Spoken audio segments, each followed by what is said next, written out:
Can you arrow side, please? Can you arrow side, please? I will. We hear this song, it's a sign. Okay, clear. Look at trick. Oh, I got shit on. We know this tech, it's gumdrop time. One enemy You jump remaining. there, I go there, I kill him. You just have to go. You jump there, I go there, I kill him. Don't see him in spawn. And I'm flashing. One enemy remaining.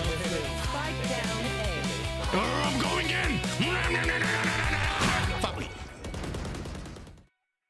I see something sick. Take a look at this shit. I go there, I kill him.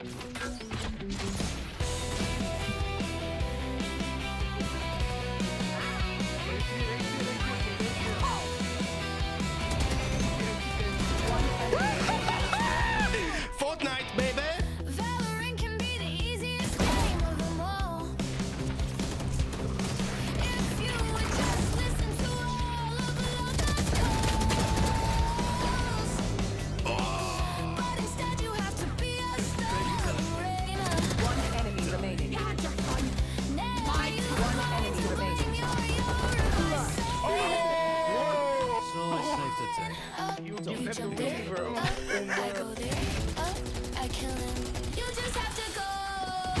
You jump there, Holy fuck, bro! you jump there, I go there, One enemy remaining. kill him. It's really not that hard, just do the easy basics. Play your agent well and don't be a toxic baby. Although the flash wasn't correct. But you decided to list all of the worst agent for playing. And then you had the quickest idea.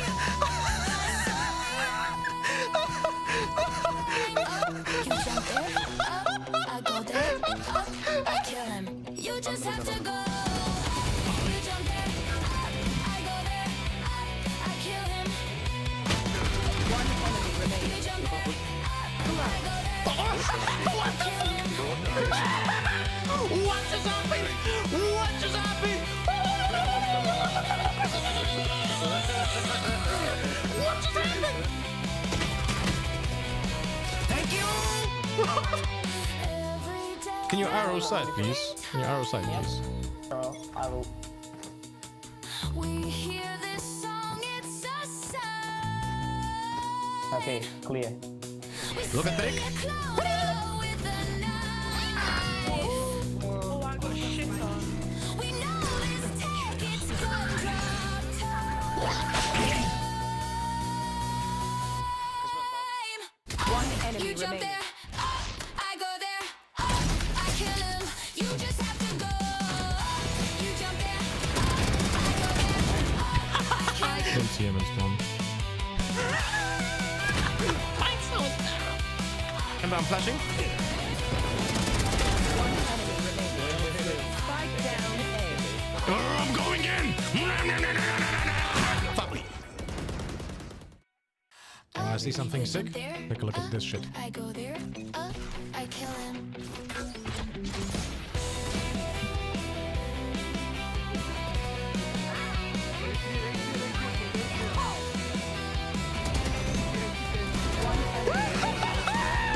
Fortnite, baby.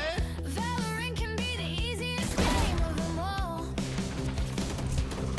If you would just listen to all of the calls, but instead you have to be a star.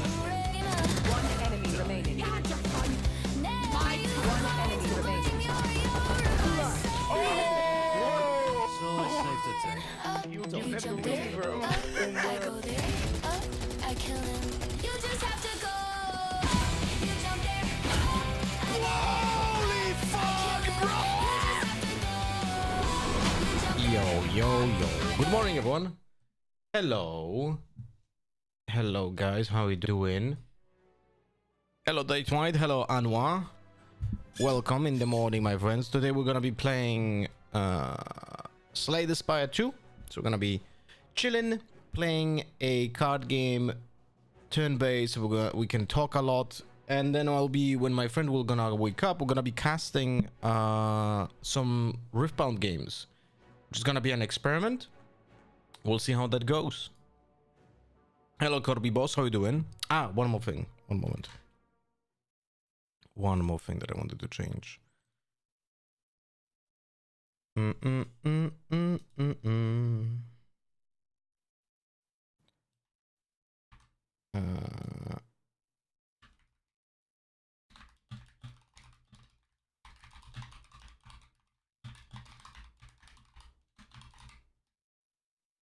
Okay, got it. How was the weekend for you guys? What do we have here? 25 damage. I have to remind myself. Apply for a week. Negates 2 buffs. That's unfortunate. We have 4 energy.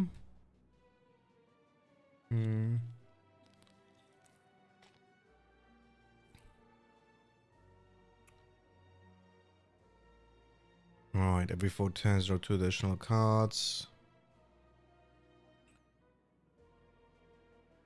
Whenever we put 2 or fewer cards. Okay, do I want to play 2 or fewer cards?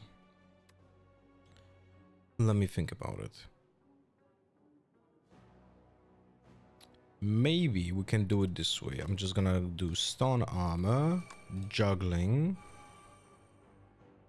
And now, let me think. This can gain 12 blocks, so we're gonna go to 22. And that... If I'll play only 2 cards, then he's gonna deal 13 damage. But I guess I could do just this and just end the turn.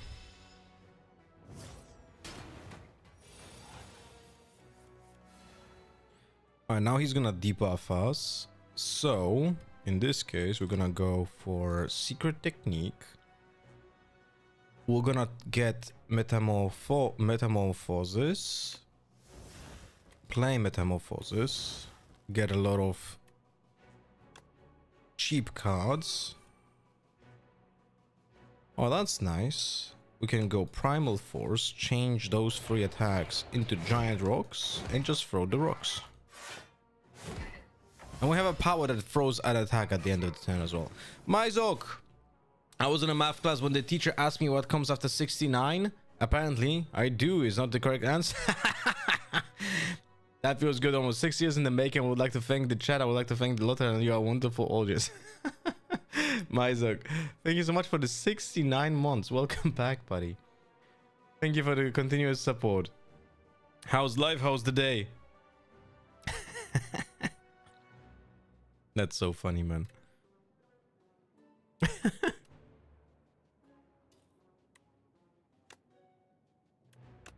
We're gonna exhaust this, add new cards. Okay.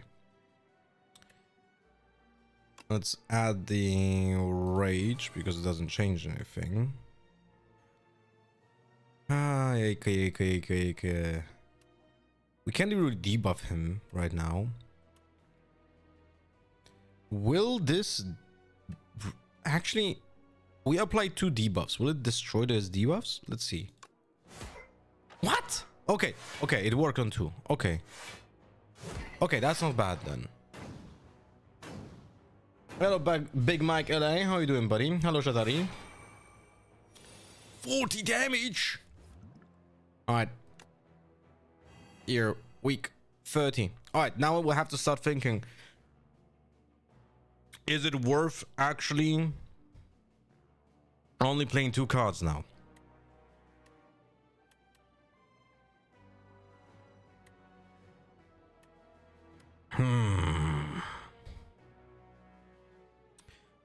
If we play 2 cards, he only will deal 15.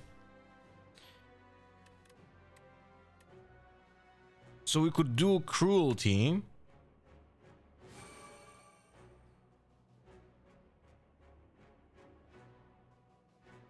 And now... Oh, fuck, we cannot do Demon from them. Oh, fuck me.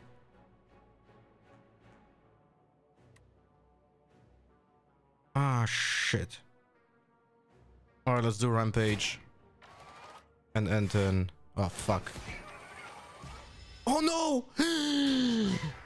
Diamond Diadem, that doesn't work because of our power. No! Oh, that's not good.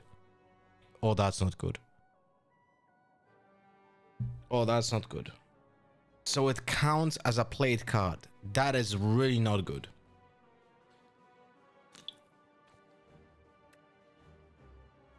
That is really, really, really not good.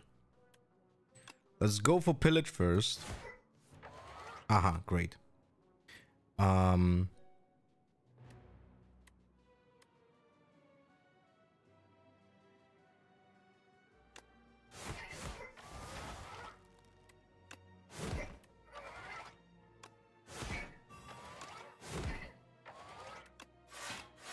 Anyway, we're gonna be able to kill him next turn, but we got a lot of damage for no reason.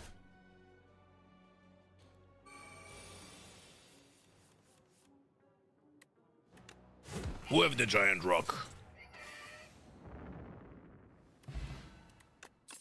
Shackling potion. All enemies lose 7 strength. At the start of each combat, draw 2 additional cards. Okay, that's nice. Dark Embrace, Pommel, and another stone armor. Let's take another stone armor. 390 gold. There's another boss over here. I mean, elite. Sorry. Fuck it. If we die, we die. Do you want to smith anything?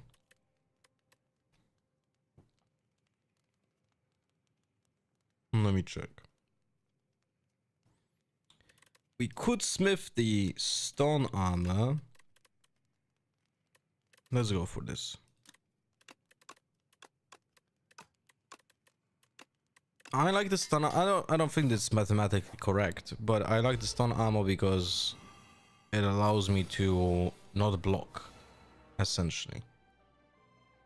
15 damage. I'm gonna go secret technique first. Wait, maybe stampede first. We want to play stampede anyway. It's gonna draw to us 2 cards. Okay, nice. We can play Howl from Beyond that will actually deal mass damage as well. So we're gonna go secret technique. We're gonna get Evil Eye. Now we're gonna go Burning Pact and Howl from Beyond. So we exhaust this, and this will deal 21 damage at the start of my next turn. Now we can add all the block and play Juggling, so we copy attacks at the end of the turns.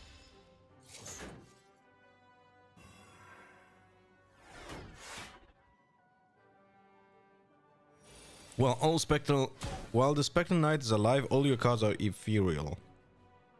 That's not great.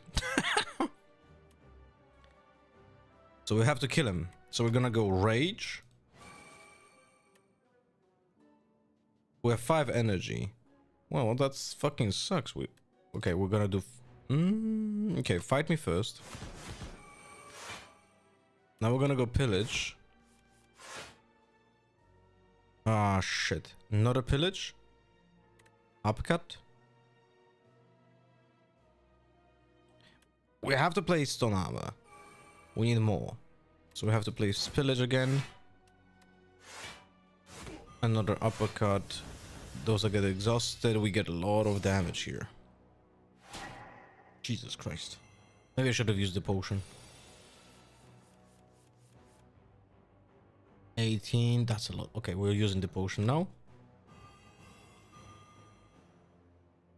So we don't have to block at all.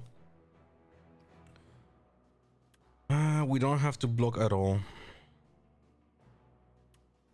We have 3 energy.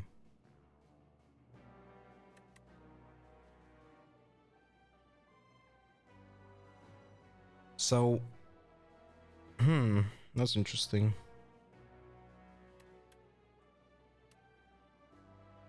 This will make another attack 0. So you know what? We're gonna do it this way. We're gonna do Unrelenting. Now we're gonna do trash, but we have no other attack. So it's only gonna be 14 damage. So it's just better gonna be if we just do primal force and just kill it. Oh fuck! Well, I was certain that's gonna kill it. That's not good.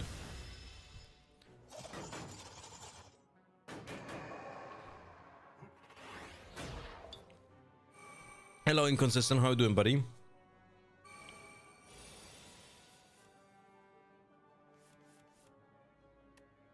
All right, so 15 damage, but we block 11. We can kill this guy, so that doesn't matter. So we're gonna kill him. Now we're gonna attack this guy. Block for 6. End the turn. This attacks also. Man, that kind of sucks that the power counts with the diamond diadem. That kind of sucks. I don't like that. But it is what it is. Okay, so rage.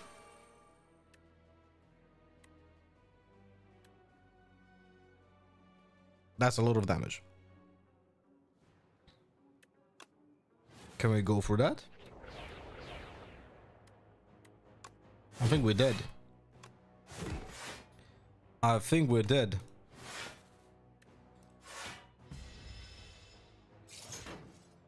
We're dead. Hello, Gopper. That's okay.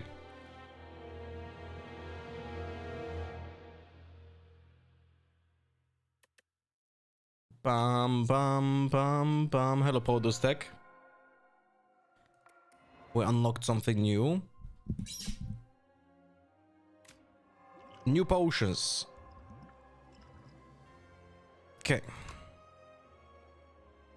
No, personally, I don't know why. Maybe it's just because I hate one use only items, but I don't like the potions. Let's play the Necromancer. Gain 1 card war and 1 procure random punishment. Is the game worth it? Yes, Mikey. I think it's great.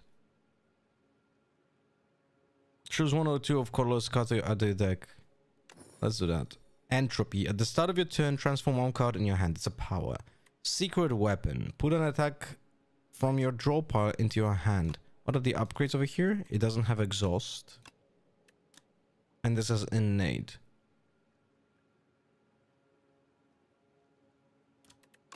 This is pure randomness. This gives less randomness. So we're gonna go for the secret weapon.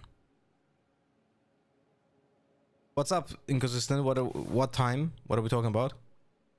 It's 8:42 a.m. Have you tried playing Aurora like decks in Riftbound? If so, what do you think of them? I don't like Aurora decks. I just find them boring to play. That's about it. Let's go maybe here. So this class has like a pet. This guy, Osti. It has like, it gets 1 HP every turn, right? Even if it dies, it gets resurrected. And it essentially tanks damage. After getting, if you get any unblocked damage, he gets the damage first. So essentially I have, right now, 53 HP, right? And there are cards that are building his HP up, like this one. Summon 5, adds 5 to him. Okay, so we're gonna do it this way. We're gonna do Bodyguard. So he gets +5. Now this deals more damage because it's current HP. We're gonna go block 5, deal 12. And pass the turn. As you can see, he died still, but I got less damage. Gonna go. Well, we can't even use secret weapon right now. That sucks. So we're gonna block 5, deal 12.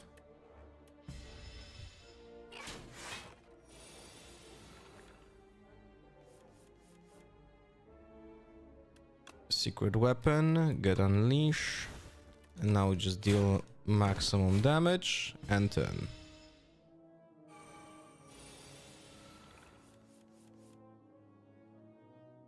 I played it yesterday and it feels more like a slot machine than finding Nocturnes in a Miracle deck. Which deck did you play? Oh, fuck me. I'm gonna... Oh wait, this is 6 damage, I can just kill it. Did you play... Which Aurora character did you play? Probably the one that feels the least casino is Master Yi. Apply 3 Doom to yourself. Gain energy. Deal 9 damage. Add Soul Plus into your pile. This just deals more damage.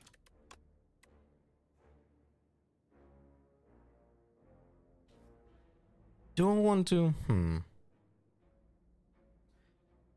Let's go for Reeve. Drawing cards is always good.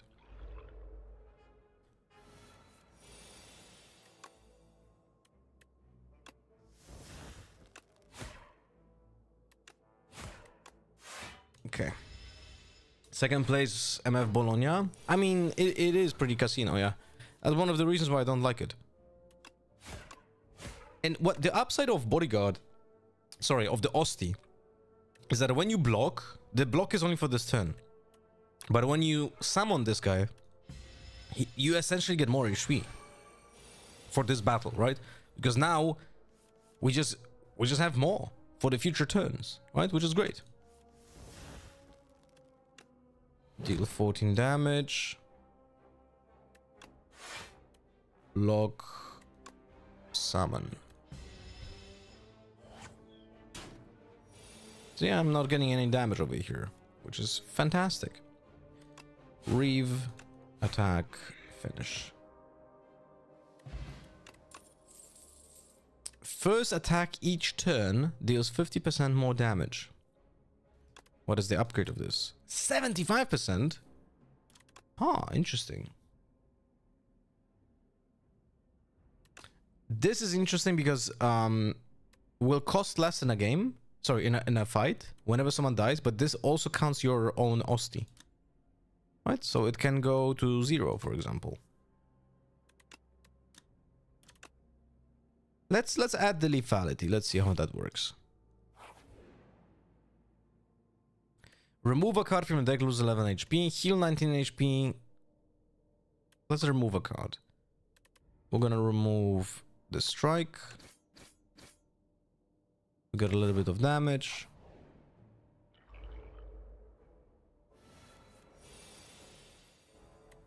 This deals 7. Well, that's unlucky. I guess we can kill it.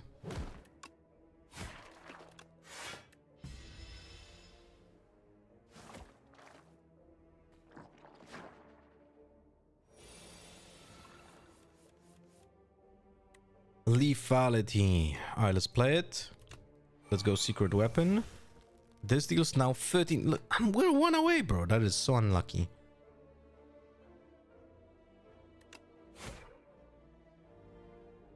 And let's block the damage. It's gonna be a little bit better than attacking. Good morning, Deflatus. How we doing?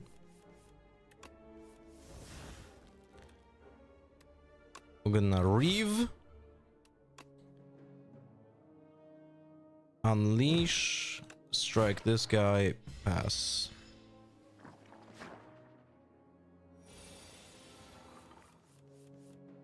Oh, come on. Alright, block, attack. I kind of like the lethality. It might be actually stacking up pretty nicely. But the thing is, for us to play lethality, we have to go in a route where it's just attacks. What is this? Retain. Summon 5, Osti heals 7 HP. Summon 3, Osti heals 5 HP. And this just deals more. I'm good, Lotus, I'm good.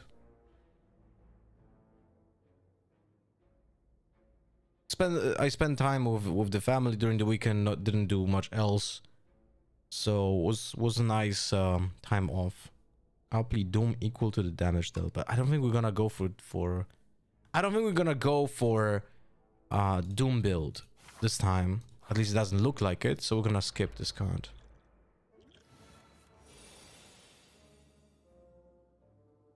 So, lethality.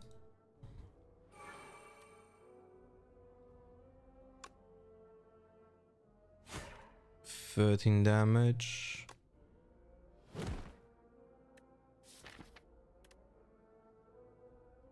And we're gonna pass. Kinda sucks that we got 4 damage here.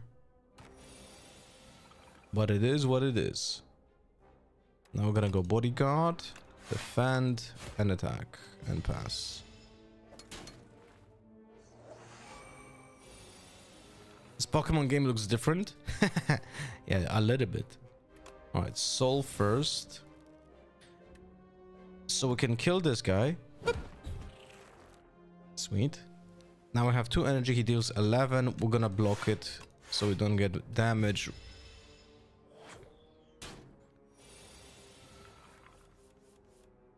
We have nothing in the deck. So again, we're gonna deal this. Bodyguard, defend, and pass the turn.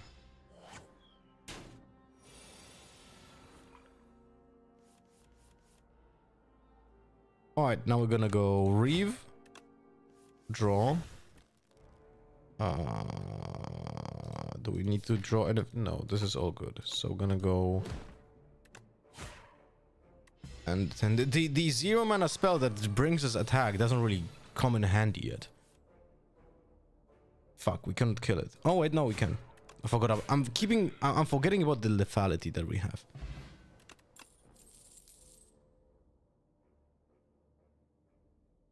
Whenever you apply Doom, gain 2 block. We're not gonna apply it. Gain 8 block, add a soul into your draw. Alright, let's take this.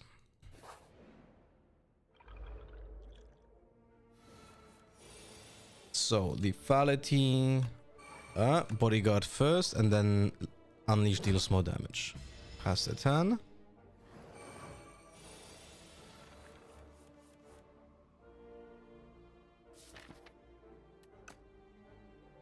So Reeve first.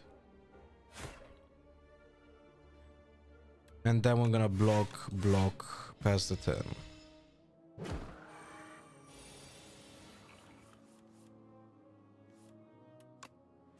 I'm gonna add block, draw 2, block, strike, pass.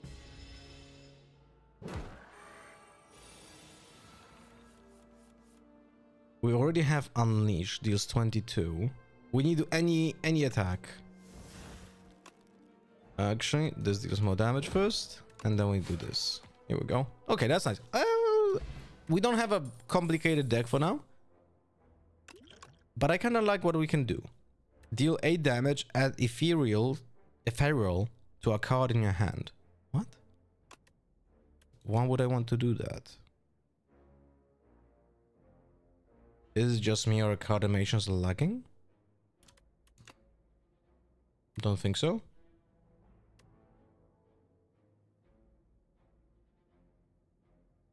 Do you want to do borrowed time? We can try. I don't think it's lagging anything.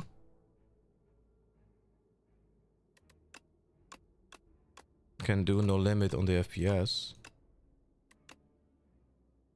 VSync adapter? Why do I even have VSync?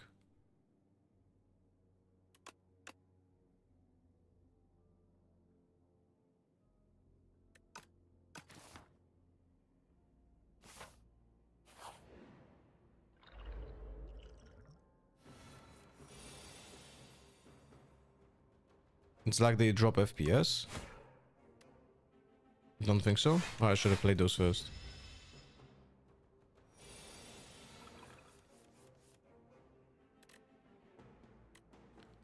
Alright, so lethality has to be played. Secret weapon for Reeve. Let's play borrowed time because it adds more damage. Let's add Grave Warden. Strike. Reeve.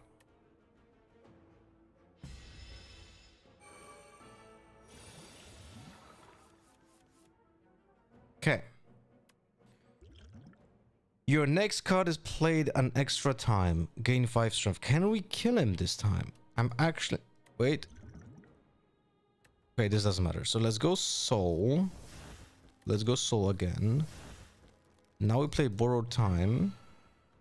Let's play the flex potion. And let's play the duplicator. And now we're gonna go unleash.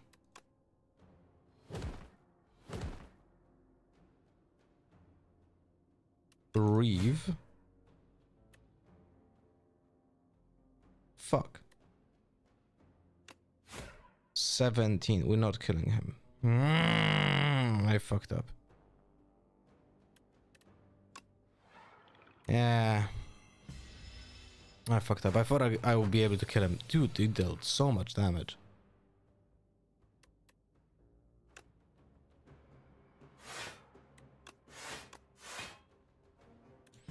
That is unfortunate.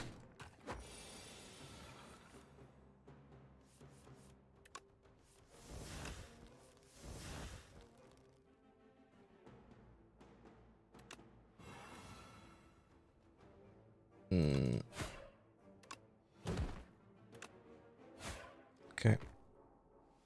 Do you think right well low players play despite sponsorship conflicts? And what do you mean by that? What sponsorship conflicts? Gain 3 energy, draw 2 cards at the start of your turn, apply 3 doom to yourself. Holy shit. Okay, let's go for it. We kind of have to heal, so we have to go here. I don't like healing here. I would rather upgrade a card, but we can't really do it. First time we play a power edge combat, gain 6 block. I like this. But now I definitely want to smith a card. 4 energy. Gonna add lethality. I mean, sorry, upgrade lethality. Fuck it, let's go for this boss. Will we survive it? I don't know. We'll see.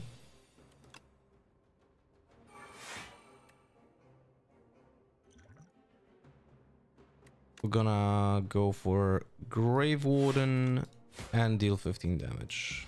Now this splits into 4, by the way.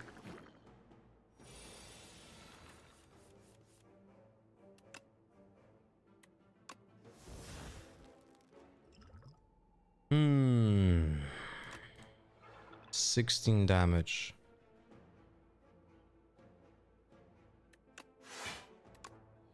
That is annoying.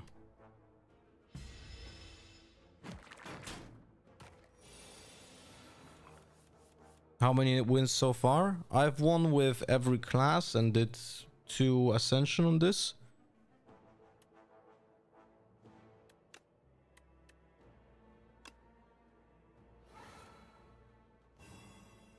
Okay.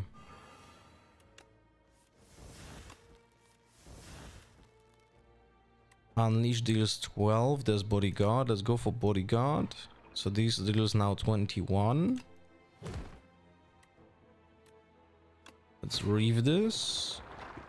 Can I attack those? I can. Strike this. Okay.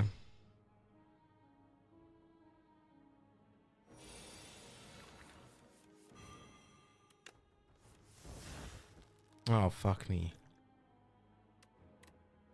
Oh, this is not good.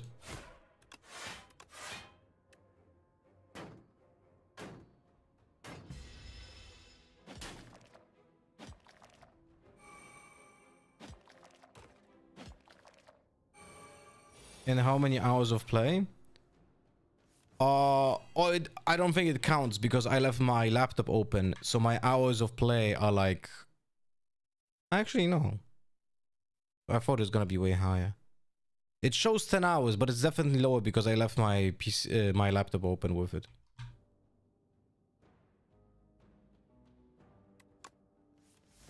Hmm. 21. This is 12. Want to kill this guy. Block this. This is not looking great.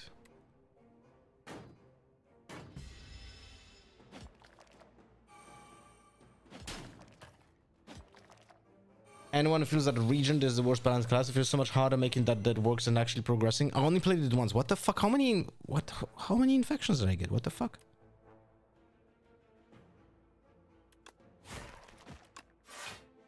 Dude, I'm dead, no?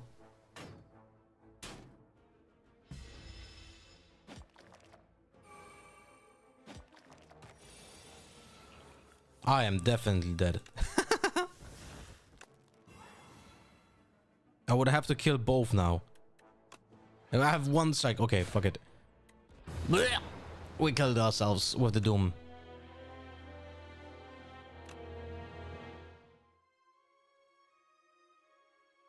I'm guessing Tan's Pulsar sponsorship, but VCT Pacific has a Pulsar sponsor, so I think it's more of a conflict with Sen Razor sponsorship. Let me ask you this. How do you know that there is a conflict of interest with a player in the fucking league? Who told you this? Let's try the Regent. Let's see.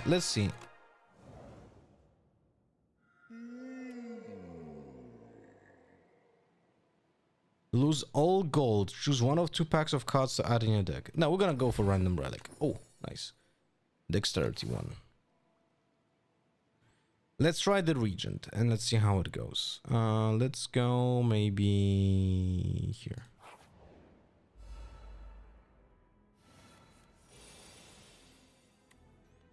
Eight damage.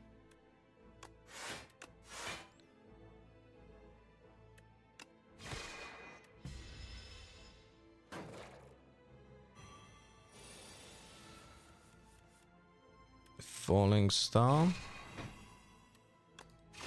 Damage. Oh, I forgot that it eats it. Right.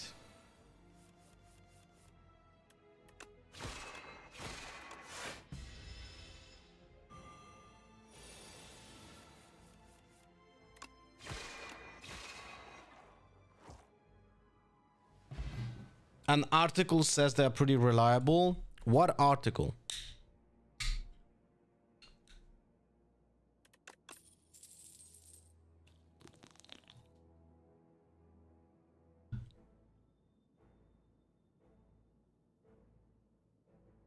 The build needs a lot of synergy, so you get one card that's good, but then you need 3 more cards along in the same path to make it work. But you never get them. For example, when I go for silent discard build, I'll find discards later on. I mean, yeah, that is true. But that was always true with SCS. Deal 12 damage, next turn draw 2 cards. Deal 14 damage to all enemies, cost 3 blue.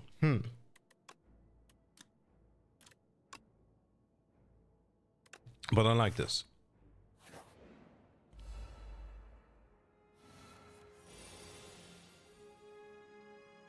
$11 damage? What the fuck? Well, I definitely cannot kill it.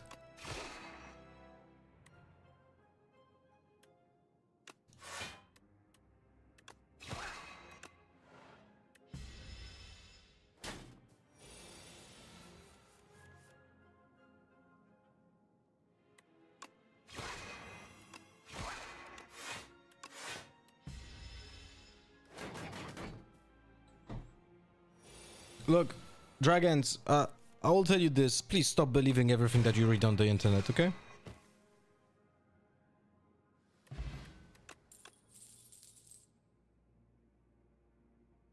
Deal 6 damage additional with all your cards that cost blue. Deal 8 damage, add blue. Actually, this is not a bad card, no? What's up, Clue?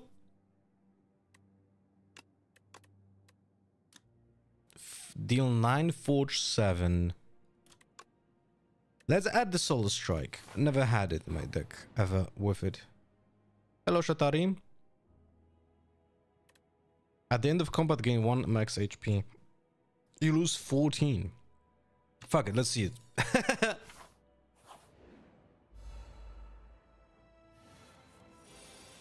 If I add max HP, do I also add a minimum HP? I don't think so, no?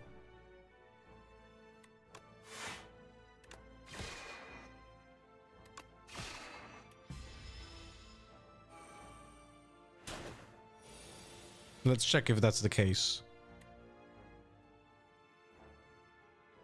Meh! I would need to get a lot of damage, so we're gonna do it this way. This is 8, 14. Let's do it. And now we're gonna... do we want to use Falling Star right now? No. Good morning, that might. Good morning, Mini Titans.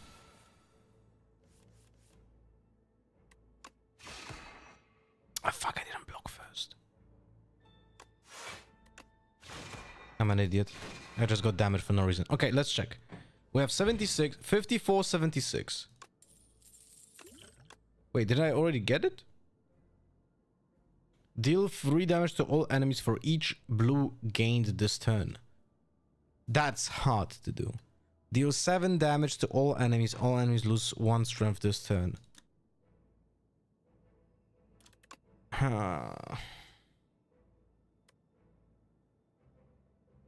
Alright, let's see. Oh wait, I already got the 1 HP.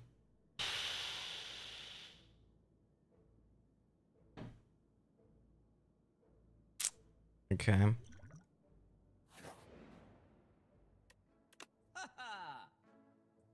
Man, I don't have enough gold. Gain 7 block, add one random colorless card into your hand. Play 2 random cards from your draw pile. Catastrophe. Wait, what's the upgrade of this? 3 random cards. Fuck it, let's take this. I like randomness.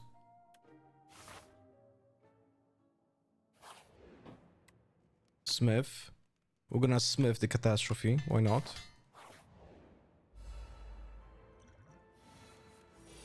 Yeah, look at this shit.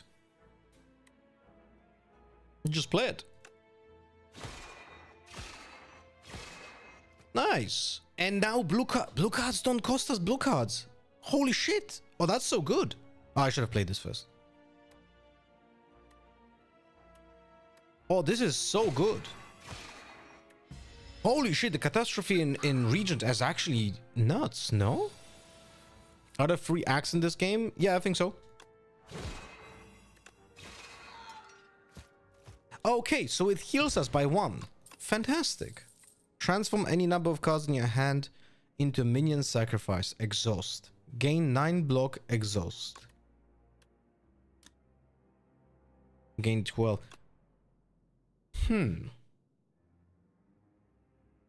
Okay, that might not be bad.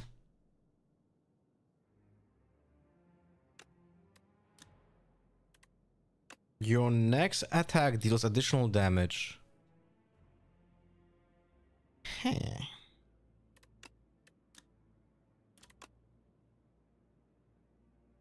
Let's go for gods.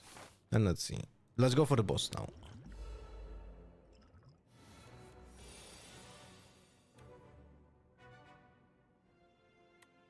$14 damage to everything. 7 damage to all. The first time Phantasmagoria is hit each turn, it gains block. Yeah, you fuckers. But we don't have any blocks. Ooh, that's not good. That is not good. We're gonna deal damage over here. We're gonna drink it. Fuck it. We're gonna... No! Oh, fuck me. I wanted to do Astral Pulse. Oh my god, I'm an idiot. Oh. I'm an absolute cunt.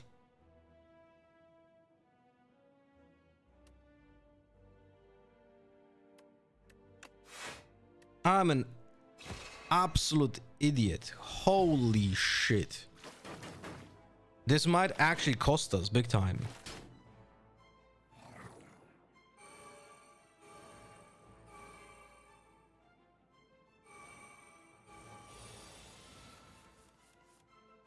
Catastrophe. Who's gonna play Venerate and Strike. and then something random. Yeah, we have to do it.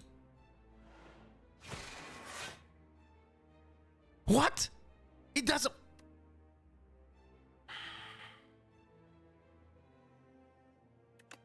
All right, we learned. We learned. That is not good. It only plays the cards from your deck. It doesn't redraw your discard pile. That is really not good. All right, we have Astral Pulse. We're playing Astral Pulse. Can we kill this guy? It's 8 damage. We can't. So we have to double block. Deals 8, so we cannot kill anything even. That is so tragic. This will only deal like 2 damage essentially now. Okay, so we have to deal this damage over here, so it strikes one creature next turn. Man, the amount of damage I got this game because of my own mistake and something that I learned is a little bit awkward. But it is what it is. Okay, so from those 5 cards, Crush Under... Okay, so we're gonna play a Catastrophe.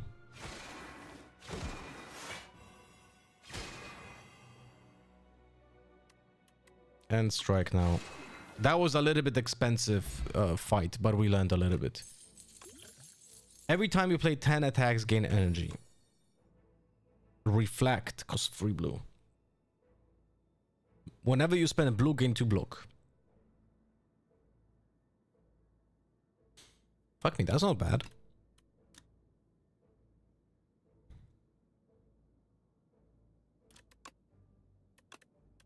I also like this one. Next turn.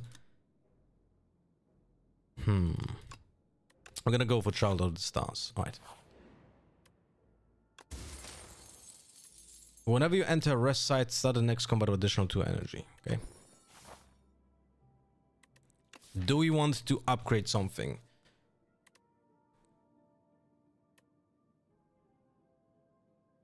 What was the upgraded Astral Pulse? Ah, just 4 plus damage.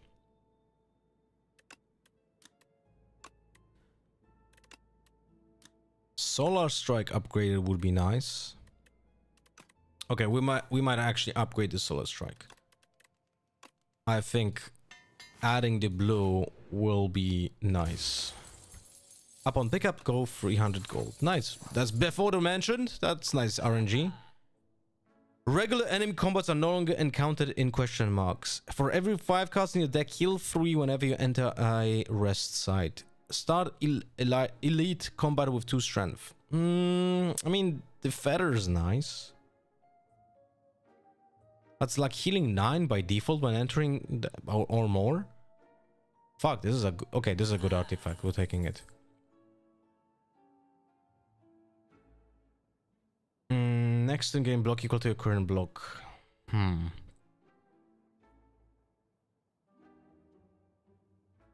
At the start of your turn, add 1 random colorless card in your hand. It's not bad. We're gonna take this. Okay. Are we trying to kill a elite again? Let's try it. Oh, I've never seen this enemy. What is this? Gremlin Merc. Steals 20 gold when attacking. Well, fuck you, bitch.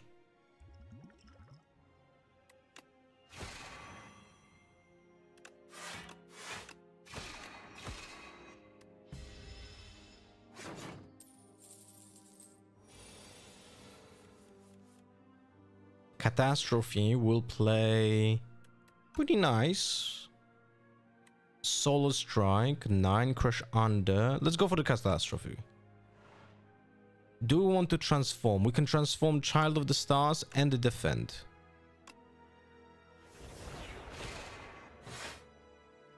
Sweet. I like this. Oh, what the fuck? No, I did not know. No, that's not good. Hey, Garrett, how you doing? No, he's running away with my gold. Oh, you bitch.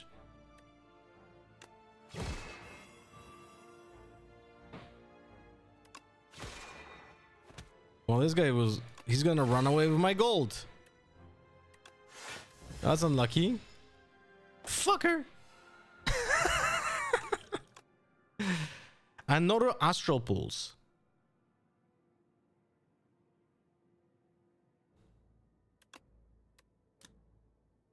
We're gonna go for guiding stars because with catastrophe, that's actually pretty good, I think. Oh, what? That's also new. Terror eel. First time terror eel's HP reaches 70 below, it becomes stunned. 17 damage, bro. Alright, we're throwing this.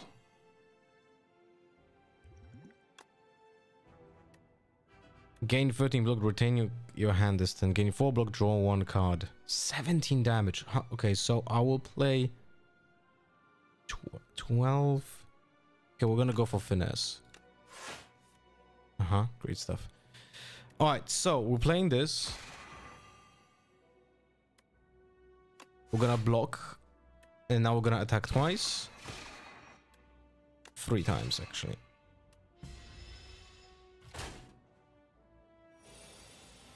Now he will deal 9. Catastrophe can play significant cards. So we're gonna go for Catastrophe. Sweet. That's actually pretty good. That's actually pretty good. We're gonna go for Guiding the Stars. We're gonna tank 3 damage over here, but that's fine. Oh, gods will actually come handy over here. Alright, so first, Astral Pulse. I think so. Let's go Astral Pulse. Oh, he gets stunned. Right, I completely forgot about that.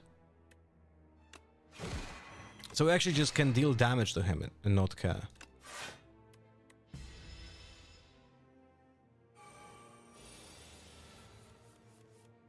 Another Finesse. Strike. Strike. Time to go back to work. Have a nice day. Clue. Catastrophe first. Let's do it. Let's do it. Let's do it. Yeah, Catastrophe is insane. Start each combat with 10 block. I love this. Okay. What the hell? Never seen this before. Draw 3 cards. Choose a skill in your hand and play it 3 times. Exhausted. What? Skill?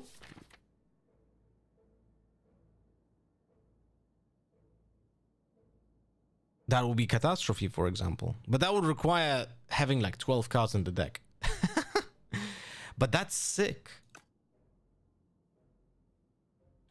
What is the upgrade of it?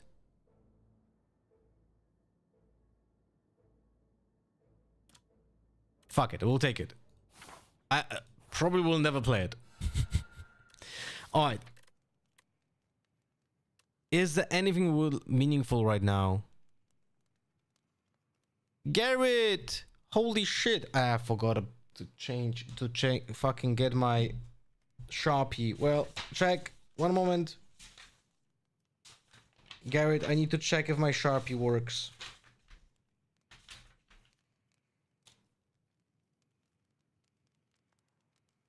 It kinda works, but it's running out.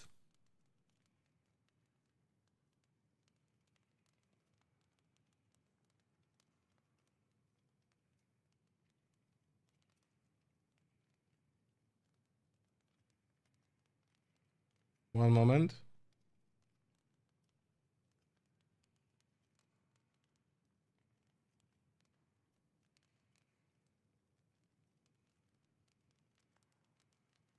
Yo! My first sub ever just for Yulton. Never gave this dude anything. I thought it was time.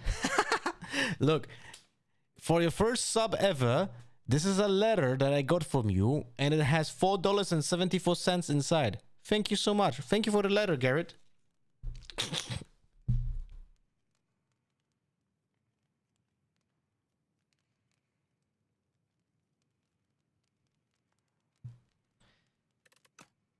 Smith into Guiding Star. Or maybe Smith into Venerate. Nah. Into Child of Stars? Yeah, let's go into Child of Stars. Okay. Oh shit. What is this? Never played against this. Awakens after losing HP or after 3 turns. Okay.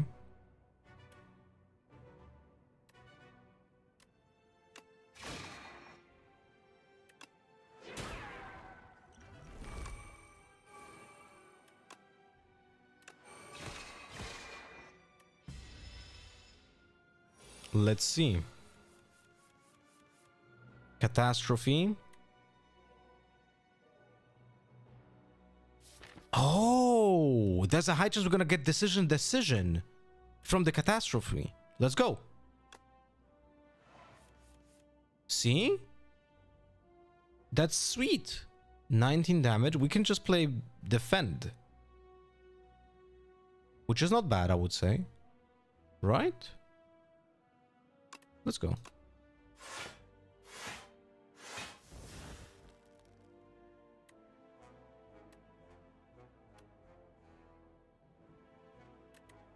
Crash under. Gonna go Venerate. And just pass. Oh, change the scene? Oh, my bad. Sorry, guys. My bad. Sorry. Well.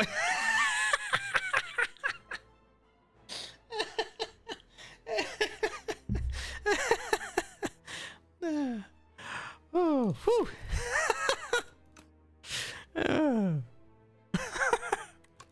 Not a catastrophe.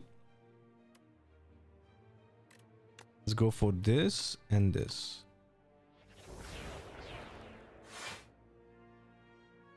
Solar Strike or Guiding Stars.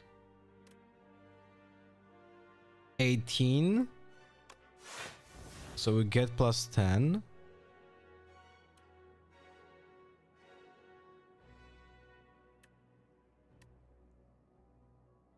Let's go Guiding Stars.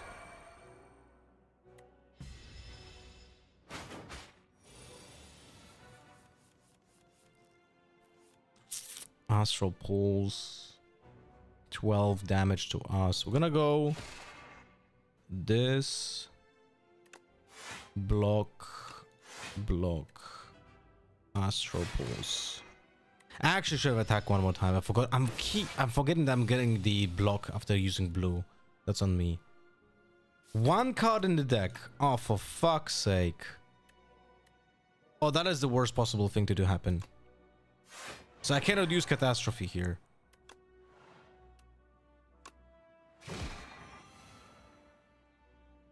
Okay. Have to pass. -2 strength and -2 dexterity. That's not good. I don't like this, mister. I really don't.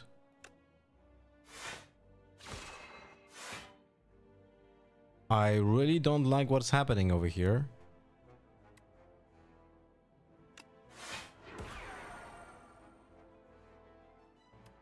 I really don't like what is happening here. This is not looking good.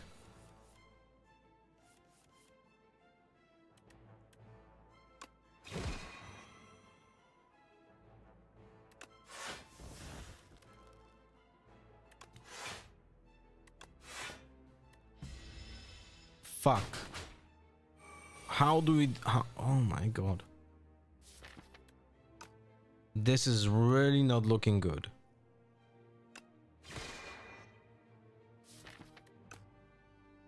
We're just gonna get 14 damage.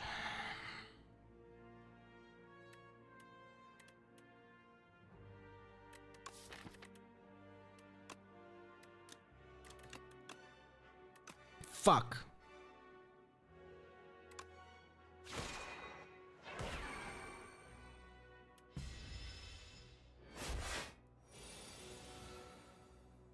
We might lose this.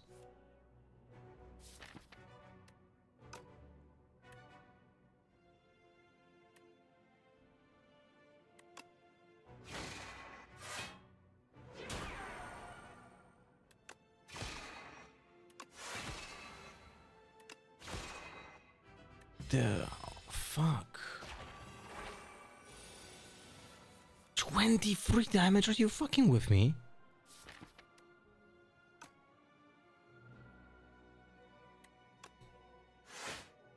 Bro, we're getting like 2 block. Are you kidding me?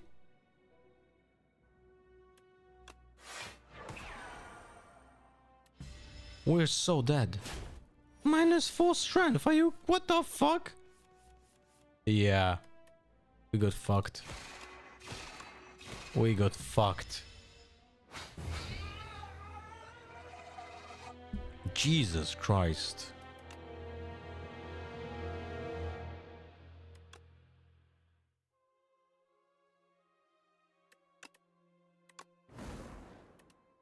Let's play the Regent again.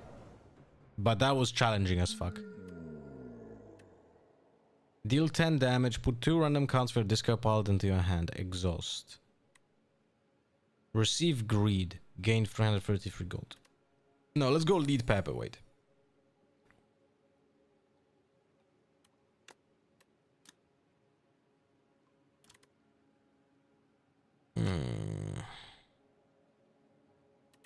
Let's go for Dark Shackles. Hello, Gilberto. Not the best start, to be honest. Defend, strike, strike, pass.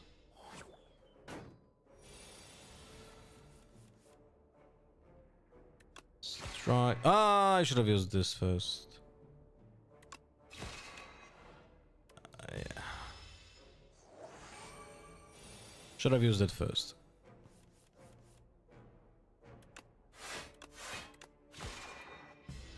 That's on me. Small mistakes here when it comes to min-maxing.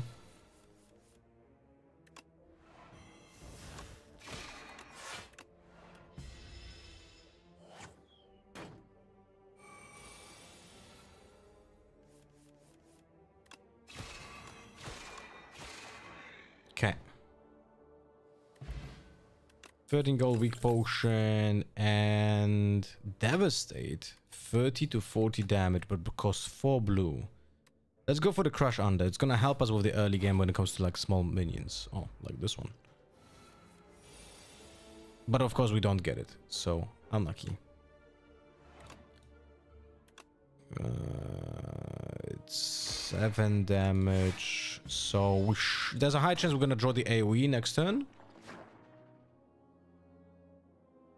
So we can kill the small minions over here. Of course, we didn't get to draw it, so that's fine. -9. This can be killed over here, and then... Okay, you know what? So we just do it this way. Damage, damage. Defend.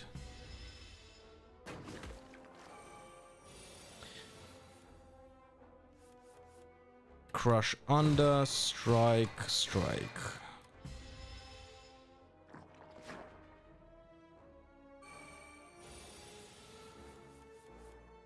Defend, defend, strike, and we kill him next turn.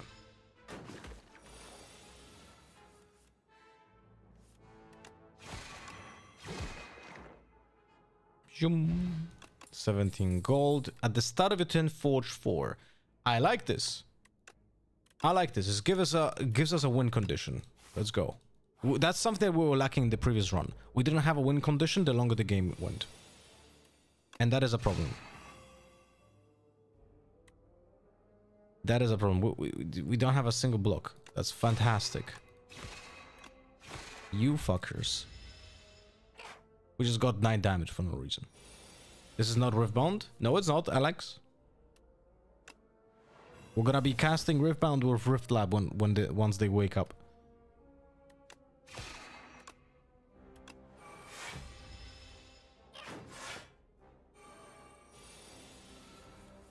But if you like Riftbound, I can guarantee you that you're gonna like this as well. Power Potion. Deals 6 damage 3 times. Child of Stars. If we're gonna go for the Blade, then Child of Stars might not be the card I would like to use too much. Now we're gonna go for Reflect. Reflect is nice.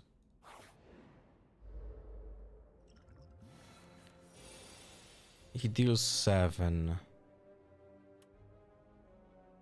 Man, this opening hand sucks.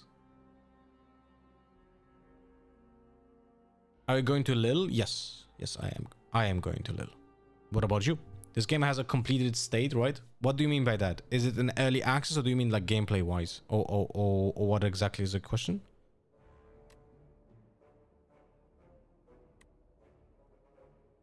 I don't want to use reflect here because it's gonna use free blue.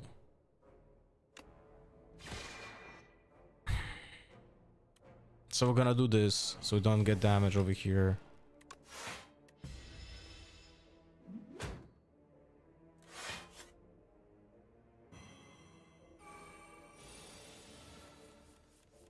Bro, can I get like a good hand at some point?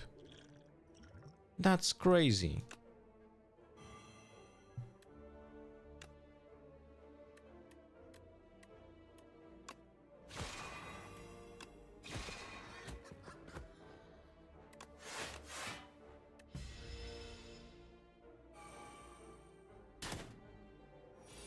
Hmm.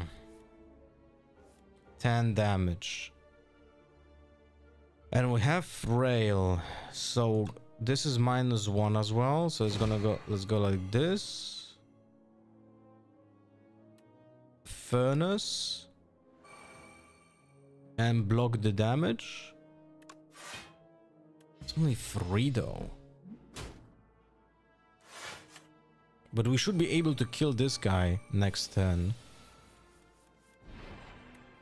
Yeah, exactly. Exactly. So that's nice. So we're gonna go... Actually, do we need to? This is 7 and 9. 7 and 9. Buff is hard. We're gonna be able to kill it.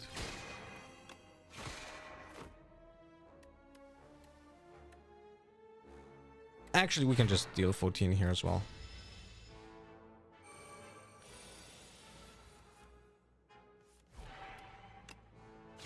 Broom, broom. Alright. Bundle of Joy. Okay, something new. Add 3 random colorless cards into your hand. Exhaust. What's the upgrade of this? 4 colorless hands.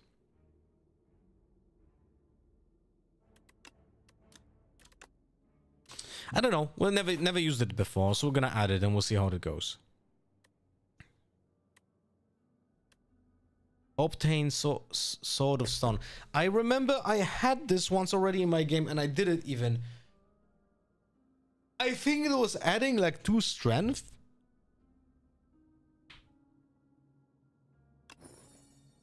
I can't remember exactly. I think it was adding 2 strength at the big, like every time. I'm actually not certain. Alright, let's go for the power potion. Whenever you spend... Let's go.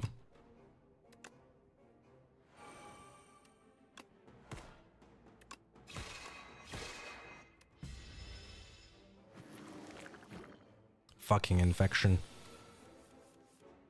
Falling Star, Furnace. We definitely have to play Furnace. We're gonna go Dark Shackles over here so he doesn't deal damage. Unfortunately, we don't have anything else to deal damage with.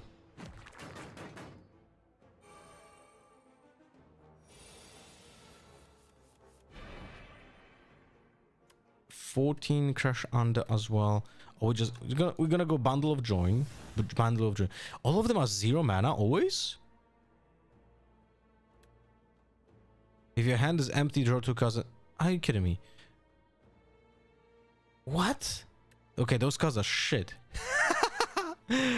Okay, that's crazy. That is just crazy. Those cards were absolute garbage. I don't think we'll ever have like an empty hand because we play Sovereign Blade. Oh my god. Okay, at least we can go for Reflect, so that's something. So Reflect, Sovereign Blade, and now Pass. Still get some damage, but it's okay.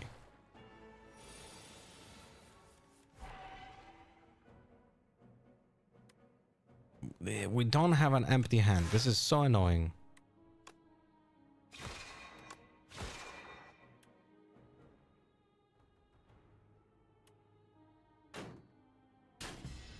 Hopefully we get the AoE damage now.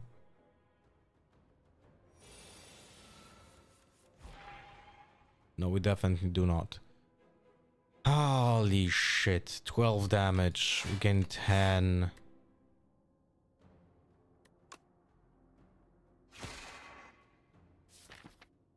Crash under. We get it next turn.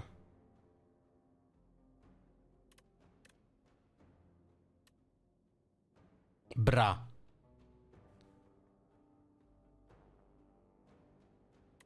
You cannot gain block from cards for 2 turns. We're not getting block from cards next turn. Alright, fuck it. Let's play this.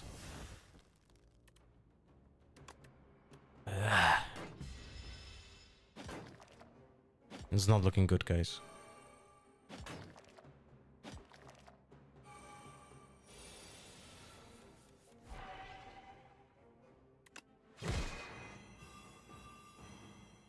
Okay. Now this can kill this guy. We cannot get block.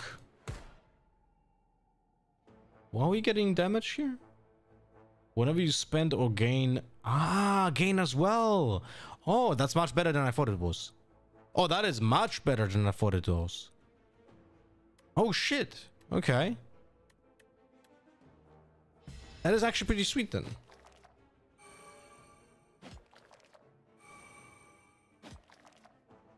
Now, please, for the love of God, get me something blue. Okay, thank God. Wait, we cannot kill it. Oh, for fuck's sake. Still got 1 additional damage. The colorless cards that we got were absolute shite. Just telling you this. I'm starting to regret taking that card. Ah, I should have added a card first. Ah. Gain 13 block, forge 10. Let's do that. Oh, that's a new creature as well. Vine Shambler. Reflect first? Why not? And then Bulwark.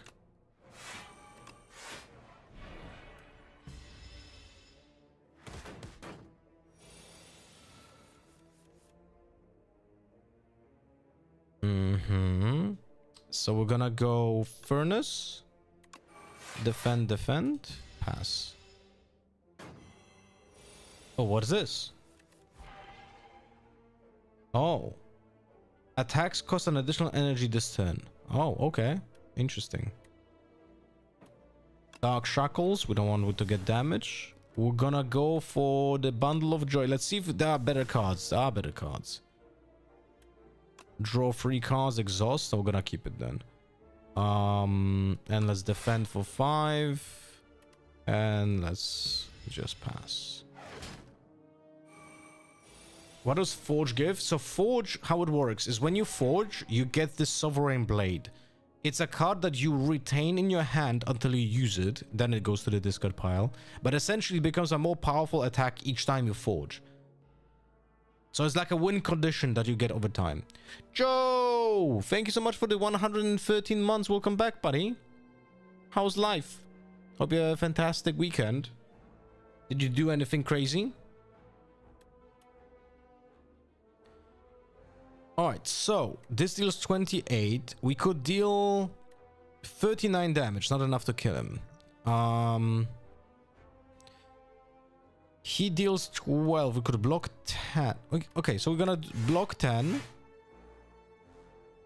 and do Crush Under to reduce his strength. So he only deals 10 and we block 10. And now we probably gonna be able to finish him off this turn, maybe? 32... No, that's 41 damage. That's okay though. We're gonna block, strike, and finish him next turn. Because we now have Sovereign Blade that deals 42 damage. 46, sorry. That's what we were missing in the previous run. Second potion, the same. Resonance. Gain 1 strength. All enemies lose 1 strength. Okay. That's actually pretty decent. That is actually pretty decent. Let's get it.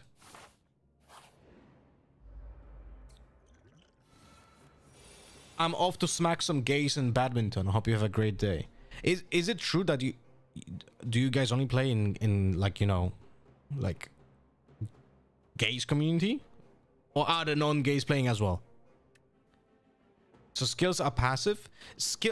Powers are passive, like this one over here. Power is a card that is like an enchantment that stays on your character. Skills are just a card that you play this turn, but it's just one use this turn.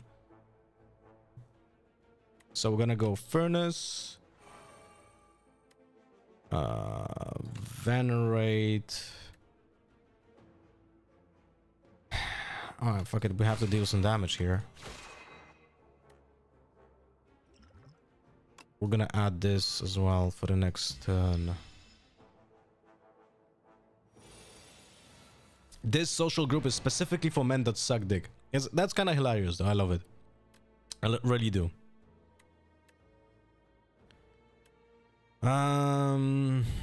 Alright, we're gonna do Crush Under. Strike. Now he's gonna start pummeling us for 25 or something like that. Yeah. But we have Shackles, so that's nice. So we're gonna do Shackles, so -9 to his strength. This is 18 damage, so not yet enough to kill him. We're gonna go for Bulwark, because that forges +10 and defend, so we're not getting any damage over here.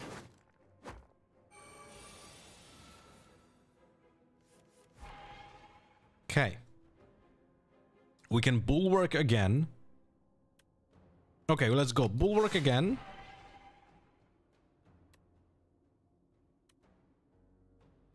Let's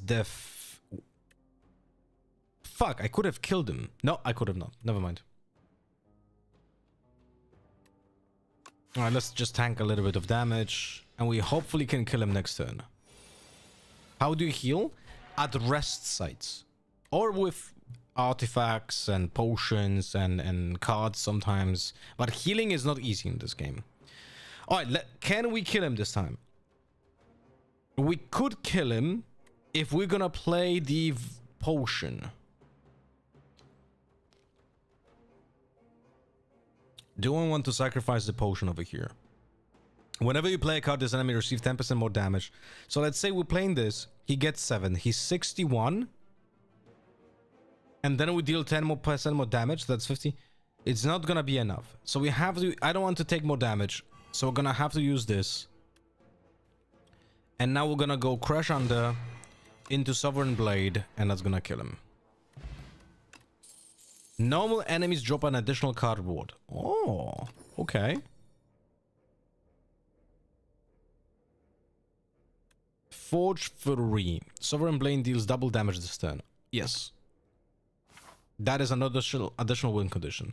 Alright, so now, do we take the risky route? I think so. We're gonna go into another elite. For every 5 cards in your deck, heal 3 HP whenever you enter rest site. See, that's one of the ways you can heal. Alright, now this is gonna be challenging. We might actually die here. Hopefully we do not.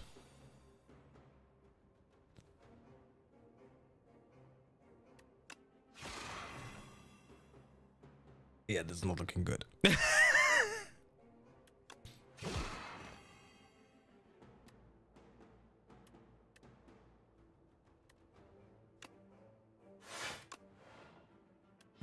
This is not looking good, guys. We might actually lose this right here. Because this fucker actually will hit hard. Shackles, please? No. Oh, Reflect. Yes. Thank God I added blue energy last turn. So, you know what? We're gonna do it this way. We're gonna do Bundle of Joy. Every 10 cards you draw, gain...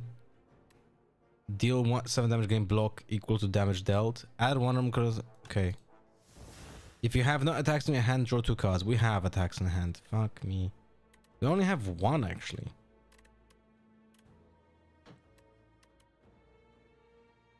I'm gonna have to. We have to do reflect anyway. Yeah, that actually sucked. I don't like the card that they added then. That blue card. 13. We block or we attack for 9. We block.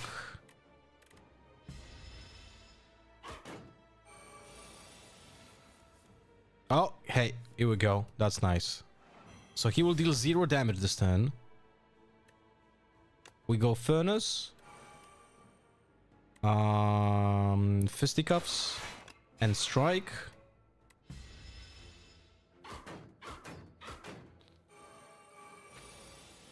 I guess this is an indie game, but it does look interesting. It's a great game, and it's... I don't know if you can say indie game anymore when it's like 500,000 of people playing it at the same time. It's a second part of it as well. Oh, Conqueror. Fine. And now this deals millions of damage. Thank God, because it deals double. Alright.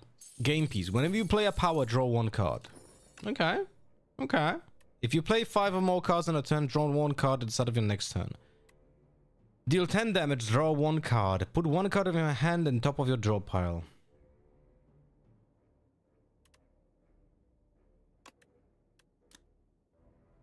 Wait, which run do we have? This is... Do we have the power that deals damage when we get blue? We don't. This card, I regret adding this card. It doesn't look great. We're gonna skip those cards.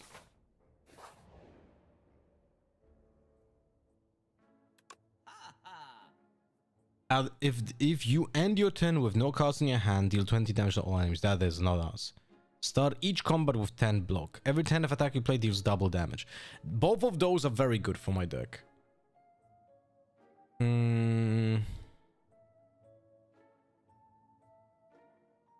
Clue, that doesn't work on kick because I could add it manually, I guess. Oh no, it actually... Oh, okay, thank you. Thanks, Clue. That's very smart of you. Catastrophe again? I already said that I think Catastrophe in this deck is actually insane, no? So maybe I should do it. Okay, let's add Catastrophe and let's add the Anchor. Because getting 10 block in the first turn seems very good. Now... Okay, let's go here. We're gonna heal at the rest side instead of upgrading a card, and we're gonna go towards the next elite. Remove 1 card from your deck, add Guilty to your deck. Remove from your deck after 5 combats. Now we're gonna take 1 potion. That's okay. Alright, let's get another elite. Oh, fuck me. Alright, Bulwark.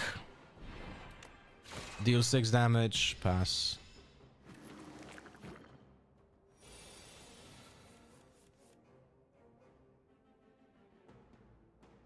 You fucker. 16 damage. And I have nothing to do here. I could... Okay, so... I can deal... 46. That's not enough.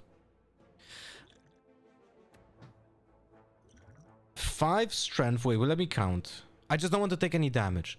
If I... add 5... 25, 28, 50. I'm gonna be 1 off. Are you kidding me? I'm gonna be one damage off to kill him in 1 strike. Yeah, 56. Oh, that's incredible, man.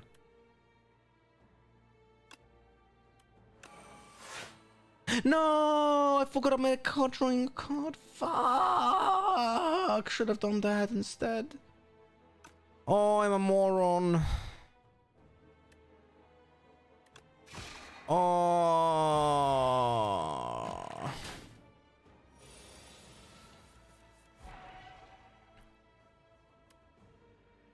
Alright, bundle of joy. Let's see what we get.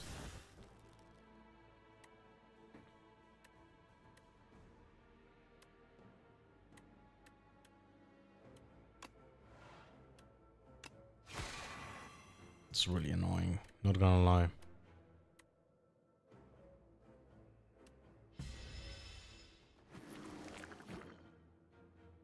But the purity is actually gonna go in handy. So that's nice. His heals deal 12. Bro, why am I so stupid? I'm not thinking. I am literally not thinking. That's 8. I could have killed him again. Like, dude, I'm getting just unnecessary damage completely. Fuck me.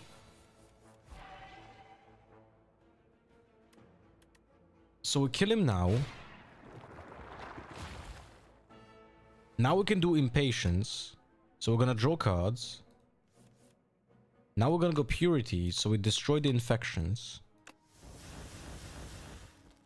And this sucks. That's everything we could have done. Fuck me.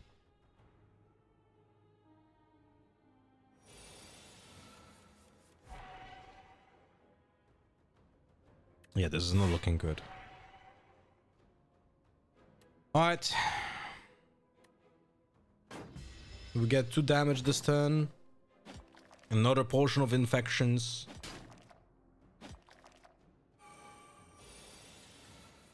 Catastrophe, Falling Stars, Conquer. We'll play Reflect and Strike with the Catastrophe.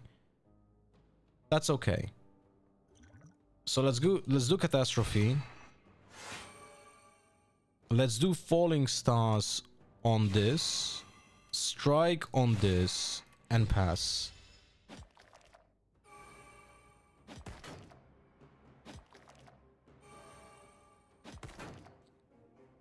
And we should be able to kill a lot of units if we get a lot of attacks.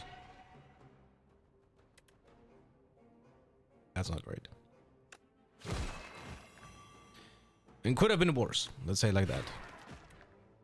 Alright, we'll pass because we get another free damage. Maybe I should have not drawn. I'm actually not certain. But we should be able to finish it right now. Yeah.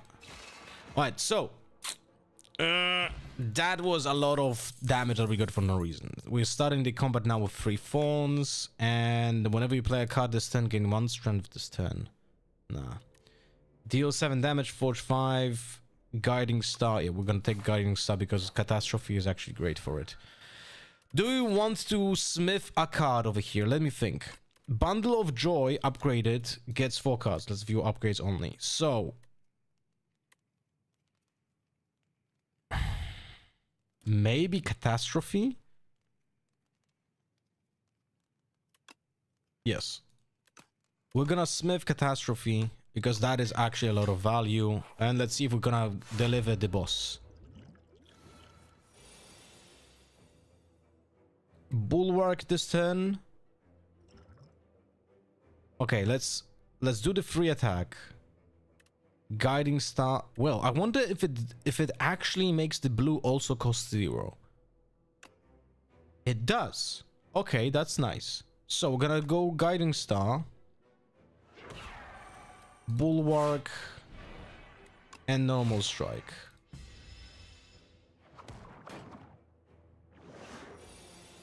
The next 6 times Phantom loses HP, it only loses 1 HP instead. That is not good. So we're gonna go Catastrophe first. Furnace. Defend. Okay. And Crash under. Why not? It will make us deal less damage. He will deal 10 now.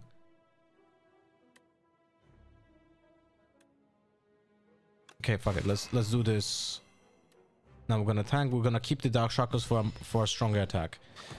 Schedule was in the game and millions of people played it, but I did enjoy the heck out of it. I don't remember a game that gravitates you towards it as much as Schedule 1 did for me in the last 5 years.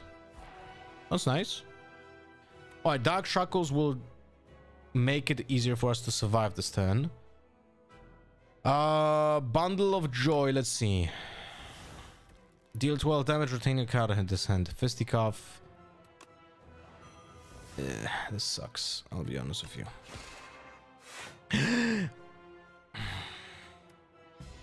I'm an idiot. I'm an idiot, but it's okay. Alright, we can deal 56 damage this turn. No, we're gonna go. No, fuck me. Okay, let's do it. 62 damage even. Okay.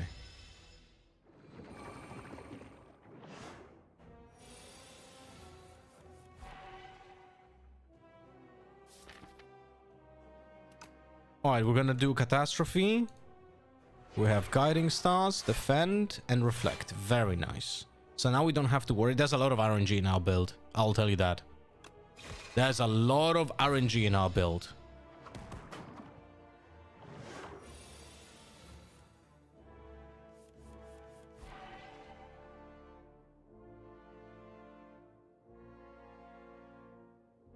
Okay, let's go another Catastrophe. The RNG was semi-successful over here. He deals 18 damage. We could deal 9 additional damage. Just kill him next turn. And we're gonna heal. Okay, we have to kill him next turn. And if we do, then it doesn't matter like how much HP we have because we're gonna fully heal. So it is hopefully just be able to kill him now. Yeah, here we go. Because that was the boss of the act. So we're gonna be healing at the end of the fight over here. All right, Bombardment. Hey, Rachel Me, how are you doing, buddy? How are you doing, mate? I see that you have less than 100 viewers on Kick. Want to grow your viewers organically and drastically? Don't worry, I have the right solution for you. Use the code JORKING on Disrespectful Analyst to get your first 200 viewers for free. Deal 9 damage to all enemies. All enemies lose 9 strength this turn. Dying Star. That is such a cool spell. But there's no way we don't have enough blue.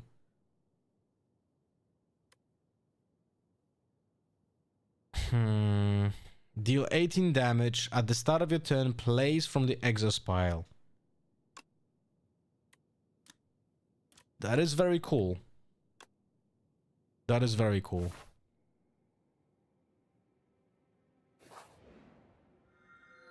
Gain additional energy at the start of your third turn every turn after that. Enter the card with Clone. This card can be duplicated at rest sites. Do we want to duplicate anything? And we'll be like, yes, this is winning. I mean, maybe Catastrophe. Actually duplicating Catastrophe?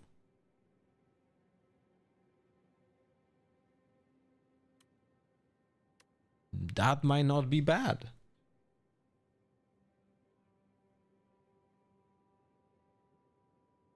That might not be bad. Powell's Flash, though, is very good. And Powell's Growth is also very good, I think. I will get definitely more value out of Powell's Flash immediately.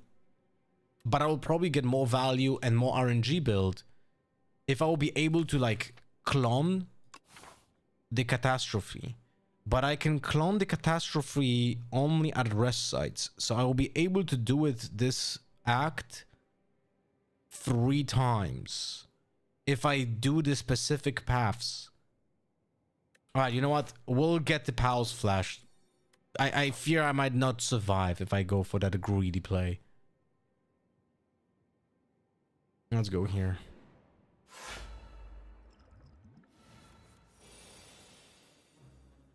Catastrophe. Yeah, let's go for Catastrophe. Reflect, very nice. Bombardment, even better. Jesus Christ, Catastrophe is insane. Now I'm angry that I didn't choose to clone it. You know that, right?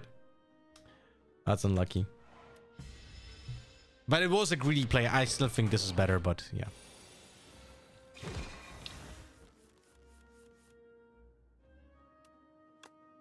Like, it's, if you hit the proper Catastrophe, it's insane.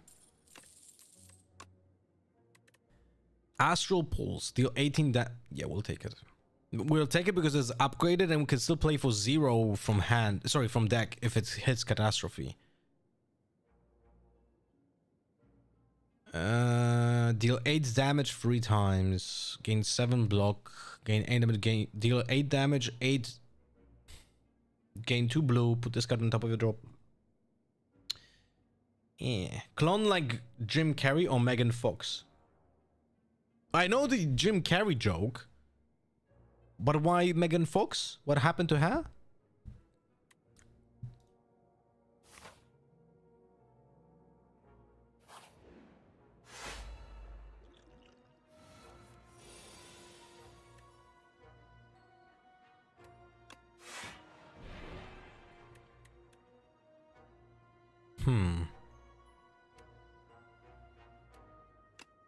We just furnace, I guess.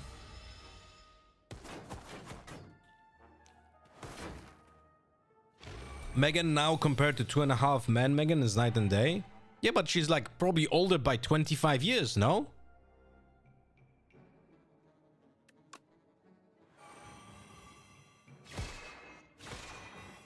Jesus Christ.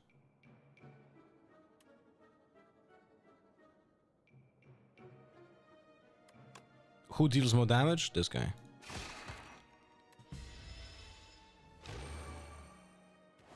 Some Riftbound casting, what time it will be? Probably like a half an hour or something like that.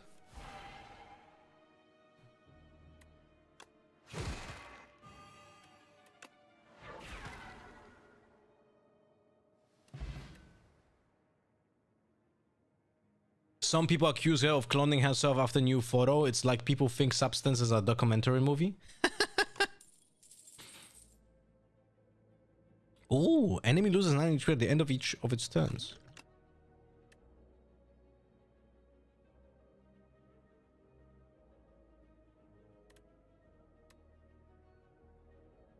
Okay, well, we'll not add any cards over here.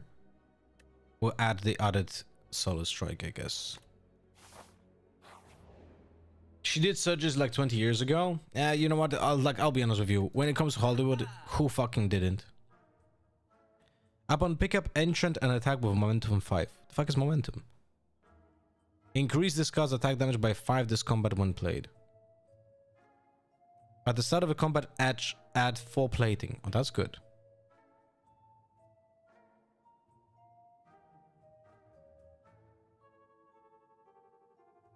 Gain 9 block. At the end of your turn, if this is on top of a draw pile, played. Oh, that's a combo with the other thing. With the Photon Strike. Ah, I see. Ah, okay. So that's the combo with that other card. Because there's another card that allows you to play it and then put something from your hand on top of your deck.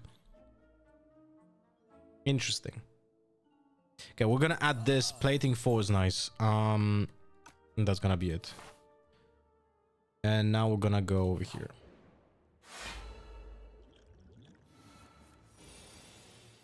Another catastrophe.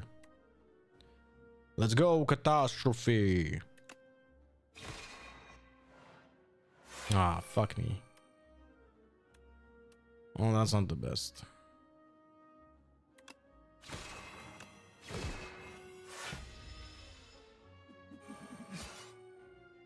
He added phones. Okay. That's not the best. 23 damage. Oh, bro. Oh, bro. We're getting so much damage over here. That is not nice. Oh my god. Yeah, we'll pass. Fuck me.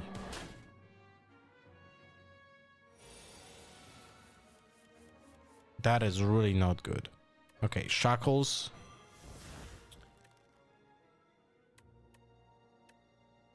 Bundle of joy.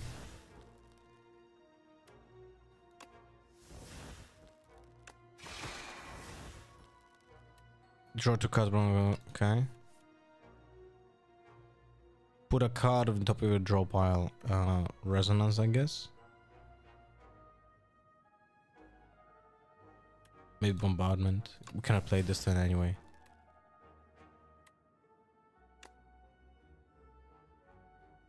Oh, I don't like this at all, man.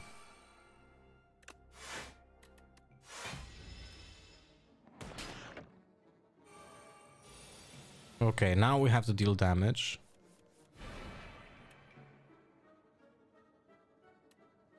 Solar Strike.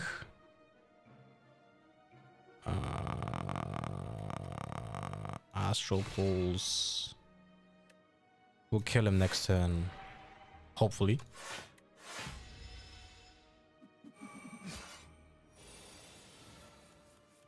Okay, so we can kill him this turn. So we can defend, conquer, and deal damage. Okay, we got 20 damage from him, which is not great.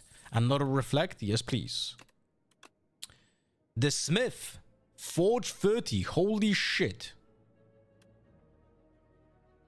Alright, let's take it. Let's see if it's actually gonna be useful. Maybe Catastrophe will help us over here. Remove 2 strikes, add ultimate strike to your deck. Remove 2 defend, alt ultimate defend. We're gonna do combined strikes.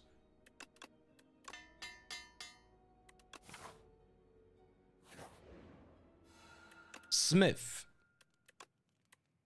This just... okay.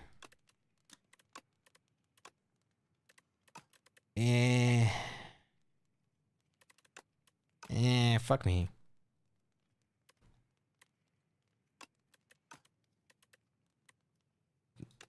Bro. Are we serious? I don't... Ah!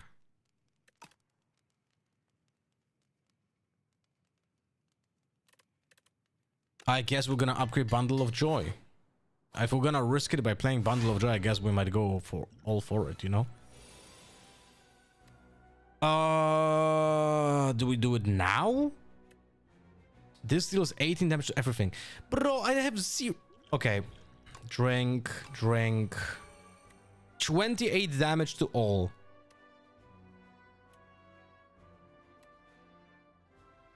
Yeah.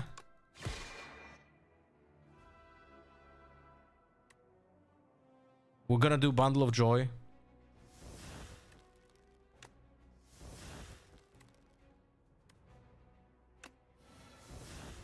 Okay.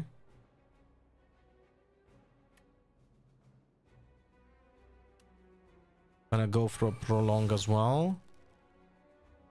Gain 7 plane. Now we want to kill as many units as possible. So we're gonna use bombardment. 28 damage. On who has the most HP? This one. And we're gonna pass.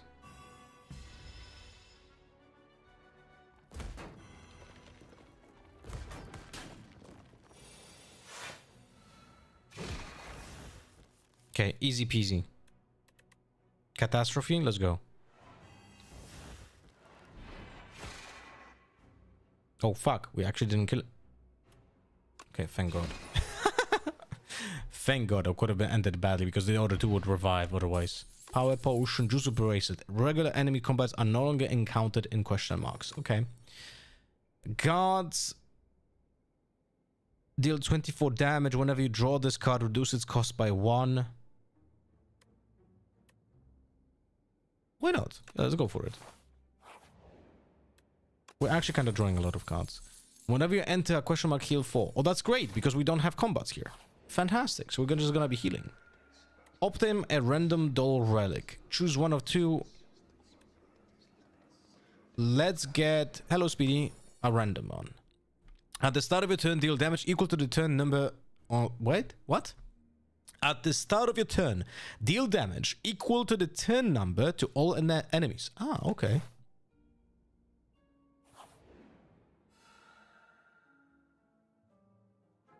So did you quit Valorant? Have not been here in a bit, but seen the tweet. Did I quit the game? No, but I'm making a break from ranked, that's for sure. It's in a horrible state. Choose a colorless card in your hand, add a copy of that card in your hand.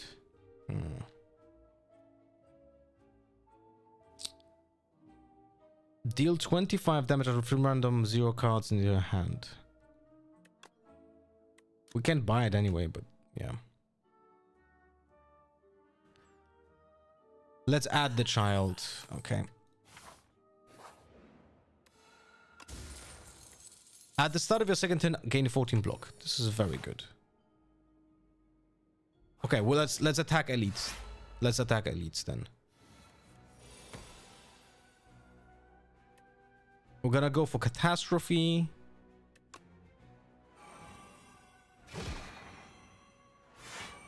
Very nice. Astral Pulse, Strike, Block, and the turn.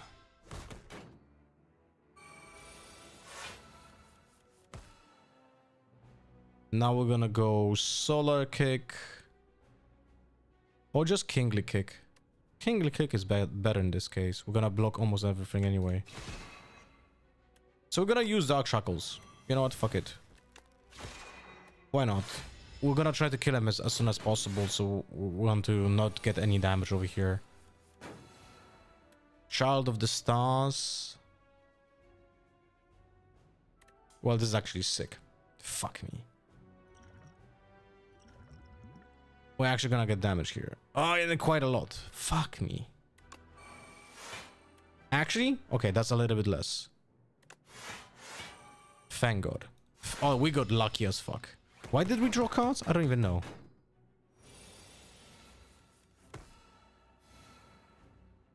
Why did we draw cards? Ah, whenever you play power, draw one card. Okay, I have to remember about that.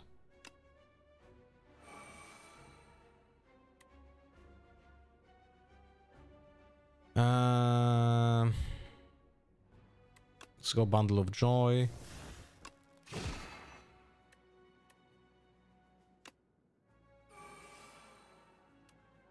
Draw 3 cards, exhaust. Yeah, why not? Ultimate Strike. Pass.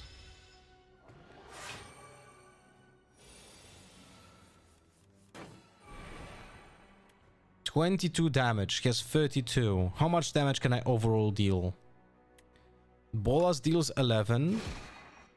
We cannot play any reflects. That is actually a big problem.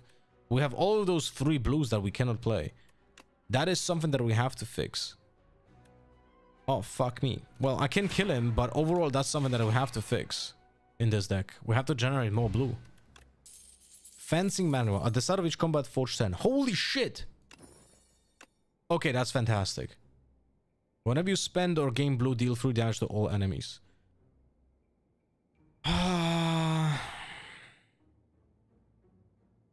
Draw 9 cards. No, thank you. We don't have enough energy for this shit.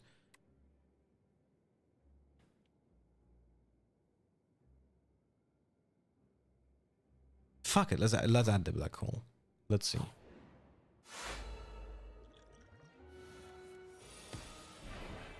So this is a normal unit. So we're gonna go Solo Strike. Bulwark. I should have used the falling star first. Right. That's my mistake. Oh shit.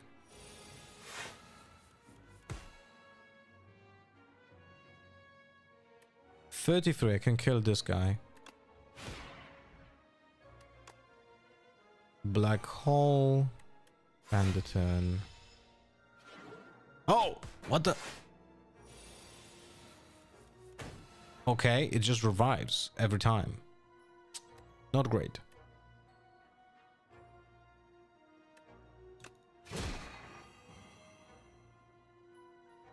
Not great, I'll tell you this.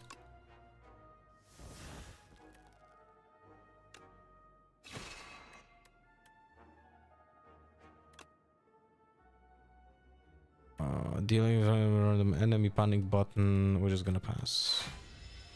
I'm making a lot of random shit that doesn't make a lot of sense, I'll tell you that. Catastrophe over here. Because we can always reflect. So let's do Catastrophe.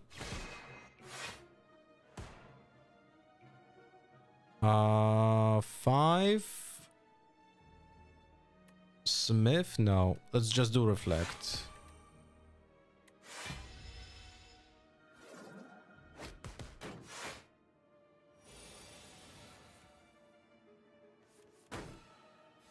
This is the 5th turn. So, we can do Child of Stars.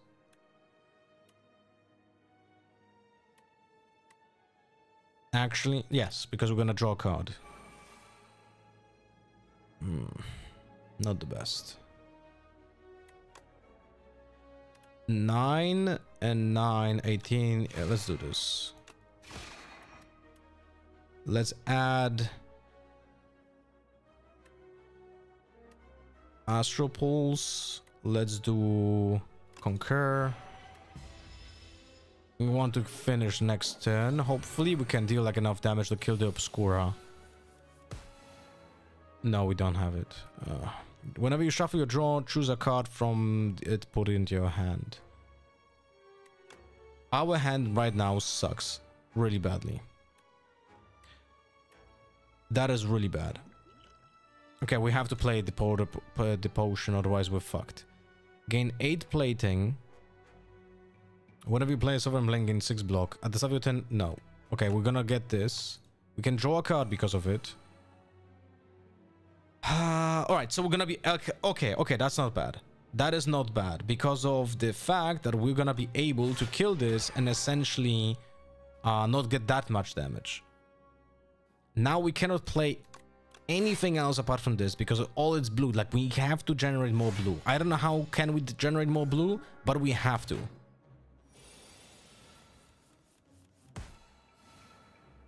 This deals 27. This deals 12. So I could... This deals 10 to all. 39. I'm 4 off. That is not good. But I can also use... Let me think. This deals 6.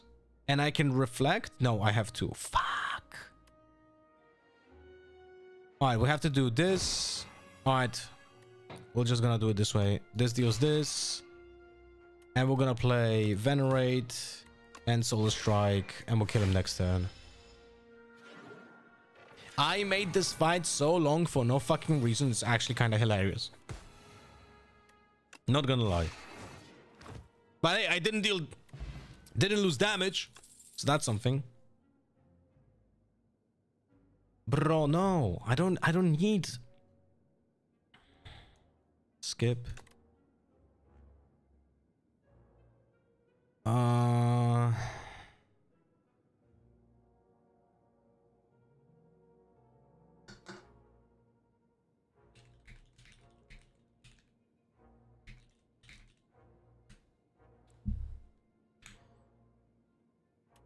Okay, I'm skipping all of this.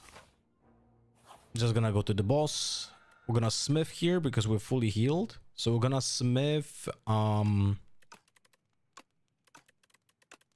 bombardment.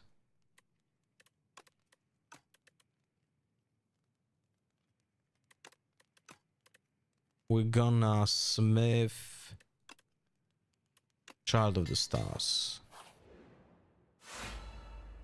All right. Let's see.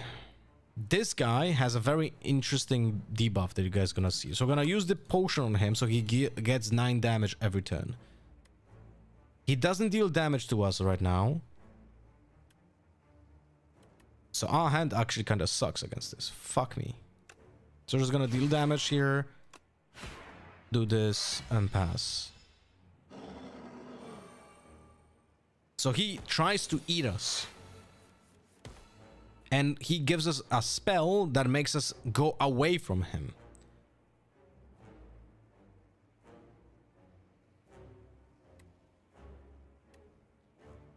Let's do Solar Strike.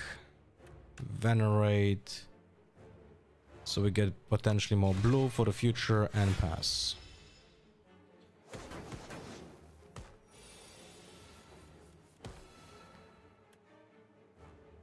Okay.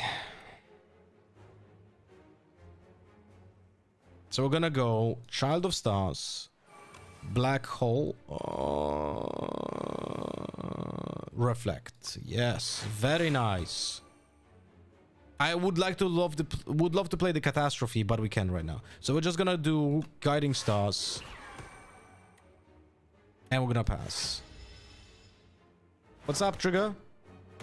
Will you play the new agent on its release? Do we know when it is? By the way, I'm worried that I'm not gonna get the invite for it because they've probably fired all of the people that were sending me the invites before, and I'm not in the partner program from Valorant for some reason. So I might not. After 6 years, this might be the first time ever I'm not getting invited to it because of bureaucratic reasons.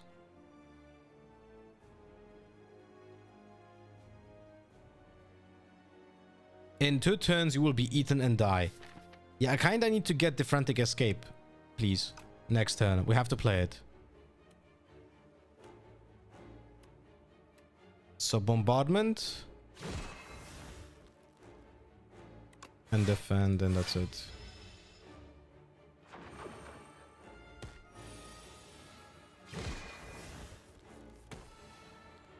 Okay, so dark shackle, so it doesn't even damage. Frantic escape. Frantic escape, bulwark.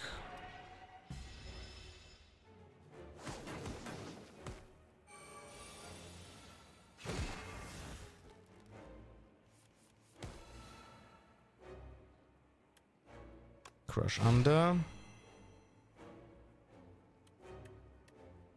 Venerate because it gives us armor and damage. Furnace. Well, we either kill him or he kills us right now. But we kill him. Yay! Bro. Gain 5 blue. 5 blue? Are you kidding me? Next turn, put 2 cards from the draw pile into your hand. Okay, we'll take this. Alright, guys. We're gonna swap to Riftbound now. We're gonna be casting with Jakub from Rift Lab. Save and quit.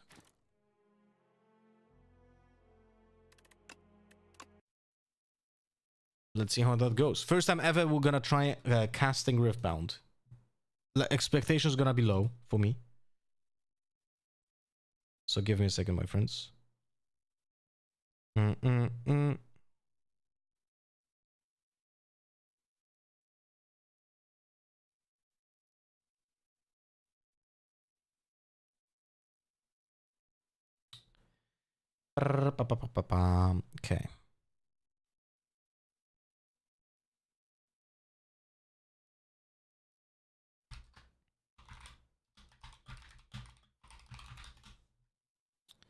Let me change the categories.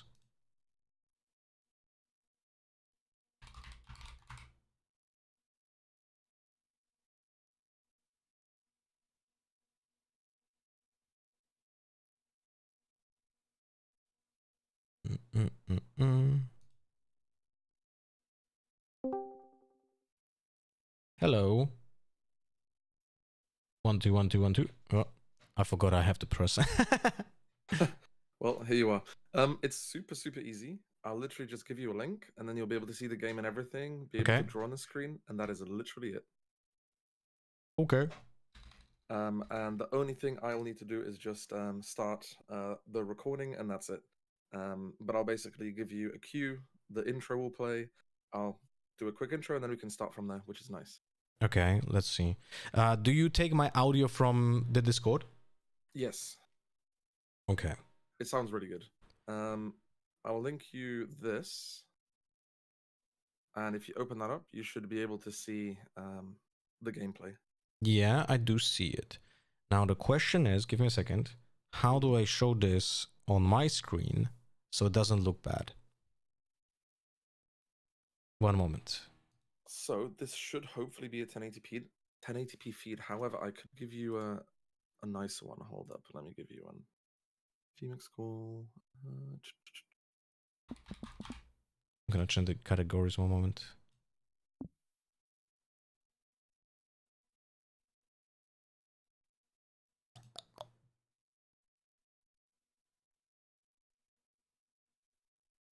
If you open this link, you should be able to get a 1080p feed into your browser. VMix.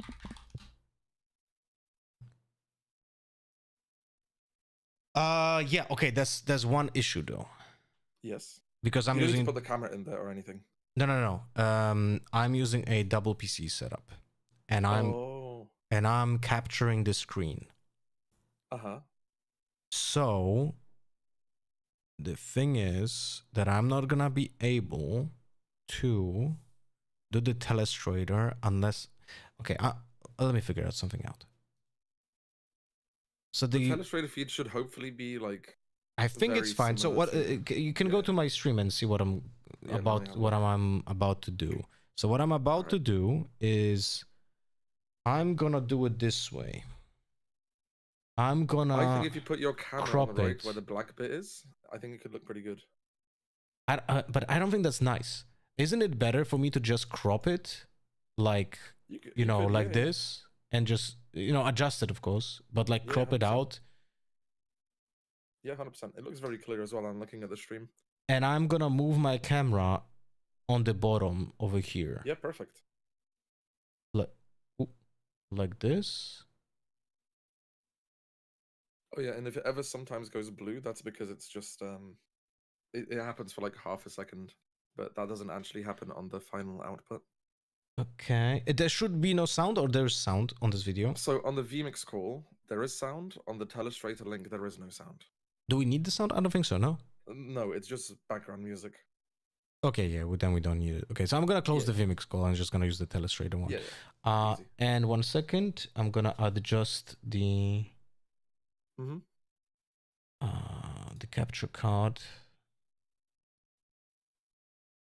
I'm gonna delete the chat from the screen for now. Oh, yeah, also the second game is me playing Draven. So yeah, first thing we have is this matchup, and then the second one is me playing Draven against an Ezreal. Okay. Wait. Like this. Okay, and I can resize it. I'm doing it by hand, so it's like Yeah, I see. I don't even know if there's a way of doing it like automated or something. It doesn't matter much because you're taking the feed from yourself, right? So it's like okay. All right, so I think this is fine. Does it look okay? Yeah, it looks great. I can see everything. I can read everything. Yeah, I think it's great. Let me see. Let me move this. You see the card moving on the left, right? Card moving. Yes, I see Lady Okay. of Luminosity right now.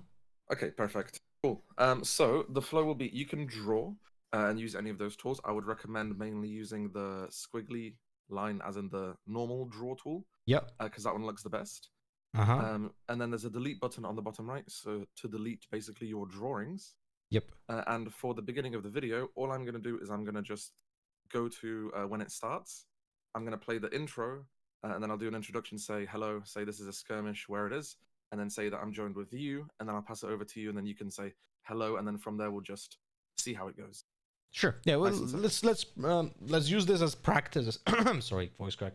Let's use it as practice. I had never casted Riftbound before, so this is gonna be a learning experience as well. Yeah, it'll be great. Awesome. All right, So I'm going to reset the video. I'm going to skip to when they reveal the first battlefields, and then I'm going to start.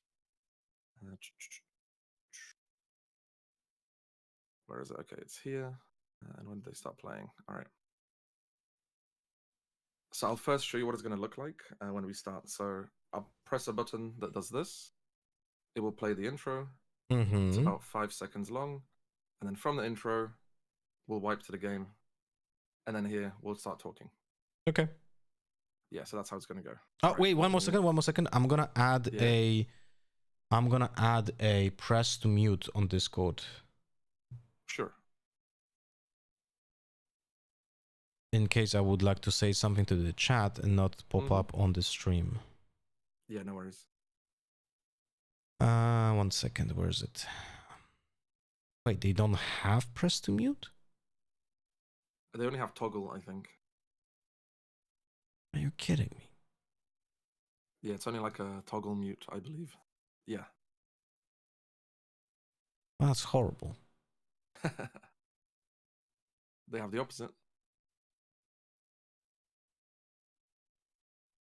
Fuck. That's absolutely horrible. How do you not have such a basic tool? Wait, maybe there is one. Let's see. If you go, let me check. I don't see it. Finds- I There's could. only toggle mute, I think. Yeah. Yeah, I guess I have to toggle mute. So wait, I have to go to keybinds in this case, not voice. Are you going to be doing that on your stream deck, by the way? Well, I can, but Because if you do it on your stream deck, you could have like you can have a press and release command, I think. So when you like press it / hold it, it mutes it, and then when you release, it does it again. So that technically is a push to mute. yeah, horrible that we have. Yeah. Like this is such a basic thing in TeamSpeak. Mm-hmm. Well, Uh, TeamSpeak was the GOAT. wait 1 second. Yeah, I'm gonna add a keybind for it. I'll figure out the stream deck later on. Yeah, take your time. Toggle mute, toggle deafen.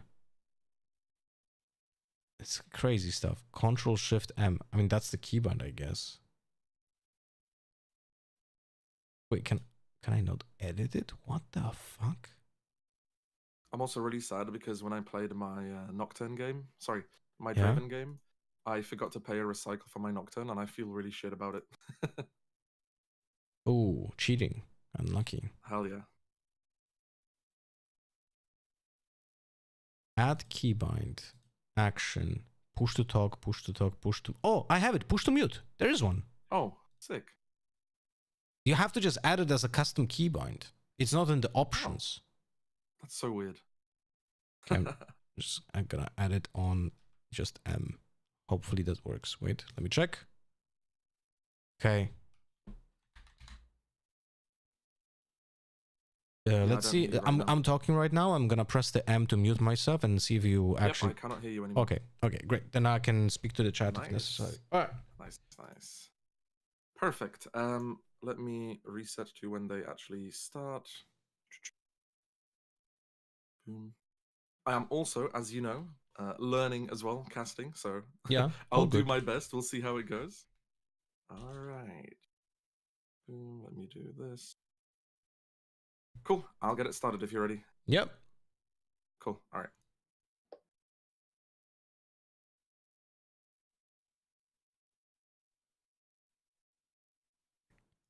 Welcome back to another Rift Lab video. Today we're covering a skirmish in Dublin Island in Otterspace in one of my locals, and this is round 1 where we're going to have Master Yi versus Victor. And joining me is Lofar. Hey, I'm waving to the camera, which you cannot see. Nice to be here. Hell yeah. We went to Bologna together. You played in the main event, I played in the sides, so we had quite a good time. Do you know much about the Master Yi / Victor matchup? This feels like such a set 1 game. It's crazy. And the Well, fact that we're seeing it round 1, you know, of Spirit Forge skirmishes. if kind of this fun, I is think. if this is an Aurora deck, it definitely feels very bad for the Master Yi. Because from what I see, the Victor deck is gonna be the full control list since it has the blue champion unit in its zone, and that indicates that it plays a lot of spells. If it plays a lot of spells, it's most likely the control deck list. And there's 2 times called a week in the opening hand of Feral Hedgehog. I just saw his nickname. Yeah. So yeah, Feral Hedgehog will be really feral because he has 2 perfect cards against an Aurora. So I am not certain if this is Aurora. We'll see, right? And we also saw a turn 1 pass from the Master Yi as well. So no 2-drops in hand, no Zonias. So it could be likely that they're playing the Aurora variant. It's I live, see they Dragons. have disciplines in I mean, sorry, hand. no, it's live. There's a It's Ruin Runner we're as live. well. We're casting live. Interesting. Yeah, cannot see his hand. Passing again with 4. Oh. Oof. Oh. What does his Rough. hand... I mean, he even put the cards on the table. If he's putting cards on the table, he's either like saying like, oh, I'm bluffing here. Let's see if you will fall into my trap. But what's the trap? What's he's gonna do? Like, I'm not certain what's gonna be the play here, or is if he's gonna just pass. Yeah, you cannot in Riftbound. The thing is that if you play a unit that doesn't give you a trigger, you cannot do anything at the end of the turn. So I feel like that the body language that I see here might indicate that that's a problem for CJ over here, right? Because he doesn't give any priority to him. And we also see the Victor Innovator coming out. When you play a card on an opponent's turn, play a 1 recruit unit token in your base, which is real nice. And then we also see the recruit going into the Ravenbloom Conservatory, scoring a point. And it's a really cool battlefield. For anyone that doesn't know, when you defend here, reveal the top card of your main deck. If it's a spell, put it in your hand, otherwise recycle it. So for a spell Victor deck, really, really strong. Yeah. So I was a little bit confused. So he passed with 4 open, and he was acting like he wants to do something with the Proteus pass. But then the showdown did open, so there was a chance of playing cards, but he didn't play anything. So he might just actually have really terrible hand here from when it comes to Master Yi. He did just slam the Ruin Runner on the board, but that's gonna get promptly answered by the Call the Weak. Yeah, the Call the Weak, right? Yeah. Hopefully the Victor player knows that Call the Weak will work on Ruin Runner. Sometimes it's a little confusing when it says I can't be chosen by enemy spells and abilities, but Call the Weak doesn't actually choose a unit. Yeah. So that can kill it off. So let's see if that is played. Oh, and it I guess looks like he's playing it. Yep. Yeah, the Call the Weak is coming in. I hate that card so much. Well, it's a very powerful card. It's gonna be, when it comes to yellow decks, I feel like it's gonna be an auto inclusion in the entire deck. It doesn't matter if it's gonna be sideboard or main board. It just depends on what your matchups are. But in most cases, you're gonna play just Call the Weak in every single yellow deck till its rotation.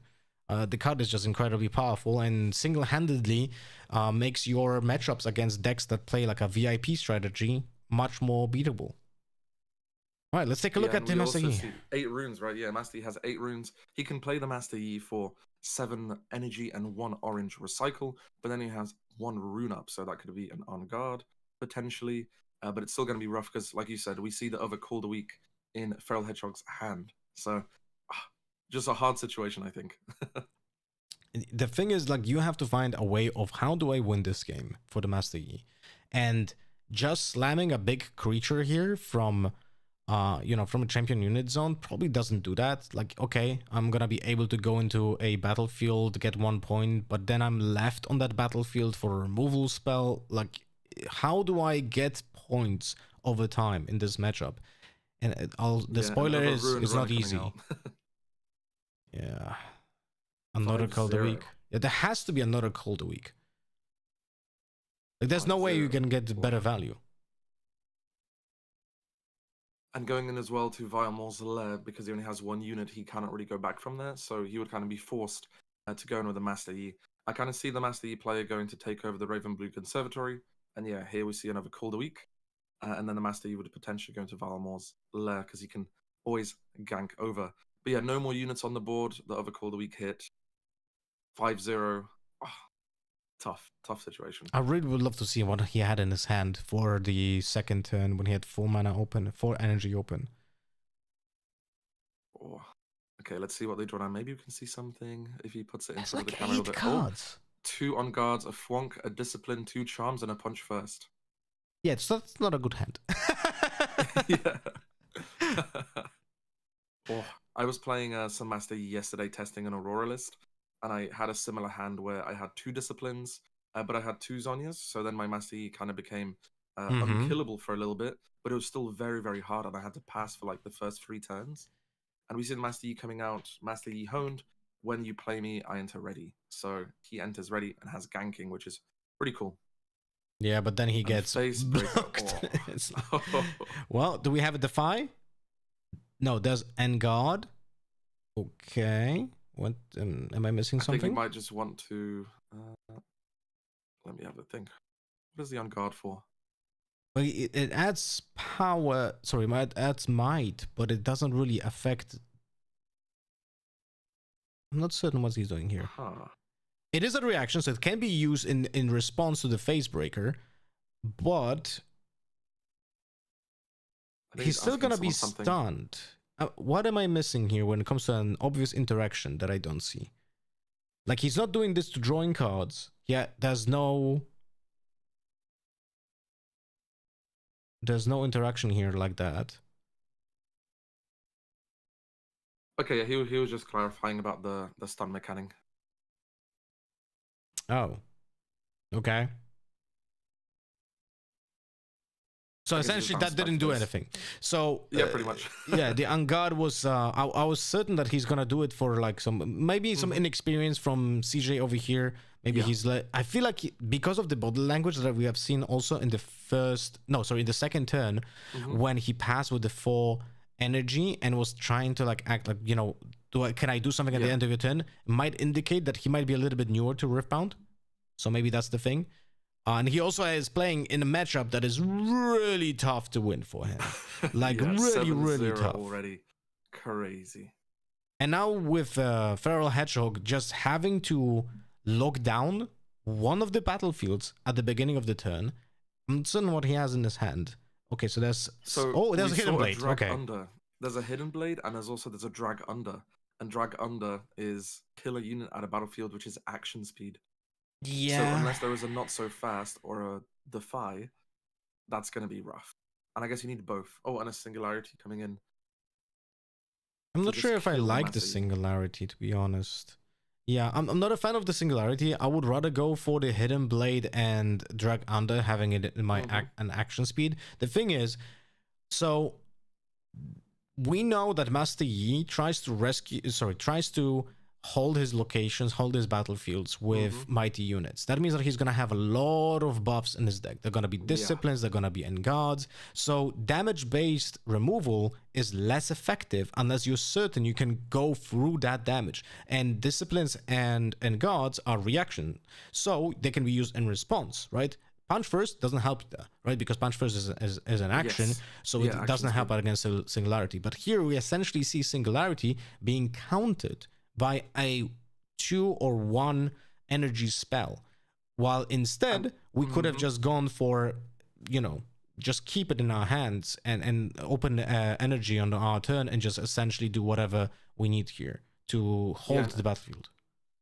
Exactly. And here we also see the hidden blade coming out and a defy coming out from CJ, countering that. So now the victor player is out of runes. So we see them scoring 1 point soon. And now we also know that we have the 2 charms. So potentially Victor going to be charmed in and the other recruit, which means that the Victor player hasn't won the game yet. Yeah, and now that opened the victor to actually losing the battlefields. So there was a play for Feral Hedgehog where he could have just hide the hidden blade, right, which saves him energy. Could have had the open, and it allows also hidden blade to be reaction speed, right, which allows you to either counter your opponent's like play by killing your own unit, for example, drawing cards, and making sure that you have more answers in your hand, or just straight up use it on your opponent.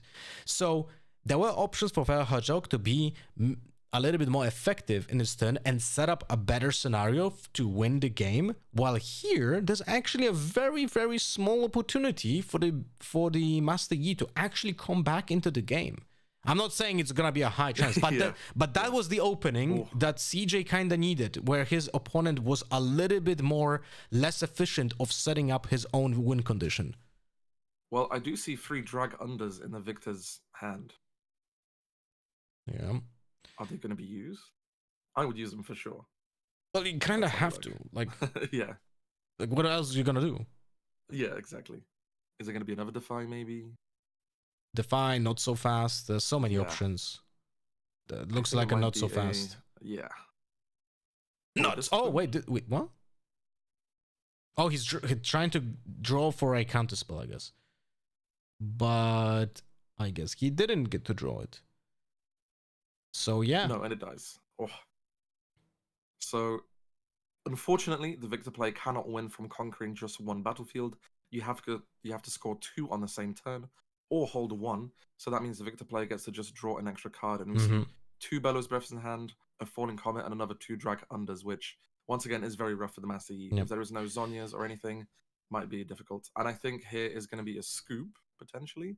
Yeah, this looked like a rough match for CJ. Yeah. Rough game 1, not having a turn 1 play, not having a turn 2 play, then turn 3 play being countered by Call the Weak essentially, and turn 4 play countered by Call the Weak essentially. So I sound like a broken record over here.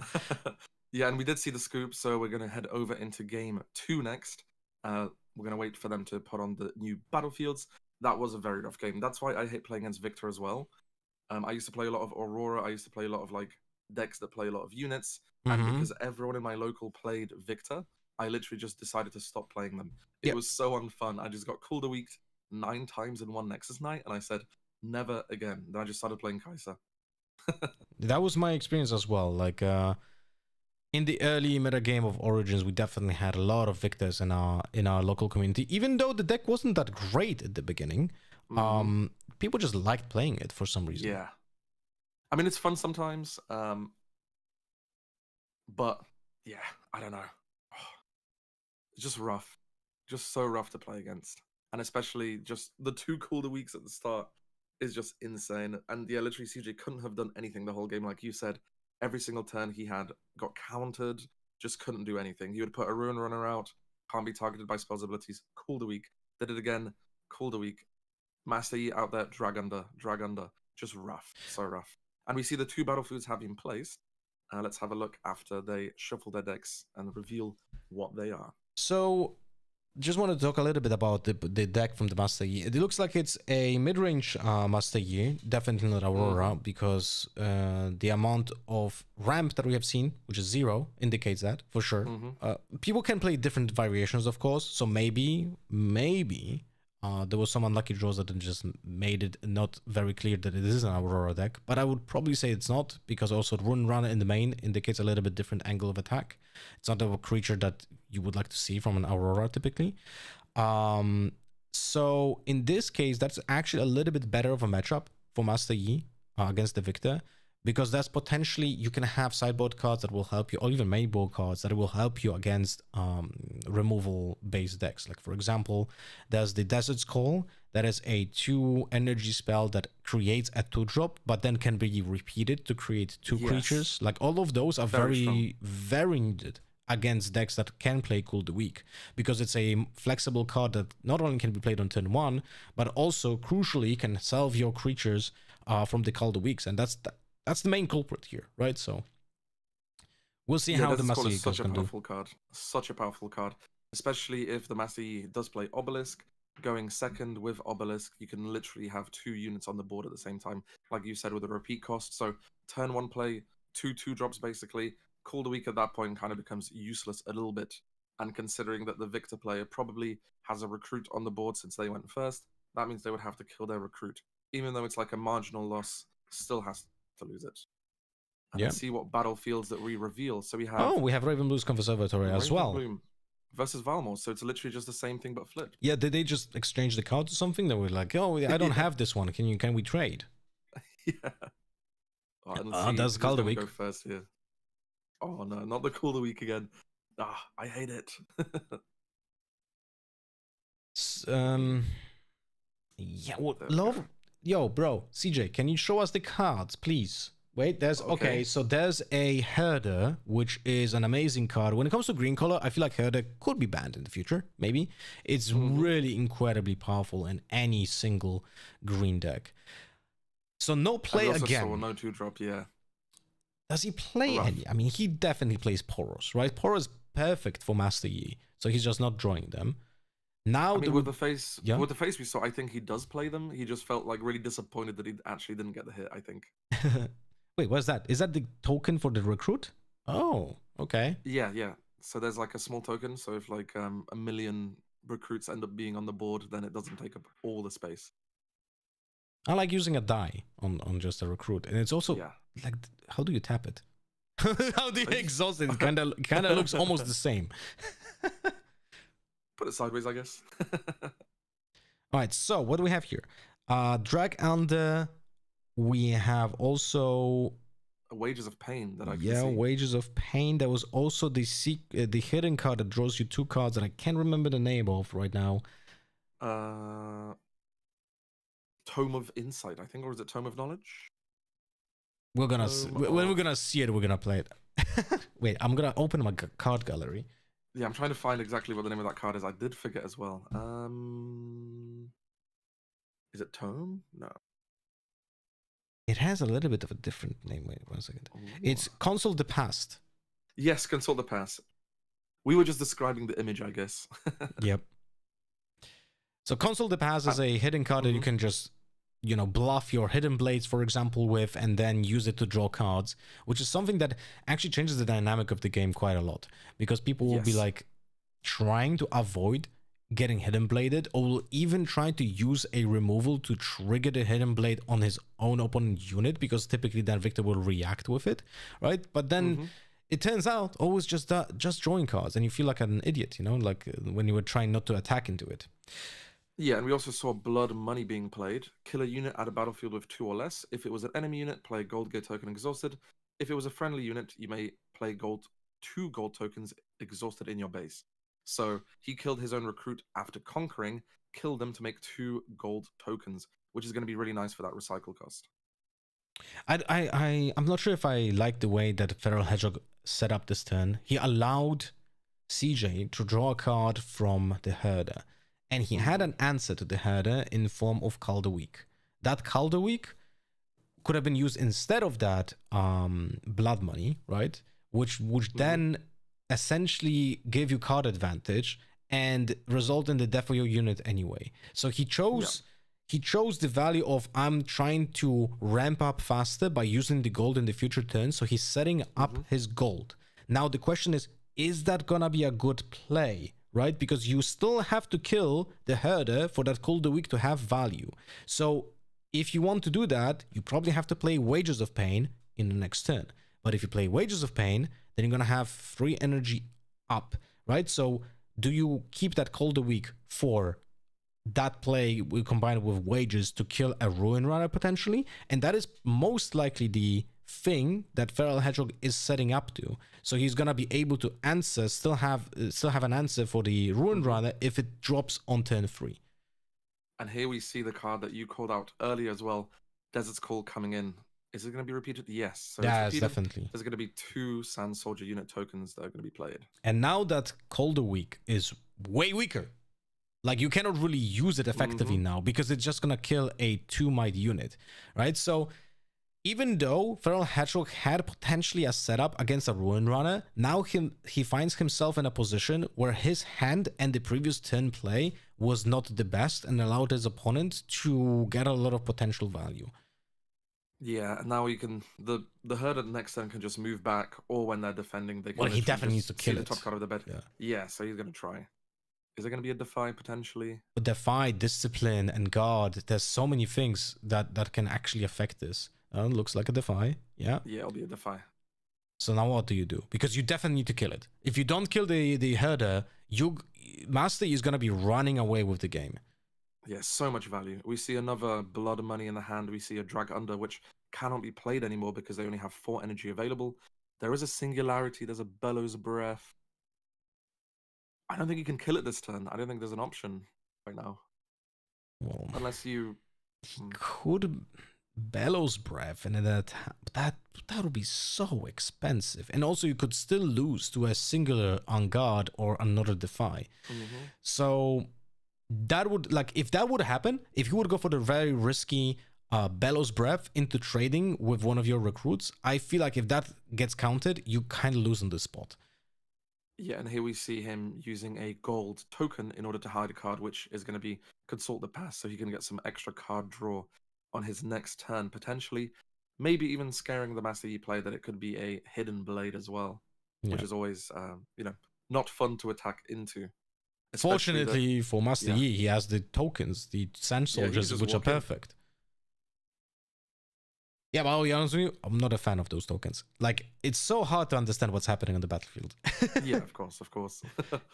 Because the gold tokens are looking very similar. I'm not sure if you see this. Yeah, I see. I'm using my finger to point to stuff like an idiot, by the way. All right, so I wanted to say something because, if someone is new to Riftbound, they might not know some of the mechanics. What is very important when it comes to hidden rules is that if you hide a card on the battlefield, you cannot use it in the same turn you hit it, which is obviously made for cards like Consult the Past, because if you could just Consult the Past, hide it for 1 power and just use it to draw 2 cards, that will make the card almost as good as Cold Shot, and that cannot happen in blue.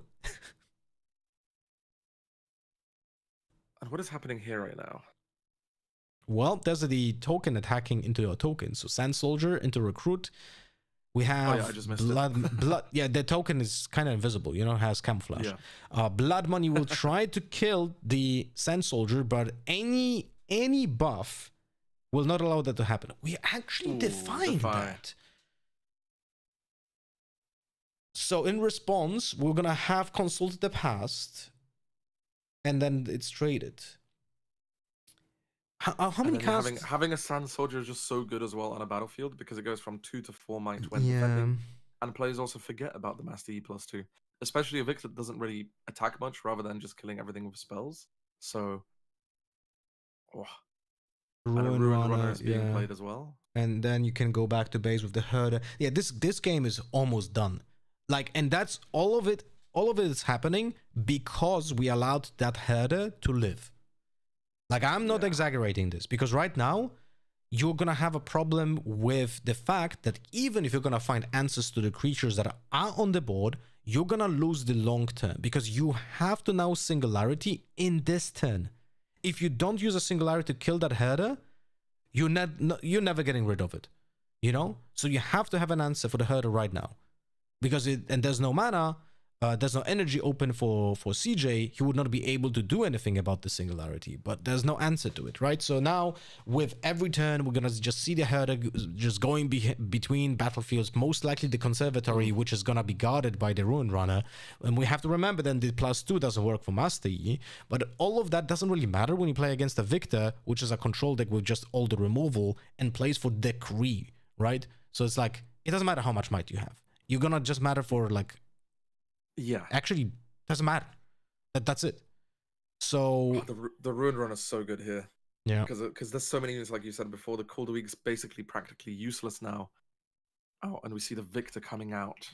So no singularity used. We're gonna let those units stay on the board. And once again, the herder can just move in again for free and then just draw an extra card. Just so much value from that card. It's crazy.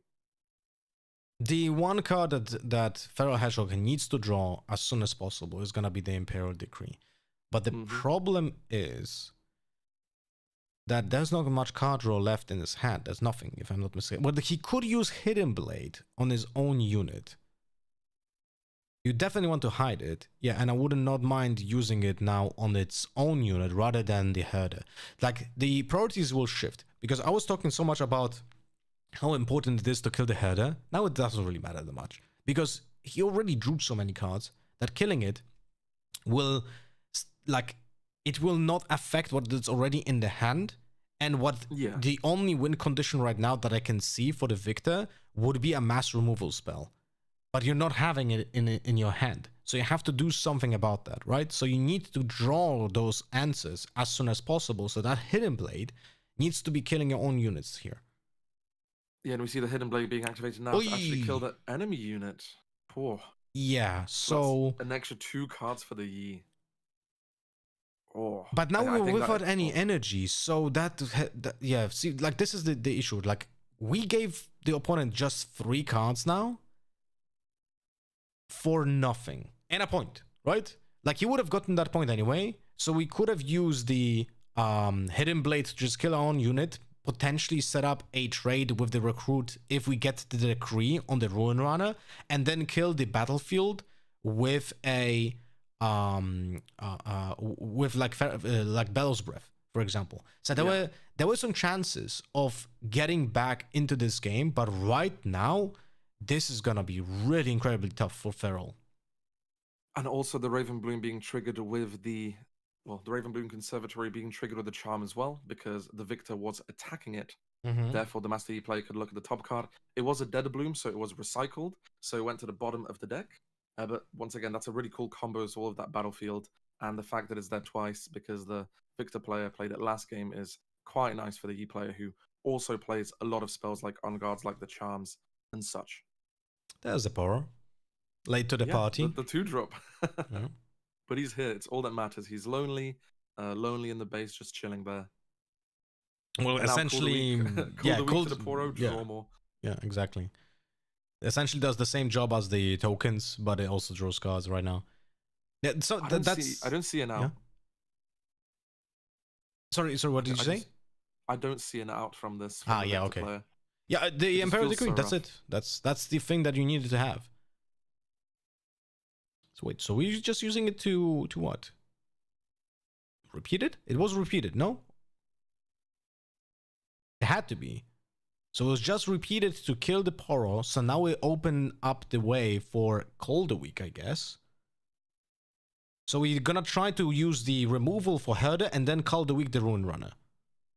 Yeah, he's looking like, how many Defies have you used? Do you have any more counter spells in your hand? Well, he cannot use Defy on the what's it called? I guess he could drag Under. and then call Drag the week. yeah, Drag Under cannot be defied. Only the Cold Week can be defied. Yeah. Oh, we're using okay, which is also fine, Yeah. but this could be countered by 2 buffs. And there's like 7 cards in CJ's hand. What's happening? Okay. did he- No, no. did he react to the no. punch first? Oh no. Oh, no.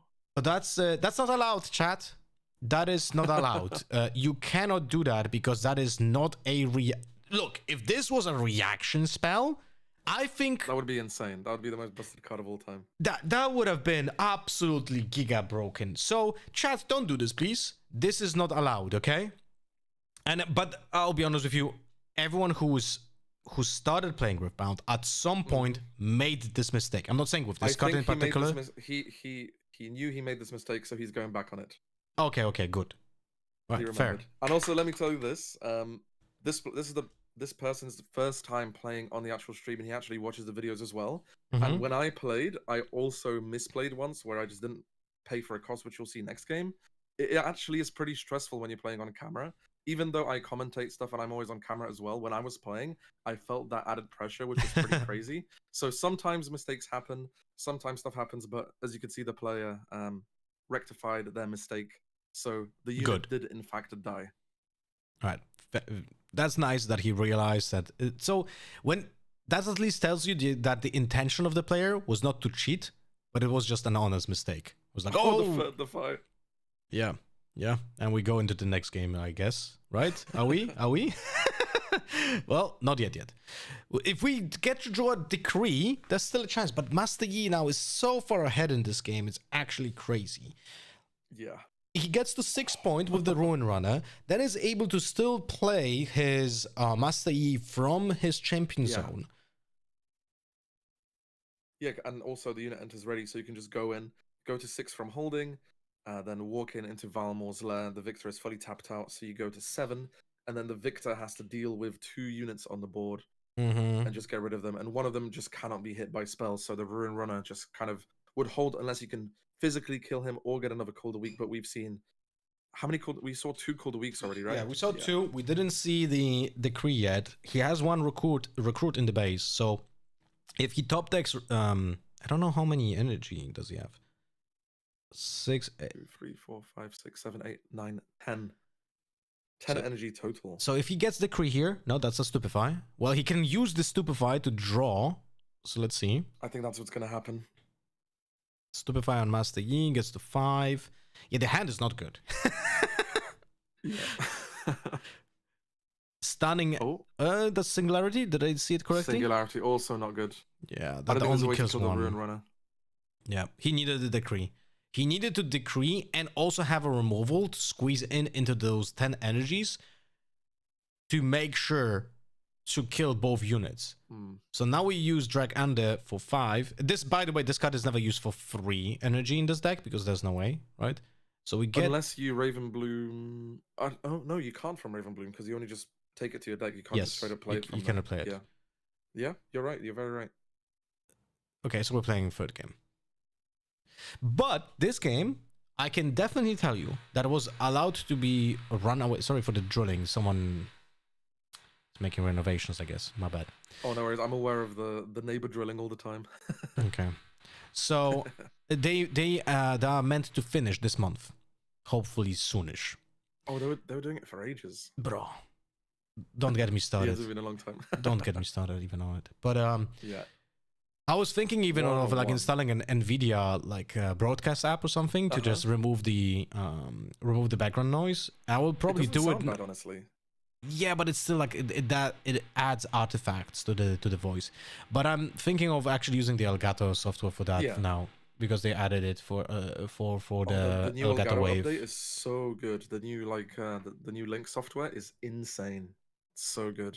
I'm let's say like this. I'm mentally preparing to change my setup for it, because I was using a Go XLR for the previous like 6 years, and now I have the Wave XLR Pro audio interface that I can now use instead of it.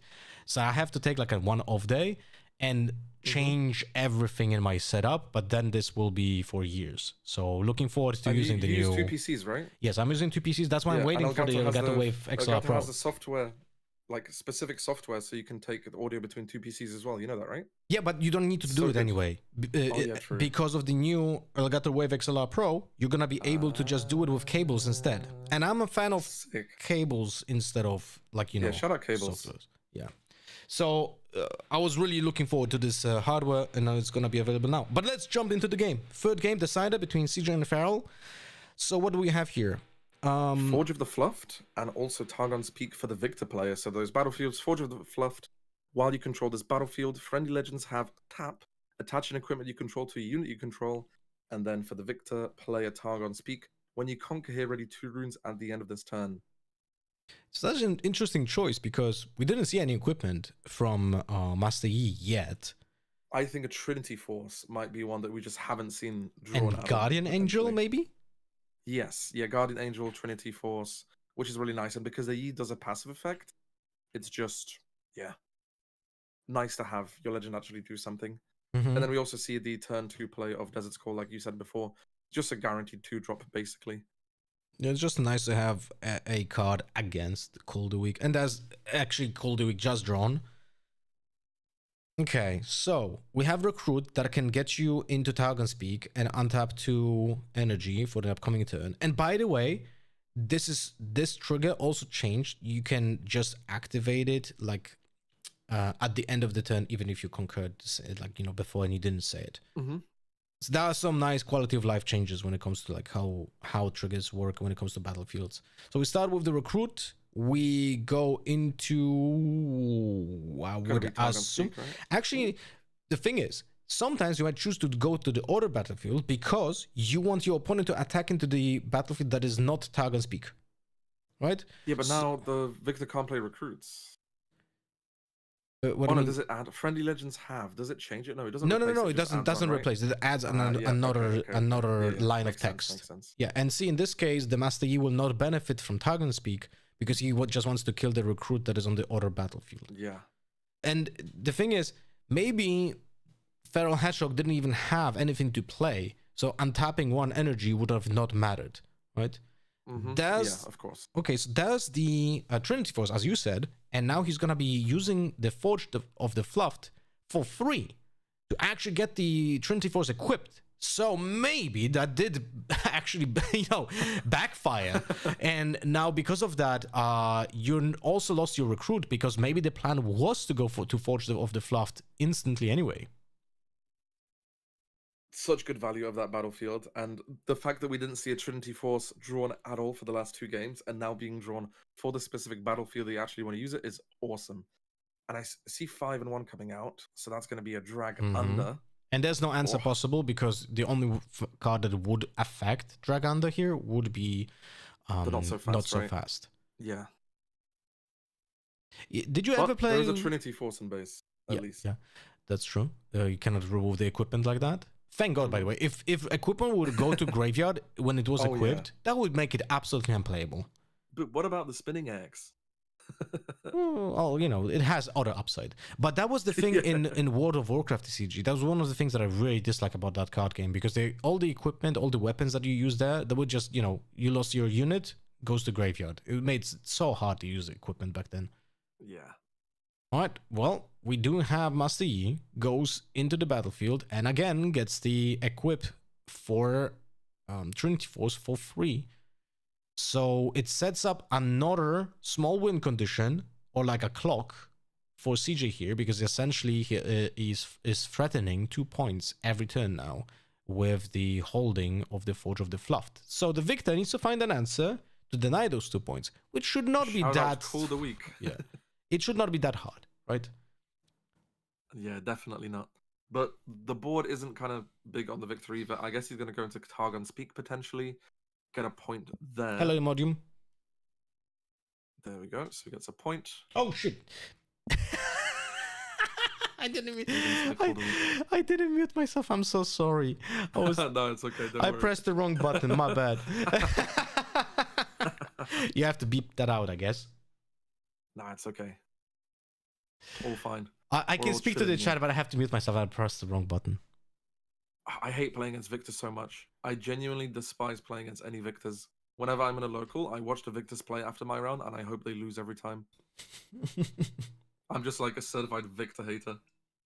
The thing is, I think I need to build one Victor deck for my locals, just to have it in my backpack, so I can borrow it to someone who wants to just try out the game, because it's like one of the cheapest, if not the cheapest decks possible to build in Riftbound, right? If you do the control build, it's like there's nothing in it. You can play maybe Watchers, but you don't have to. Like if you want to build just a deck for someone to borrow, you can just build that viable Victor deck without any Watchers. So it's essentially built out of commons and uncommons. All right, so what's the plan over here? Cold Week kills your unit. So we saw the Yi counting. What is that? 2, 4, 5, 6. Rune Runner? No. 8. 7, Is 8? that Maybe Dead a Bloom? No, that's a that's green. gonna be a the eggplant. Okay, with Accelerate? I think so, yeah. It is indeed Tasty Feyfolk. Shout out to the eggplant. Really love that card because when it dies, you just draw one, ramp yourself. It's awesome. Yeah, and then, now you again. just go and conquer. Boom. 3 Trinity Force. Ho. Yeah, that is rough. Victor is always in the same position right here, right? It's like unit enters ready, goes to Fortress Fluft. Even though you don't have energy, there's the equip on for free on the Trinity Force, so he is not deramping. So you have to find answers again. And even if you have answers, as you just said, the Master Yi player will draw cards because his eggplant will die. So And this is kind of basically rough. have all his runes available, and we know that this player also plays a Dead Bloom Predator. So if he does draw a Dead Bloom, he can just go straight into Targon's Peak and just literally get rid of the recruit that's there, kill it, and then just have a very strong hold. And then also just keep drawing cards. Just keep drawing, keep winning. Yeah, but another Colder Week here will decide the fate of the Tasty. We draw a card, but it's actually not looking that great for Master Yi. Even though he had pretty decent setups, leaving himself with no energy open and just trying to like make him have it to have an answer for our unit with the Trinity Force for now worked in the favor of Feral Hedgehog, because he's able to just get those points and be ahead of it. I'm kind of surprised that he's killing his own unit here, because you're not drawing cards, so you're just doing it for the gold, doing it for the love of the game, I guess. Yeah, you don't really need the gold at this point because you have so many runes, to be fair. 7 runes. Singularity, Bellows Breath, Imperial Decree. I am really flabbergasted here. Because you just called a week the unit that you had in your base. So you're not going to be able to get a point. Huh. Yeah, could have just held, went to 5, conquered with the other one, gone to 6. Well, you wouldn't have the other one, because that's the thing. Like he used the Calder Week, yeah, but it's still a 1 point. So we'd go to 5, and I know uneven numbers are not great, but it's like you have to win by getting to that 5th point at some point anyway, and you kinda gonna have a problem here. Or Ruin Runner with the Trinity Force is still Decree. It's hard to kill. It's still Decree, basically, or not. Decree, so yeah. we didn't But see a it's gonna take at single least one Decree. extra turn, right? Yeah. I mean, it doesn't enter ready, so Master Yi cannot really now do the same thing that he was threatening before. But now we can see that Feral Hedgehog lost the tempo a little bit by not gaining a point, and then he could have just moved the recruit token back to his base, right? But in this case, and had to. Oh wait, there's a decree in the hand, by the way. Just saw it. I didn't see it before. Yeah. So with the decree in hand, you have a potential value in any recruit, right? Any recruit right here is gonna be a trade for a unit on the battlefield. But now you just have to spam them as soon as possible. Gonna mute myself.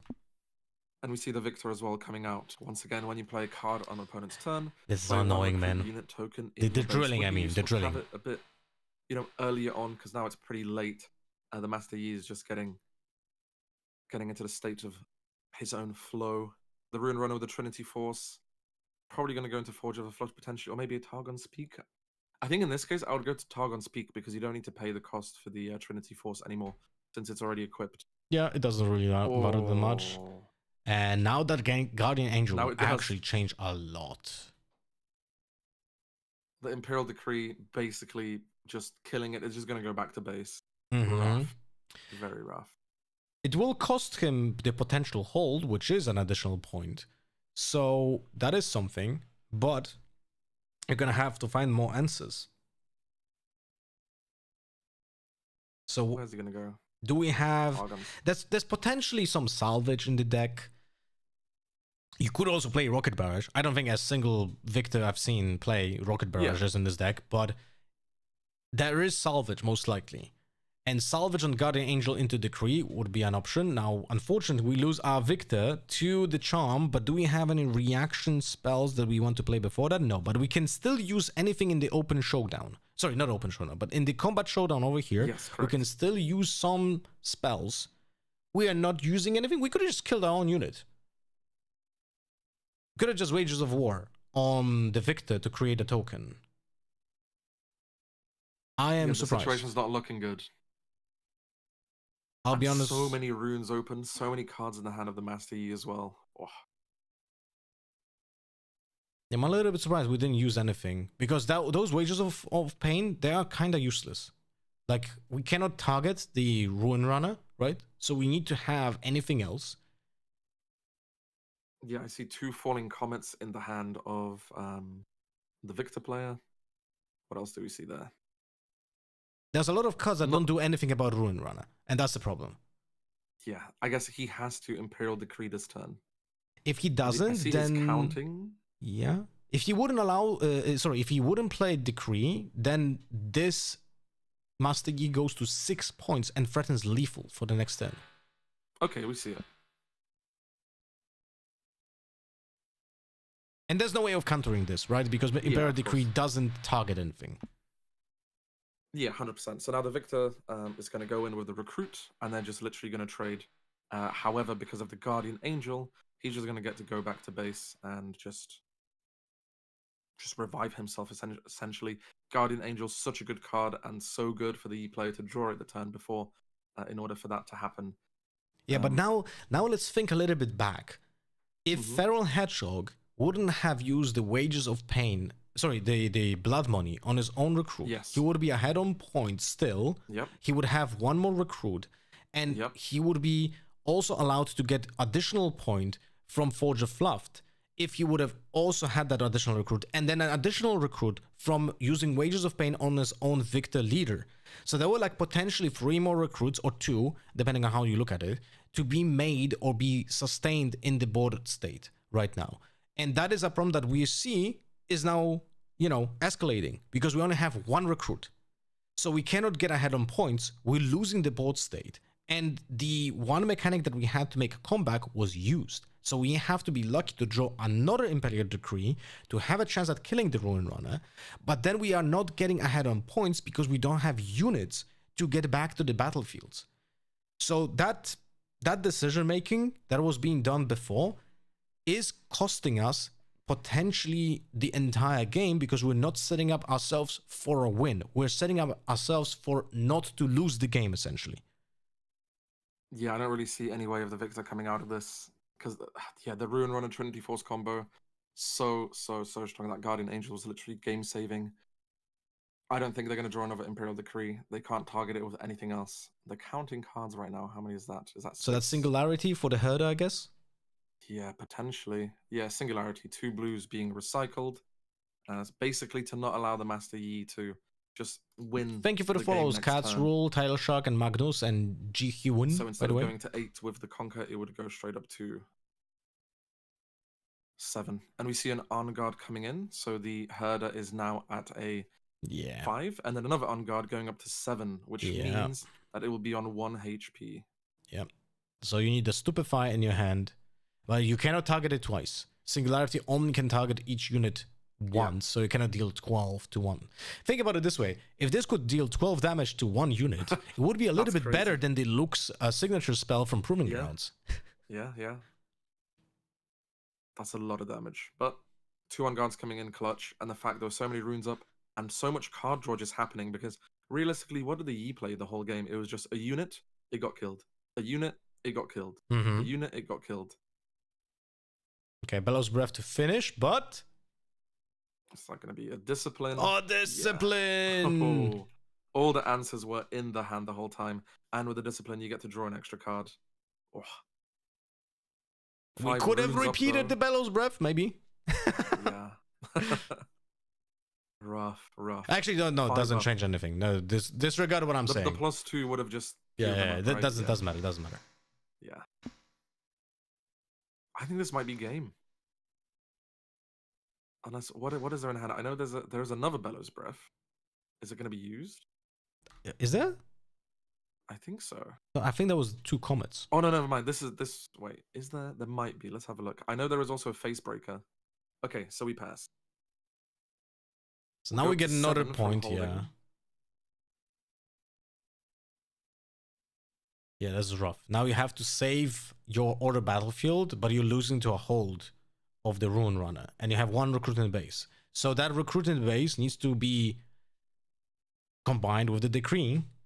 But here you have to save yourself with something else. So what do we have here? We have the Face Breaker. Yeah, Face Breaker, so they stun each other, so the Poro will just, well, the Stellarcorn Herder will just bounce the base, essentially. Yeah, So and the denying that important skill. thing is to note that you don't draw a card when you get like stunned at the battlefield and the combat doesn't resolve. Because that unit gets recalled to base, and recall to base is not movement. Ooh, are we going to see a Dead Bloom hitting it now? Yeah, that's 2 orange recycles, 8 tapped. Dead Bloom coming out. Yeah, that's game. GG. And that is game. Thank you very much for watching. It was me and Lofa commentating here on the round 1 of the skirmish, and we'll see you guys next time. We can always add like 1 sentence or 2 after the game of like a conclusion of what was the summary of the match. Or something like that. I will do my best to do that. However, sometimes I don't have the recording. That's okay. We can do it over Post the the logo game? as well, like this. Yeah. We'll try and do that. Sick. Awesome. Let me load up the next game in that case. That was Sure. awesome. That was a good first try, and also my wake-up game, because I woke up 20 minutes before we started recording. All good. All right. I'm let me not set sure it how up. the delay is on the Discord, but I think it's not bad, no? It's good. It's very good. It's Okay. like basically instant. Everything that we talked about was perfect. Now you get to see me troll. Okay, let's see. Yeah, I literally forgot to pay for 1 Nocturne, but I spoke to my friend about it, and it was all fine. But it wasn't really game-changing from what I looked at. But I still feel really bad about it, but it happens sometimes. Yeah, sometimes we'll fuck up. It's okay. Yeah. Be right back. It's not the worst. It's not the worst. Let's see. 14. Boom. Okay, I'm back. Nice. I will be ready in just a second. Let's see. 1426. Add. Let me just set this up. It is Draven versus Ezreal. And this will be round number 2. And it's going to be... You're changing the overlay, right? Yes. Okay. It should all be hopefully updated now. Boom, boom. Reset the points. So yeah, Draven versus that. And then let's get the cards. Draven. Boom versus Ezreal. Here. Skip it a little bit. Change the camera. Frame it. You can see my... Rashomi, Rift Lab My is face. Rift Lab Let's is go. a And then YouTube Reggie. channel of my friend here. I love Reggie. He's so fun to play against. Okay. Let's see. Is that going to work? So he's playing a So now I'm control playing Ezreal. Yes. Wait, are we doing another intro or not? We will. I'm just setting up quickly. Ah, okay. Yeah. Boom. Okay, that is cool. And then I need to move the table quickly because someone bumped into the setup in between the games. So let me. That's unfortunate. Yeah. There we go. Let's copy this and put it onto the. Oh yeah, you want to do it in Chinese, right? Yes, for sure. Yeah, makes sense. There you go. It's in Chinese though. Even the Timo is now with the Chinese emote. Yeah, I switched the bottom left to be. Zain Riftbound, San, thank you so much for the 10 West. months. Welcome back, buddy. How you doing? Thank you so much for the continuous love this. support. All right. Okay. Let me go back. And to I when we didn't do it mute again. myself again. Fuck me. Oh, it's okay. We weren't recording anyway. Yeah. And don't worry if you don't mute yourself. It happens. It's fine. Okay, so I'll do the intro again. It'll literally be the same thing. We'll go from there. Let me set up the battlefields. It is Voidgate and Zorn Warrens. Zorn Void Gate for the Reggie player. Sick. What did I roll here? Let's see. You know what I just remembered? FNAF 4. Yes, I always Zain San, lose my you're dice right. rolls. We have to play FNAF 4. Maybe there's one time I actually rolled We have three. to. I completely agree. We have to do it. I owe you that one. I rolled a Hello, 9. thank you very much for Not the bad. follow. Not bad for a dice roll. 9 against a 4. Okay, cool. I'll do the intro and Mm-hmm. then we'll start.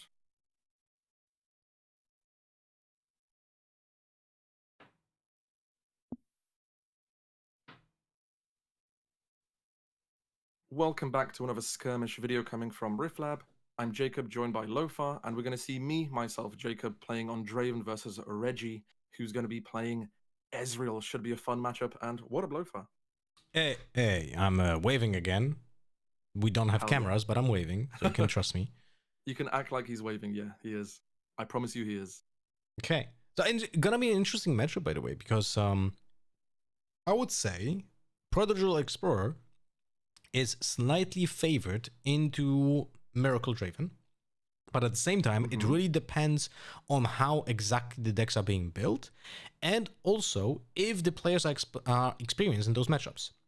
So it's like, So how do you I feel can about tell it? you for a fact. I can tell you for a fact that this was Yeah? my second time playing against an Ezreal. Mhm. The first time I lost, and this was my second time, which was in the round 2 of the skirmish. So I'm just coming off of a win. So is Reggie. So we got that little bit of a vibe boost because we won our first game, and we're also very, very good friends. We went to Bologna together, so we're just having a good time. For me, I wasn't really stressed, apart from the fact that I was on the feature match, so I was being recorded. So if you look at my play cam, I'm always just like... You're recording yourself. What are we talking about here? Exactly. Yeah. So you can see like my face the whole time is just like giga focused the entire time because I was just stressed. I was just perma stressed. It's okay. You need the experience, man.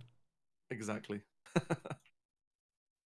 All right. So let's look. Miracle Draven is one of the decks that I'm pretty experienced at. So we're happy to see what is happening here. But now let's also focus on the Ezreal, which I am not experienced at all. And it's one of those decks that requires you to play it perfectly and fast as well if you actually want to finish any games.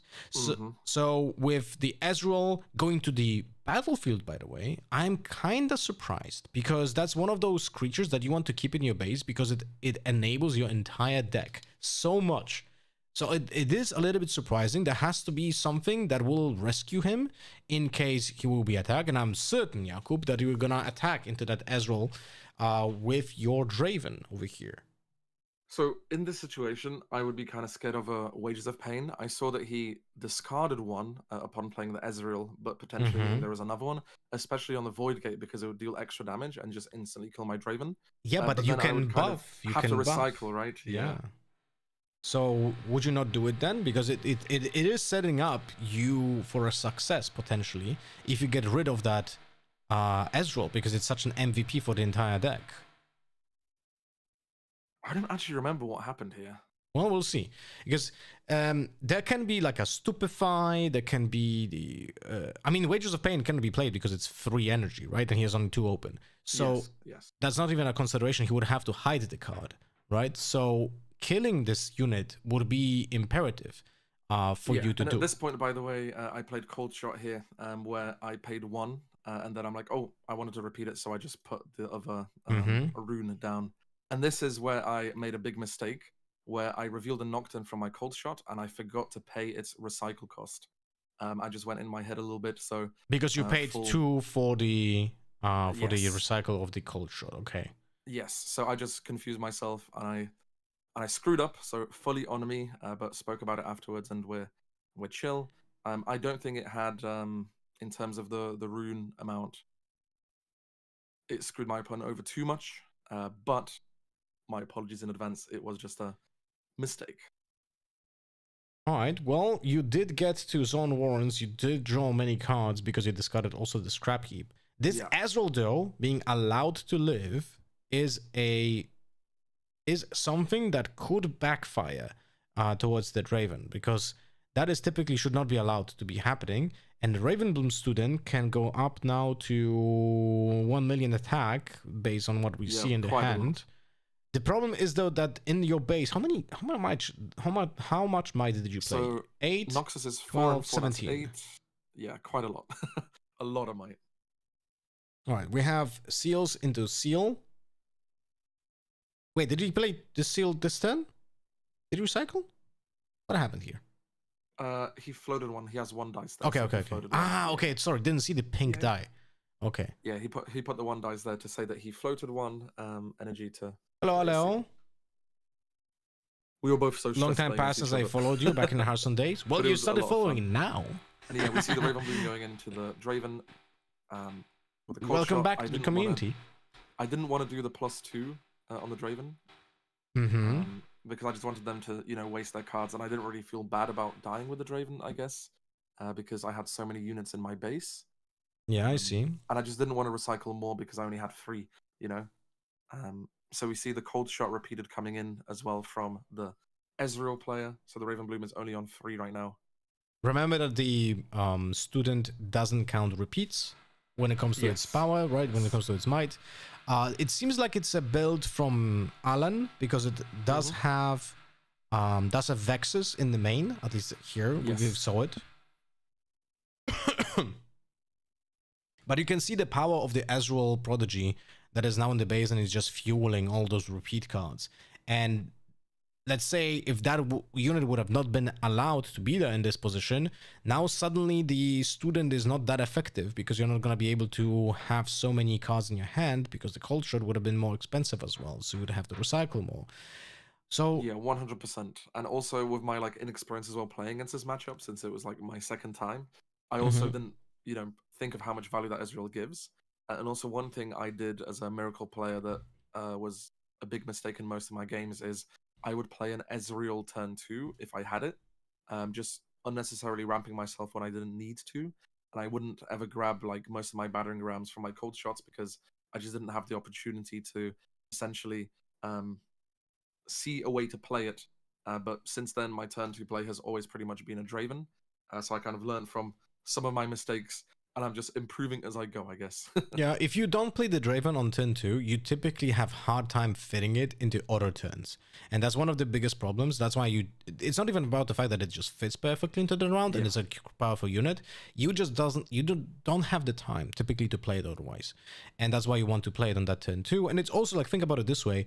Your hand, you can sculpt it with the mulligan in a way when you don't have to worry about your turn 2 play. That changes the way that you want to also set up your hand.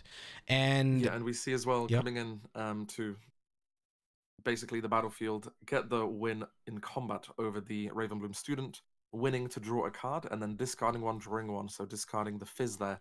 And I already have how many cards in the trash? 6 in total. You have 7 cards in hand. It's kind of hard to cast those matchups if you don't have a very, very efficient setup to see the hands at all time. You can what I find, I mean, this is my second time casting Riftbound, so I'm still very much at the beginning of my journey when it comes to learning how to cast this game. But I feel like how you need to approach it when it comes to casting, you have to be a little bit more reactive and more theoretical than actually talking about, oh, was that a bad play? Was that a good play? Because you don't have all the informations. Like when casting Hearthstone, that's much easier. You see all the informations. You probably know what are, the decks are much easier to understand as well. So here in this game, you have to be more open-minded to what the decision-making is from the players, because there's so many roads that can lead to the victory, but also so many decisions in the same turn. Yeah, 100%. And we see as well the Ezreal being played, and then one card being recycled to put a hidden card on the Void Gate battlefield. Now, I believe I potentially put in a fight or flight there, so allowing me to essentially win a combat, which is pretty nice. Yeah, but the problem is there's a Vex, and the Vex, Yes, exactly. when it goes into the combat, so if you would go into the Void Gate, then that suddenly that hidden card will cost you 1 energy and 1 power, and that is a problem. Yeah, the Vex is so rough. I do have a cool card in my deck list that I took specifically against cards like Vex and other cards. I added a 1-of Falling Star, and it gave me so much value in pretty much every game I played. It's just so nice. You can just kill the Vex in the base, you can kill the Ezreal, you can kill pretty much anything. And then with a Fizz, you can always replay it. And when you already have a huge base, you have so many cards in your trash, the rosters are basically free if you have any seals, which is cool. So it doesn't really matter that much when you deramp with those Falling Stars. And I can see myself counting right now how much I have. So potentially some Rasters in my hand. Well, you're at 3 points. You're still very far from setting up a win. Potentially, in many games, one of the way that a Miracle Draven just wins is just getting early points, getting to like 5, for example, and then holding one battlefield with like 30 might, for example. The problem is, against an Ezreal, that's not that easy to set up, because potentially there are ways of dealing with that many creatures on the board. Like, just one Watcher completely screws you over. Yes. And we saw a pass from the Ezreal player. I was really surprised at this happening. It kind of caught me off guard because I was ready to like be attacked, that is weird. That is weird, because that Vex attacking into the battering ram could possibly be very threatening. So I'm not certain what was the decision here. And again, we cannot really know exactly because we don't even know what the player has in his hand. Yes. And in this situation, I used a Piercing Light, where I paid 3 energy and 2 recycle cost. It costs 1 less because of the Ezreal for the repeat cost, so I didn't have to pay all of the amount in order to deal 2 damage to my Nocturne and 2 damage to my Battering Ram, and then kill the Ezreal in the base. So if there's any more cold shots or any repeat spells happening, they would be a little bit more expensive for the Ezreal player. And at this point, I feel like I'm so far kind of ahead, being 5 points against the 3. I thought to myself, I'm just going to go back. Don't want to risk getting like Wage of Pain or anything. But I didn't think about them potentially bringing a Watcher Bellows Breath in. So that's one thing that I didn't really remember was a thing because of my inexperience in the matchup. Yeah, but you cannot really do anything about Bellows Breath Watcher because he can choose any positions on the map. Yeah.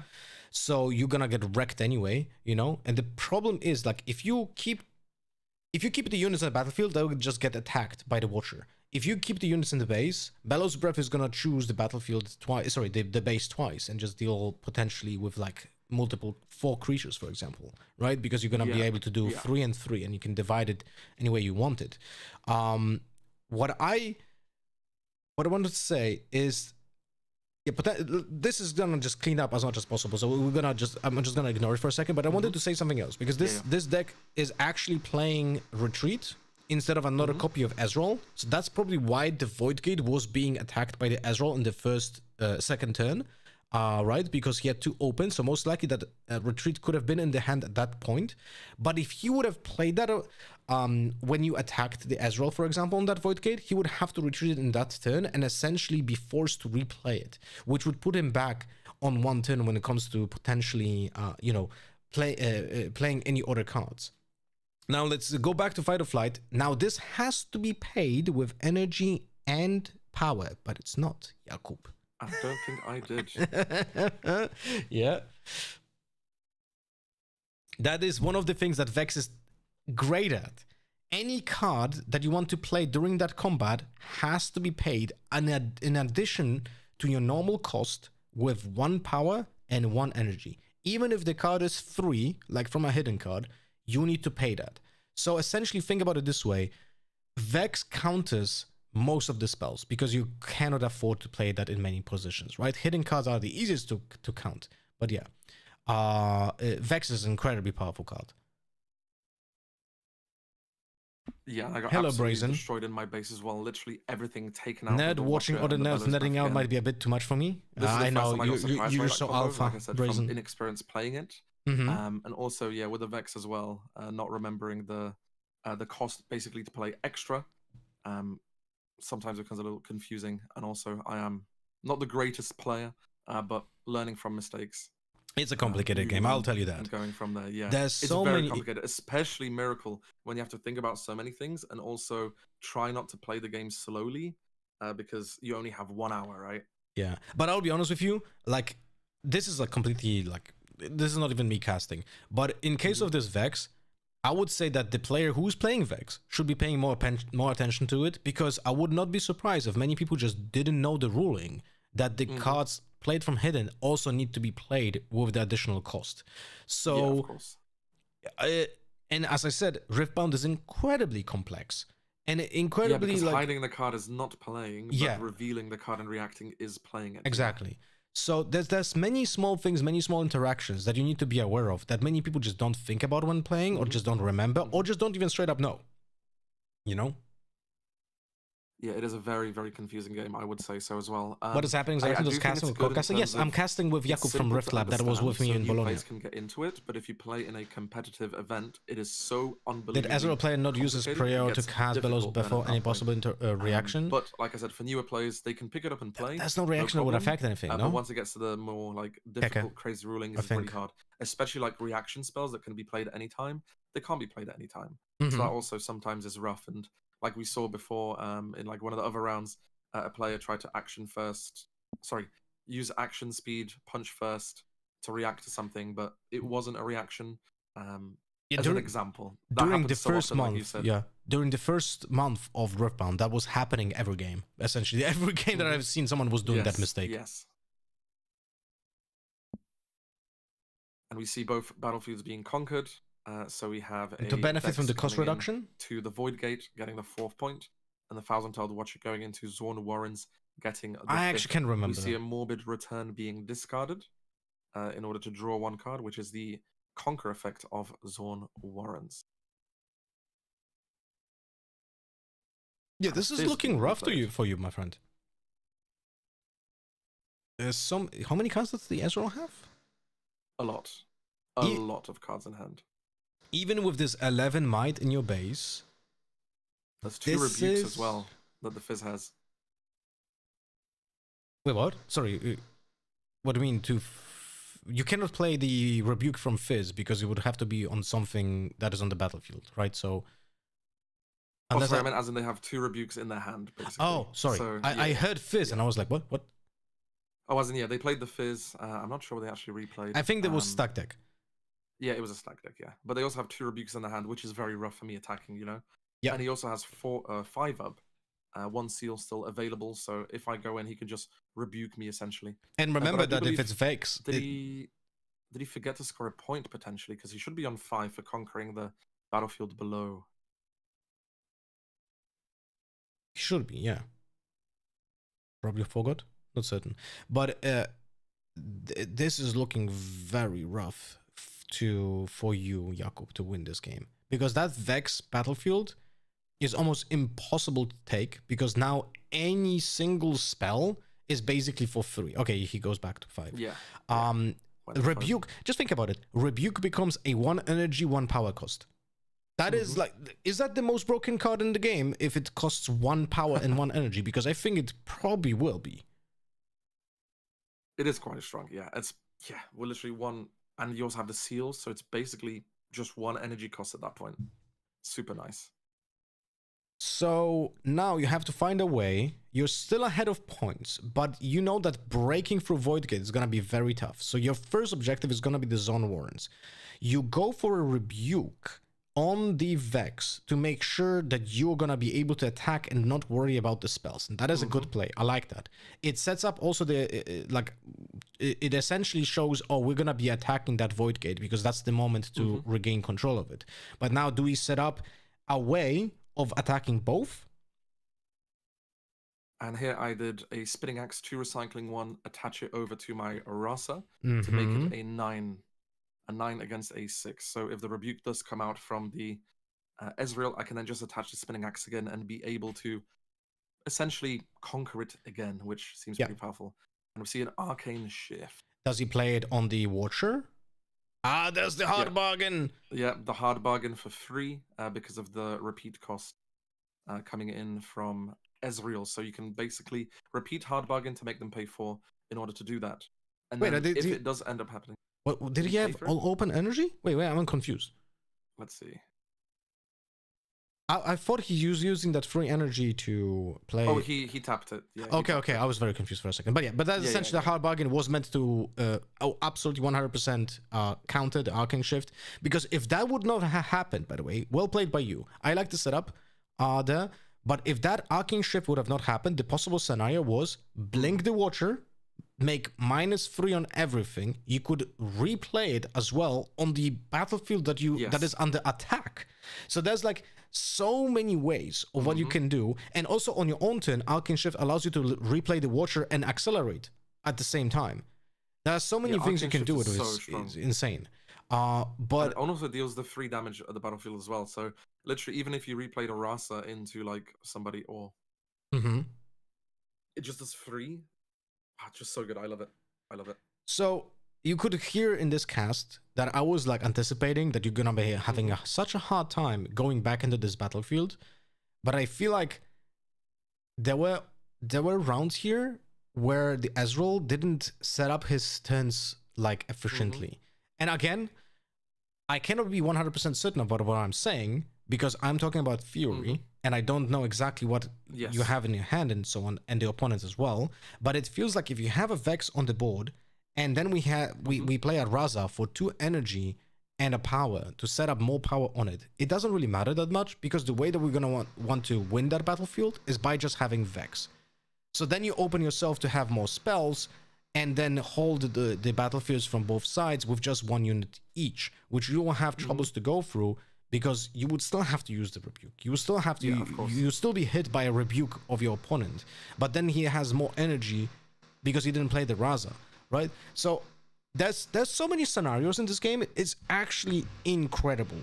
You know, it's like, it's so hard to predict everything. And This at is not point, we live. No, see it's not a live. double We're obelisk casting coming over in. a recorded footage. Whoa. Very nice Hello, for me Godsend. if I go first or second. Always can play a Draven. Just nice to have all those extra runes. So turn When 1, Bell basically writes, let's talk guaranteed about it on Draven, Discord instead of a regardless day. if I go first or second. Love to have a lot of runes. My God, 5. You're gonna have, wait, so you're going second. So you're gonna have 5. You still probably just start with the Draven. Fizz though will start with 4. Wait, would he actually choose to go second then? Did he choose? Do you Let's see. remember? I don't remember. We'll see, I guess, when we start playing. Typically in this game, you always want to go first. But there are some scenarios when you can take the risk and maybe go second, specifically when Obelisk of Power is, a possibility. Yeah. But at the same time, it's not a mistake to not go first, you know? And here I have a Last Rites, a Battering Ram, a Rasa, and a Seal. I kept the Last Rites because I thought it'd be really good if I have a lot of removal coming in from the Ezreal. I can just bring back my units, especially the Rasa that can just come out for 3 later on, which was super nice. If I have a Seal in play, which is cool. And this was after my sideboard as well. I put in a really cool card that you'll get to potentially see later. And yeah, I ended up going second, so I just put out my runes there just to kind of speed up the time because we're playing Miracle, and I didn't want to waste time just grabbing a rune, so I just put them face down, and then I just flipped them over to just start my turn faster. And then I ended up organizing them anyway, so it's not like I sped up the time. Great stuff. oh my God. But when it comes to sideboarding, you could have seen Ezreal. I like the play, the Draven on 5. Yeah, that's good. That's efficient. You'll have that time. But the Pickpockets is a card that I absolutely hate and love at the same time because it's one of those cards that I predicted that it was going to be played in metagame. But at the same time, it actually hurts me. When I play 2 decks right now. Miracle Draven, which has seals and gets pickpocketed. And also the second deck that I have is Jax. But in the Jax, I had to remove my Warbox to play around pickpockets. And I just played Dorans instead to not get hit by it, you know? Oh. And especially you playing in Poland as well. You have a lot of Polish players who like look up to Alan's as well, try and use his list. So Yeah. it's rough. So yeah, I have to play around a meta game that I have locally a lot more. All right, so you get the Draven for the first one. You have 7 energy on your second turn. Floating 1, Seal of Discord, Seal of Discord. Okay, still floating 1. You already played the shovel. Now the thing is, you cannot equip it till you actually have cards in your discard. Okay, so you played 3 cards. This is for 2. Okay, so that I was not aware of. I thought you could just recycle and No, then... no, no. You Okay. have to have 2 cards in your graveyard to equip it. Otherwise, you're not gonna be able to pay the cost. Gotcha, understood. I guess, okay, yeah. The wording on the card, recycle 2 cards from your trash.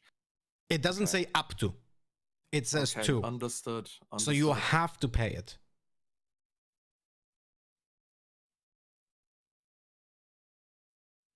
Will This it game's hard. matter? I don't think it will matter though, right? Because he would not. I mean, maybe would. Kind of hard to say. But anyway, now you know. Pickpocket Now I destroys know. one of your seals. Now that would be a backbreaker if you would only have 1. Mm-hmm. Oh, that's from Flesh and Blood. Yes, the Flesh and Blood tokens. A lot Yeah. of the players in the local are Flesh and Blood players, and one of the players that we actually casted last week and we released a video of is a Flesh and Blood player, and he gave all the players in the locals these tokens to take to Bologna and just to have. They're But really cool tokens. they look like Marvel cards. Are they just tokens, or are they just like? Yeah, just a full art gold token. It's cool. Huh, interesting. They are not foil. I think they are a little bit when you actually look at the card. There's only like certain bits that are a little bit foily. Because the Flesh and Blood Interesting. cards are like very, very different. Because they kind of look like full art Marvel. Like they're typically like, like a hit in a box, but like Yes. at the lower hit, like runes, for example, in our cases, So it's kind of interesting. Mm-hmm. All right, we have your Ezreal discarding a Raza. That Raza could be then replayed with the last rights that you have now equipped. The thing is, if you play Raza from your graveyard, it does count less, right? It does count less because Yes, I know there was a lot of judge calls about that in Bologna as well, right? Yeah. It will affect your number of cards in the graveyard. Now I wanted to point out Yes. something here, Mm-hmm. because what did you play? You played Ezreal first, right? If you're Yes. and you get counted by hard bargain of that falling Correct. star. That falling star was pivotal to set up like the way that the opponent has to play the game as well, right? So maybe to just have more options, if you didn't Do it have first, right? yeah, do it first if you already had in your hand, if that was your plan all along. Because you can think about it like, do I play the Ezreal here before my falling star? If I do play the Ezreal, is there anything else that I'm drawing from my deck that I want to play over that falling star? If the answer will be no, there's nothing else that I draw that I will play over this falling star, then you should be starting with the falling star just to play around the hard bargain. Mm-hmm. And I think that's like a big problem I have, where a lot of the time I just kind of do things, play cards, and then do things, instead of actually like trying my plan that I have, and then like you said, keeping my energy open just essentially for whatever happens to be able to react. So I could have paid that cost for the hard bargain and potentially destroyed the Ezreal's turn. But I didn't. You would get So yeah, demolished, mistakes bro. made. Mistakes made. Complicated game again, like there's a lot of things, like maybe, and if I would be casting someone who's not you right here, Mm-hmm. maybe there was something that would have been in the deck that would have been better than playing the falling stuff first, or maybe he didn't have it in his hand. I don't even know, because maybe I didn't see it, right? So you will not be able to talk about this Yeah, of with course. certainty. It's always about course. what do you have in your hand, what do you have in your deck, do I know the deck list, do I know the decision making for sure, and then maybe board state is also different. Like there's Yeah. so many things that are affecting those decisions here. Yeah, definitely. And still, I don't know why, but every time playing on the future match, every time I think of a decision, I'm like, just think about how everyone else is going to look at it later on, and it just becomes so stressful. I hate it. I Well, hate it so much. If I can give you one advice when it comes to that, Uh-huh. I learned the most when it comes to like public appearances, not from casting, not from streaming, but from playing in a music band. And if you play in a music band Okay. and you play gigs in front of an audience, Yes. You just have to forget there are people in front of you, Yes. and that's it. That's 100%. that's the thing that I realized for myself is once I stop thinking that those are real people watching me, Mhm. you know, and I even if I see them in front of me, right? Yeah. That's why playing Yeah. in a stage that is very dark is actually helpful for many people. But that realization made it so much easier for me to just forget about potential, like, you know, Yes. problems. Just focus on what you have to do, and in this case playing on a guitar was for me, and just focus on that and just try to get into like a trance state essentially. Yeah. And we see as well a pickpocket coming out, getting rid of my other seal, which was very unfun. Yeah. But Didn't fortunate enjoy for that you, those 2 obelisk of power allow you to stay ahead in that department of energy still. That And this is my sideboard card. That is a very good sideboard card, specific in this matchup Yeah. when you know that you can have it, because then you play it differently with your own hand. So if someone doesn't know, this is Invert Timelines, a epic from Origins that discards both hands and redraws 3 cards. Essentially, Yeah. in this case, you're discarding 2, but you're gonna be able to replay them with the conquer of the last rites. So potentially Rasas are getting fed, and then you replay 4 cards. Sorry, redraw 4 cards. This affects your opponents more than you, because you're gonna be able to play with this plan in your head, while the opponent might lose crucial cards in his hand because he had a different plan. Right? So it's a fantastic I card. did a cool play here. So I drew a fizz, replayed it, recycled 2 extra runes to basically replay the Falling Star. Because Fizz says energy cost no more than 3, and the Falling Star is a 2 energy cost, but I still have to pay the recycle cost. So I just got rid of 2 extra red runes, so I'm left on 4, and I get to just replay a Falling Star to kill the Ezreal and kill a pickpocket, and making their battlefield a lot weaker. And also I saw 2 rebukes in their trash going out. Yeah, I got rid of their Downwell, and I got rid of 2 rebukes. That's, so that that's timeline sick was value. clutch. That is sick was value. clutch. And also, because you saw the retreat in the game 1, most likely that means that there's no other Ezreal in the deck. Because if they play in a retreat, they don't have the second copy. If they, of course, copied the Alan's decklist, because Alan in Vegas played a different one when he plays 2 Ezreals without the retreat. And I like, by the way, I like the version with 2 with the 2 Ezreals instead of the retreat. It allows you to be more consistent. Yes, it caught me out because I played a scrim game yesterday where I killed one of the Ezreals, and then they just replayed another one. I was like, oh, I thought you played one, and that kind of screwed me up. Yeah. And then also, like, if you lose the Ezreal and then you draw the retreat after you already died, then you're like, huh, okay, well, that's great. Yep, exactly. And let's see what happens here. The Traven is going to die. The last Rite is going to go back to the base. The Battering Ram manages to conquer. I didn't have any red runes, so I didn't. I weren't able to basically make my Draven stronger. And then now I'm also playing a Cold Shot repeated, and I managed to put a Rebuke in my hand. So if I know a Watcher comes out at one point, I can hold that Rebuke for the Watcher coming in. I want to play on your and then mat. Just That is on my save mat. myself. But yeah, very nice. What's I don't know, the? Well, by the way, very off topic. What's the story of the playmat? Why is there an otter on it? Because the shop is called Otter Space. So the shop owner, Lorenzo, very kindly, I offered to buy playmats for all the players to rep the shop in Bologna. I wanted to buy 10 to 15 mats, and he said, make it 55 and I'll pay for them. So he paid for all of the mats, ordered 55, gave all the locals mats who went to Bologna, and was super cool about it. Wow, that's crazy. 55? Yep. He paid a lot of money. So shout out to him. I paid for the ones I wanted to buy, and he just paid for the rest.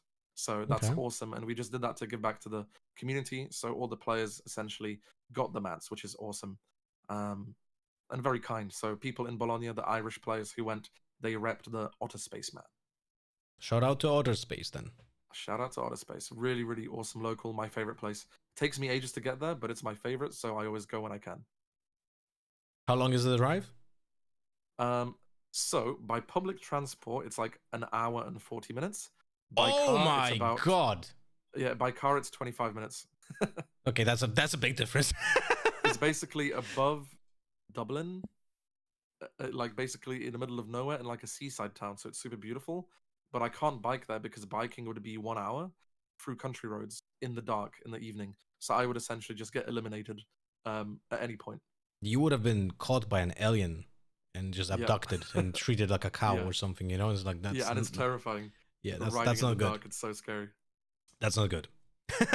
All right, let's go back to the game. Let's see what's happening here because we're yapping about other stuff. Wages of Pain kills your Ezreal that was on the battlefield, creates gold, but Ezreal is in not a good space. I don't know how many cards does he have. One card in his hand? No, two, three. Okay, never mind. There's a Vex and Bellows Breath. Bellows Breath on all three. What is the plan here? That was a repeat cost, I think, and then Frigid Touch to make the repeat on.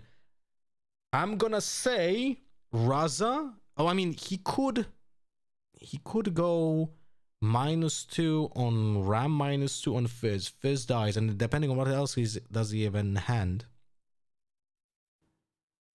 because he dealt 1 or 2 damage. Damn, I don't know. Because yeah, it was super confusing, so we started putting counters out to see what it was. He played Bellows Breath, but I don't know if it was repeated or not. If it was repeated, he can kill the Raza with the Frigid Touch that was also repeated. But I think at this point we took something back potentially. I don't remember. I don't think we did. He drew a Vex, so he has 2 Vexes in his hand. Very confusing. Let's see. What happens here? Okay, a Vex being played. So I think he was trying to do something more and maybe miscalculated. Potentially. I'm not certain. I'm a little bit confused because there was some plan with the Bellows Breath. The Bellows Breath allowed him to draw before the Frigid Touch. Okay, so he didn't repeat the Bellows Breath. Okay, yeah, he didn't. Because he didn't draw before. But he tapped 2 energy, but only recycled 1. I would have to replay that, but okay. So anyway, yes, let's just jump into the next round. So now you're gonna be able to recast your units from the graveyard over here by doing a conquer. Yeah. So one thing with the last rights, you didn't recycle 2 cards. I didn't recycle 2 cards. Damn you, Jakub! Really, you're really giving us a hard time here. But in my defense, this was the first time I ever played with Last Rites because I never used it before, so I totally forgot. But I should have done it. So hopefully, I really hope that the cards that I play do not have an impact because of that. Well, it's also like interesting because you played the Draven, but did you have a Raza in it? You definitely had a Raza in it. And with that many cards in the graveyard, you could have had a Raza for a smaller cost, but it would have a power cost. And now depending on what you have in your hand and what you have in the hidden zone, there's so many variables that would actually affect the decision making. Like you cannot say, oh, this would have been better, this would be more interesting. This, again, game is incredibly complex, and there are so many things you can do. Even here, right? You would have to like count, okay, I have to equip the Last Rites, I have to recycle 2 cards. Now how much Raza is? If I play the Raza from the graveyard, I just remove 3 cards. Do I still have 10 in the graveyard? If I don't, then I have to pay the full cost. Sorry, not full cost, but like the bigger cost than 1. Oh my god, 2 Vexes on a battlefield. How do we... That is another thing that I'm like now confused a little bit. Because we know that the Ezreal doesn't have a lot of cards. So how do we win when we only have 3 points as an Ezreal and the Draven has 7? There's no win. Like, how do we go between the battlefields? Do we have Ride the Wind? But even if you have the Ride the Wind, how do we do it with only 1 card in hand?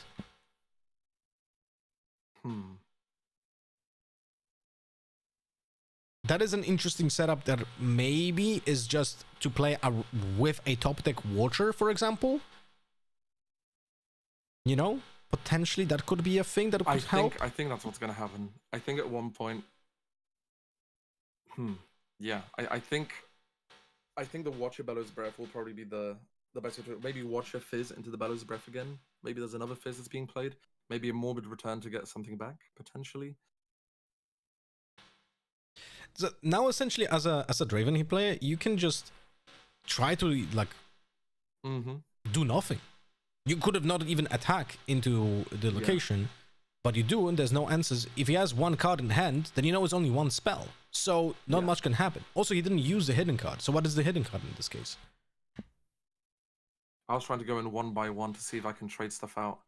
And I see that he didn't use the hidden card, so I was just really confused at what it could be. I just thought it most likely would be a fight or flight. Yeah, if that fight or but flight yeah. would have been used on something before, no? Oh, it's a Wages of Pain. Okay. Interesting. Potentially it was a fight or flight bluff. But yeah, here, get the trade because I took 3 damage. Moving back my battering ram to the base. Then I tap 4, one from which was floated earlier, to play a battering ram.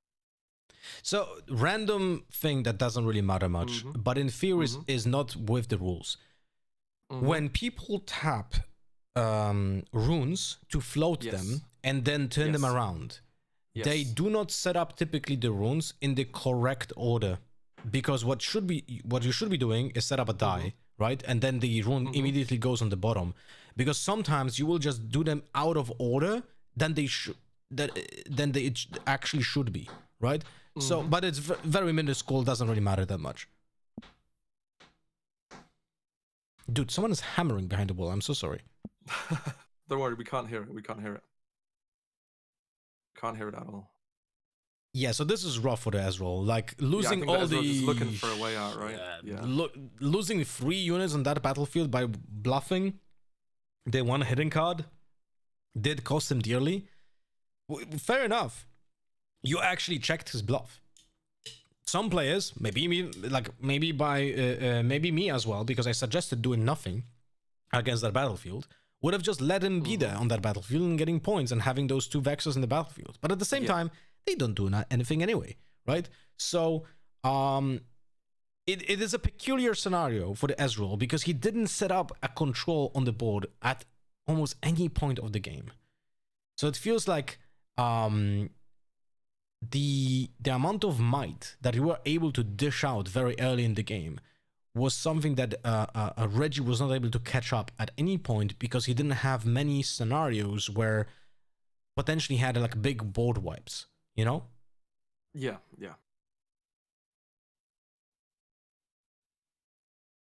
I think this is where the Watcher potentially would come in. What's being replayed? I mean, he only has he 7 replayed energy, so... Yeah. So rough. if he replays the... Watcher would give everything -3. Without Ezreal, he cannot play the accelerate cost lower by 1 energy, so that's not a thing anymore. Arcane Shift. An Arcane Shift. Arcane Shift into Arcane Shift? If there will be a second copy, I don't know if there is. Wages of Pain. Okay, so he kills the Raza, but then you have two units in the base, and Fight or Flight defeats them. Yeah, with the Fight or Flight, yeah.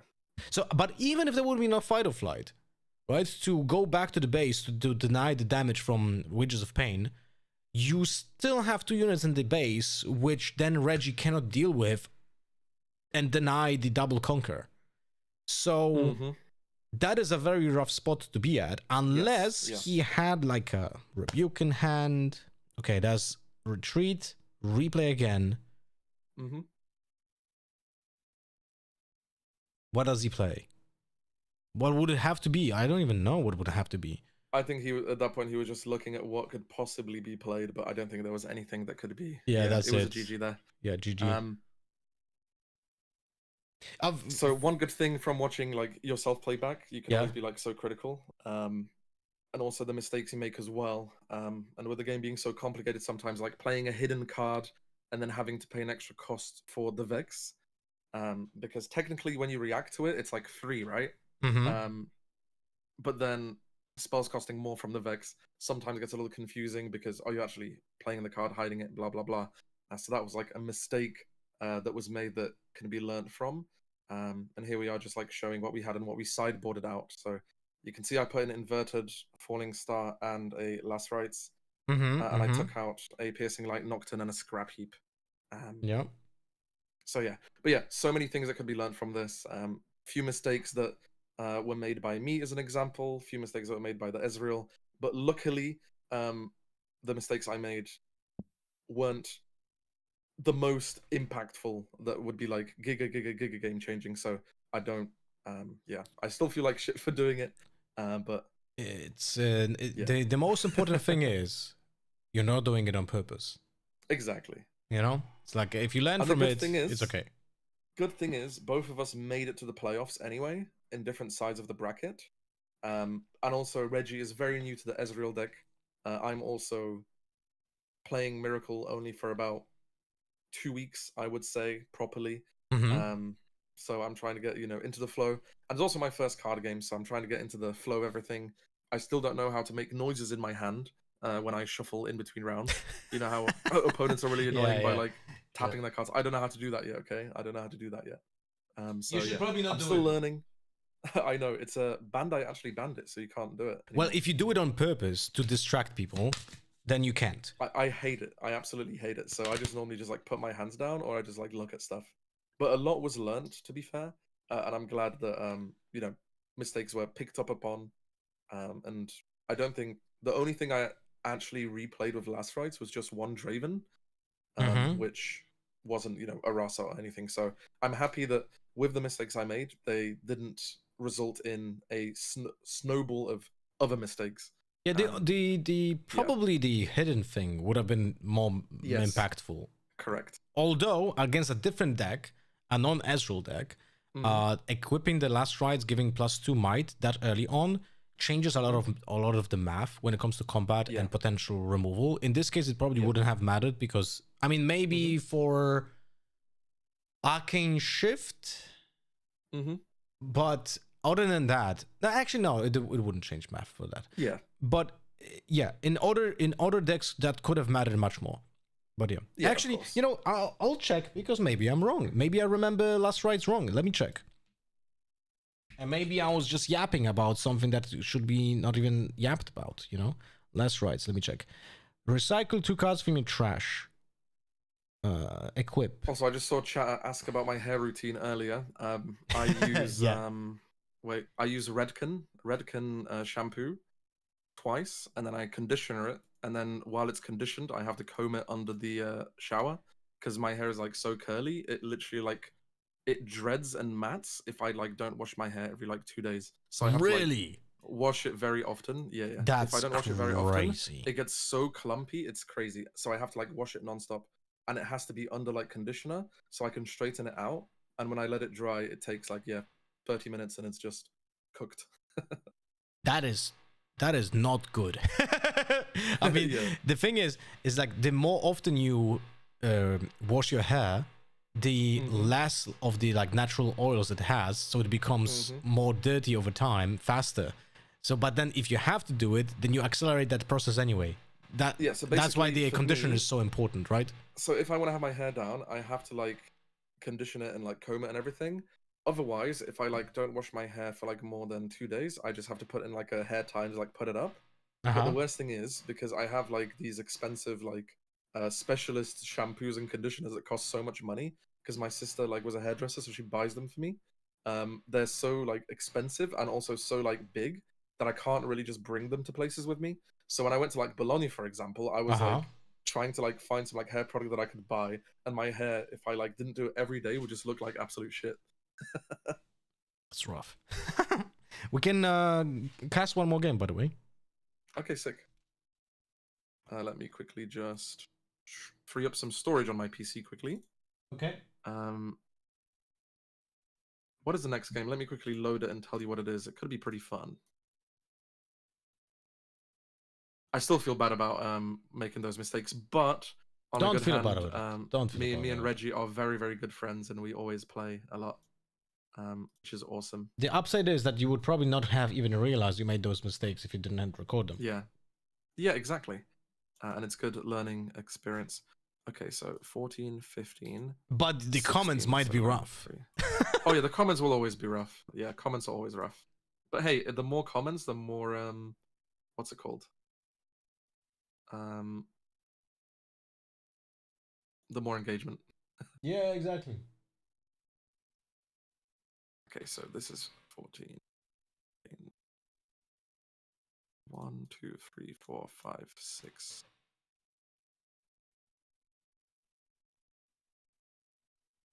Hello, Fat Cat. How we doing, buddy?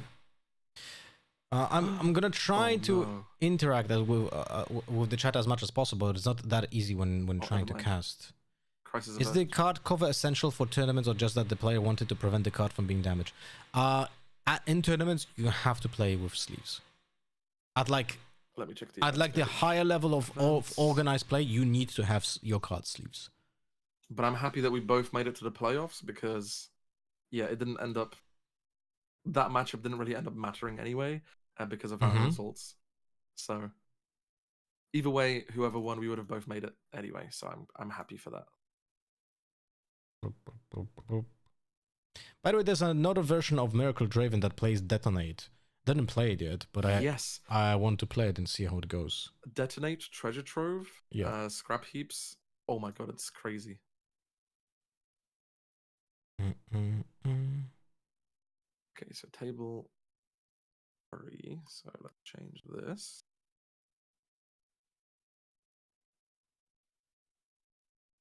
Is this the correct matchup? Ooh, do you know who we're going to have to watch? Yeah, who? We're going to have a Sivir Miracle versus an Azir. Oh, okay, that's interesting.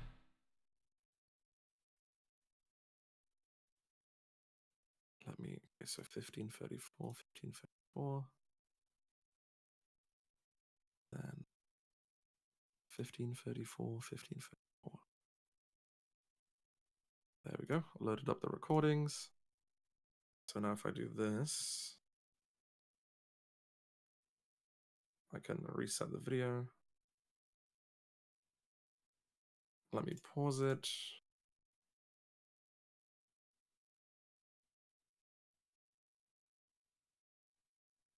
Move that here. Reframe the camera, zoom out a little bit. There was so much sun that day, I was so sad. Because it just makes the camera just like so bright. It doesn't look bad. It's okay. Yeah, not the worst. Okay. Now let me reset up the overlay. So this was the 2-0 table. And that on the right is Sivir. Nuge versus DM. DM. And that is an Azir. Perfect. Inputs. Zorn, Ornsforge.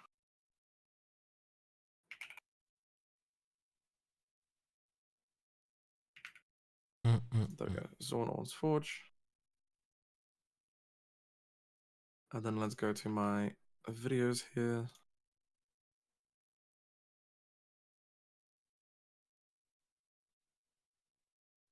Is it this one? I'll be like 3 or 4 more minutes. Okay, all good.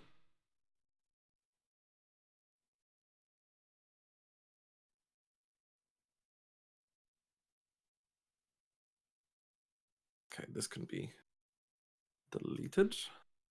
2008, 2008, 2008. Riftvids, we just watched this one. So that can be deleted.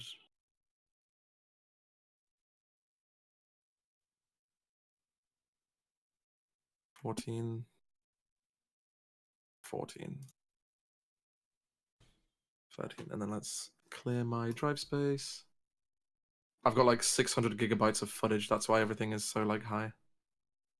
That's crazy. This PC. Yeah, it's quite a lot.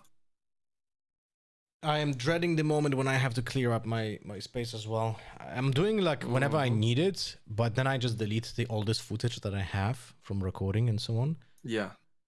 But at some point, I just have to say, like, you know what? I have to make it. Just have to do it like in an organized way. Okay, I've cleaned up, I believe. Sick. Okay. So reset the points. Now reset the video. Put in the Azir. And put in the Sivir. There we go. Okay, awesome. Nice. Okay, cool. This is gonna be an. Oh wait, we didn't start yet, right? Yeah. Okay. Let me go to the beginning. So reset. I basically go to when they reveal the first battlefield, and then I start the recording from there, basically. Mm-hmm. Let's keep skipping. Okay, cool. I'll get the intro sorted now. Hold up. All right.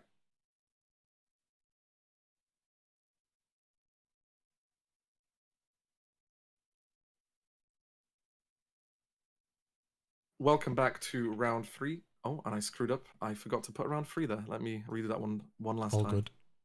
Welcome to broadcast. The amount of times this happens in rehearsals.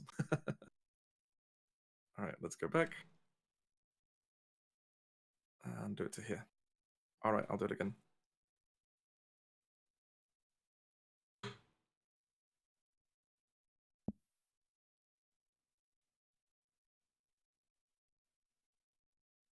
Welcome back to another skirmish video. Here we have a round 3 with their M versus Nuge, where we see 2-0 players, Azir versus Miracle Sivir, which will be really fun. I'm Jacob from Riftbound, joined by Lofar. What up? Yeah, I'm Jacob as well, by the way. And I'm waving to the camera Yeah, as double always. Jacob. Yeah, double Jacob. Jacob. It's gonna be an interesting matchup because you don't see this often. Sivir Miracle is also one of the more complicated Miracle decks.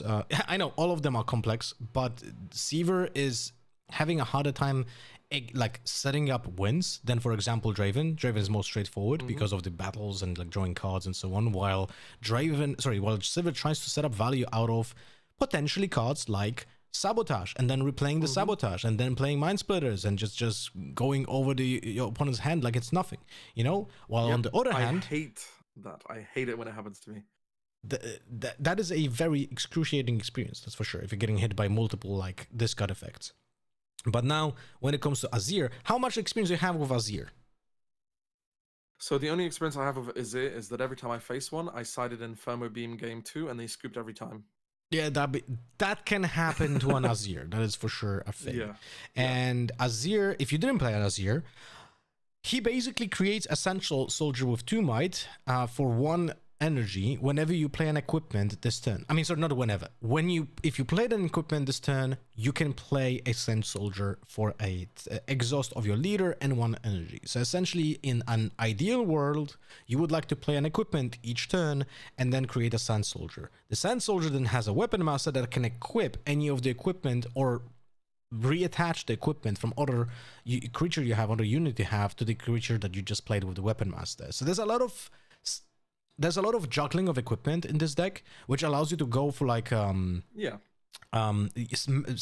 do you call this? I have to make sure to coin a term for this. Essentially, when you have multiple creatures and you juggle the equipment from one unit, go one into a fight on battlefield, create a trade, and then equip all of the equipment on another unit to buff it to like 8 again, and then go Good again point. with one unit. That has to have a term because it's complex to explain it every single time. Juggling?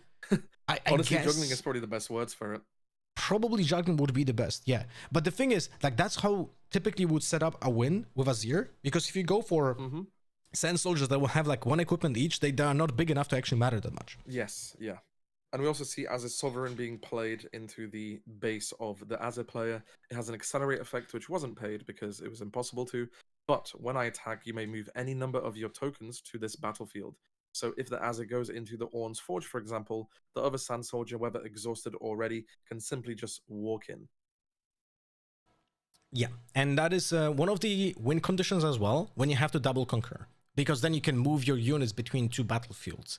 And that is one of the things that you might just want to do when you're trying to finish the game. That is, of course, not going to happen here because we're only at 2 points. But I'm sorry, I'm going to sneeze. I almost lost my nose over here because of the sneeze. So we know that typically an Azir plays only 1 copy of this champion unit Azir. So if that's out of the way, Sivir can actually maybe make more on this like decision making in their own game by not playing around the Azir anymore if they get to get rid of him, but it's currently in the base, so it's hard to get rid of, right? Yeah, and I fully agree with you. We also saw the Brutalizer being played as well, right? The Sand Soldier coming out from that, and Brutalizer has a cool effect. If this was attached to me this turn, I have an additional +2. And with the juggling, like you said, go in there, die, attach it to another unit, go in there, die, attach it to another unit. It keeps giving +3 essentially to each unit you attach to. Yeah. And with Orn's Forge as well, it's pretty nice because the battlefield, it says while you control that battlefield, the first friendly non-token gear played each turn costs 1 less. So you can even play a gear cheaper, get your Sand Soldier out there as well, and then just straight up attack. It's cool. And here we see this Sand Soldier being moved towards the battlefield with the Azir. I'm kind of surprised we don't see the Sand Soldier with the tank actually being moved. Ah, that's the why. See, now we're trying to just kill the Sivir. The thing is, though, that Sivir can trade for the Azir, right? Yes, it's a 4 versus a 4, so the Azir can just straight up die. Like, Do we have another answer here? Been... That's the discipline. I was confused because I thought everything is tapped. But yeah, in this case, that is the plan to rescue the Azir, and the Sivir is now losing a very important creature in their own regards, which also is a creature to lock down the game as well because of the accelerated and ganking, right? With the cold shot, because 2 runes were recycled, it gives Sivir +2, so it would be a trade regardless with the Azir. He can't Because move. Azir is not attacking. It's not a combat showdown. What do you mean he can't move? That turn, give me +2 essentially. So the discipline, kind of unfortunate. A card is still drawn, but the Azir will die. So I think you were very right. Putting in the Doran's Shield Sand Soldier would be the better case scenario because then you have tank, and then even if it's not recycled, the unit would die anyway. So kind of unlucky. Wait. That's I am Doemi from chat. Actually. Had a good point that I need to check because the Azir only moves the unit when it's attacking and is not attacking when there's open showdown. Let me check the wording. You're very right. Yes, it says when I attack, you may move any number of your tokens units to this battlefield. And once again, it comes with this complexity of Riftbound being so complicated. When you go in, you have an open showdown. Then when you charm somebody in, the open showdown then finishes, and then a combat showdown starts. So you essentially have then you have the when I attack and then the when I defend bits. So technically, it's different from when I move. Like if this Azir would have had text like a merchant, for example, when I move my units or something, that wouldn't work. But when I attack, I think this is a legal move with the charm. Actually, no, it's not because it's defending them. I am assuming that the charm was done after the open showdown. Yeah, and the charm is not action speed anyway. Yeah, so but the thing is that soldier should have not been there. Yes, correct. It would still, like in theory, this could have been done differently. Just equip a weapon on the Azir instead, but then he would not have green runes. So yeah. Okay, so. Yeah, there's potentially a lot of problems in this particular game right here because of this illegal move. Thank you for spotting that, Naomi. I completely forgot about that. That the yellow Azir has when I attack and not when I move. And yeah, very easy to sometimes get things mixed up. If you're a player who plays other TCGs and maybe move into Riftbound and you see when I attack and you attack a battlefield, you go into it, you sometimes assume you're an attacker. It just kind of feels right, but sometimes just isn't because how complicated the wording is. So definitely not done on purpose, and since things happen.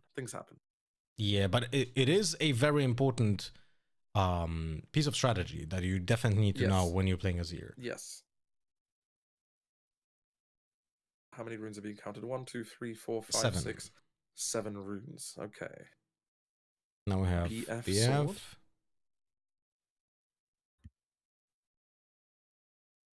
That BF is gonna maybe be equipped to the new weapon master. Okay, so it is. Yeah. And what are we going to see from the other two? We're going to keep them open, potentially threatening a hidden blade.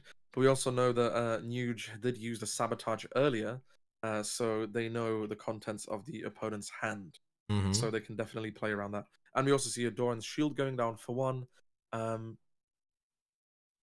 don't know, maybe there's more gear in the hand, but I potentially wouldn't have played that Doran's Shield because next turn you can play Doran's Shield and get another Sand Soldier. So I'm not certain how many cards he has. Potentially. Yes, I think 1 or 2. I Looks see like one, one. card in hand. So maybe it's a unit and he didn't want to Yeah. get sabotaged again, potentially, you know, because then sabotage can discard It's a an non-unit equipment. card. Yeah, it's a yeah, exactly. Rough. But 5-0 up, and I've lost plenty of times being 5-0 up against a Miracle deck because they have so many cards in their discard. They can just shoot everything out, and being on an odd number of points, if you double hold, you go to 7, and then the Civic can just simply let's say this turn, build a bunch of Rosses in their base, you know, get stuff going up. A Charm has already been used, so don't need to worry about that, and just simply go in and just start retaking with like high masses of might. Yeah, We'll the see what problem happens. is the Seaver doesn't really have that enough cards in the graveyard yet. It's only yeah. 6, if I'm not mistaken, right? The So Fizz I is think gonna replay I what? think they lay them out in a way where they're like go off the table a little bit, but I think they're counting now. 3, 6, 7. Actually, not certain. Okay. No, it's not. It's not that many. I feel like it's 5 or 6. So we were repeating the cold shot from the graveyard. Nocturne can be now played as well from the cold shot. So the other card is being taken into the hand. We're creating a gold for paying for the rune. There's another Nocturne.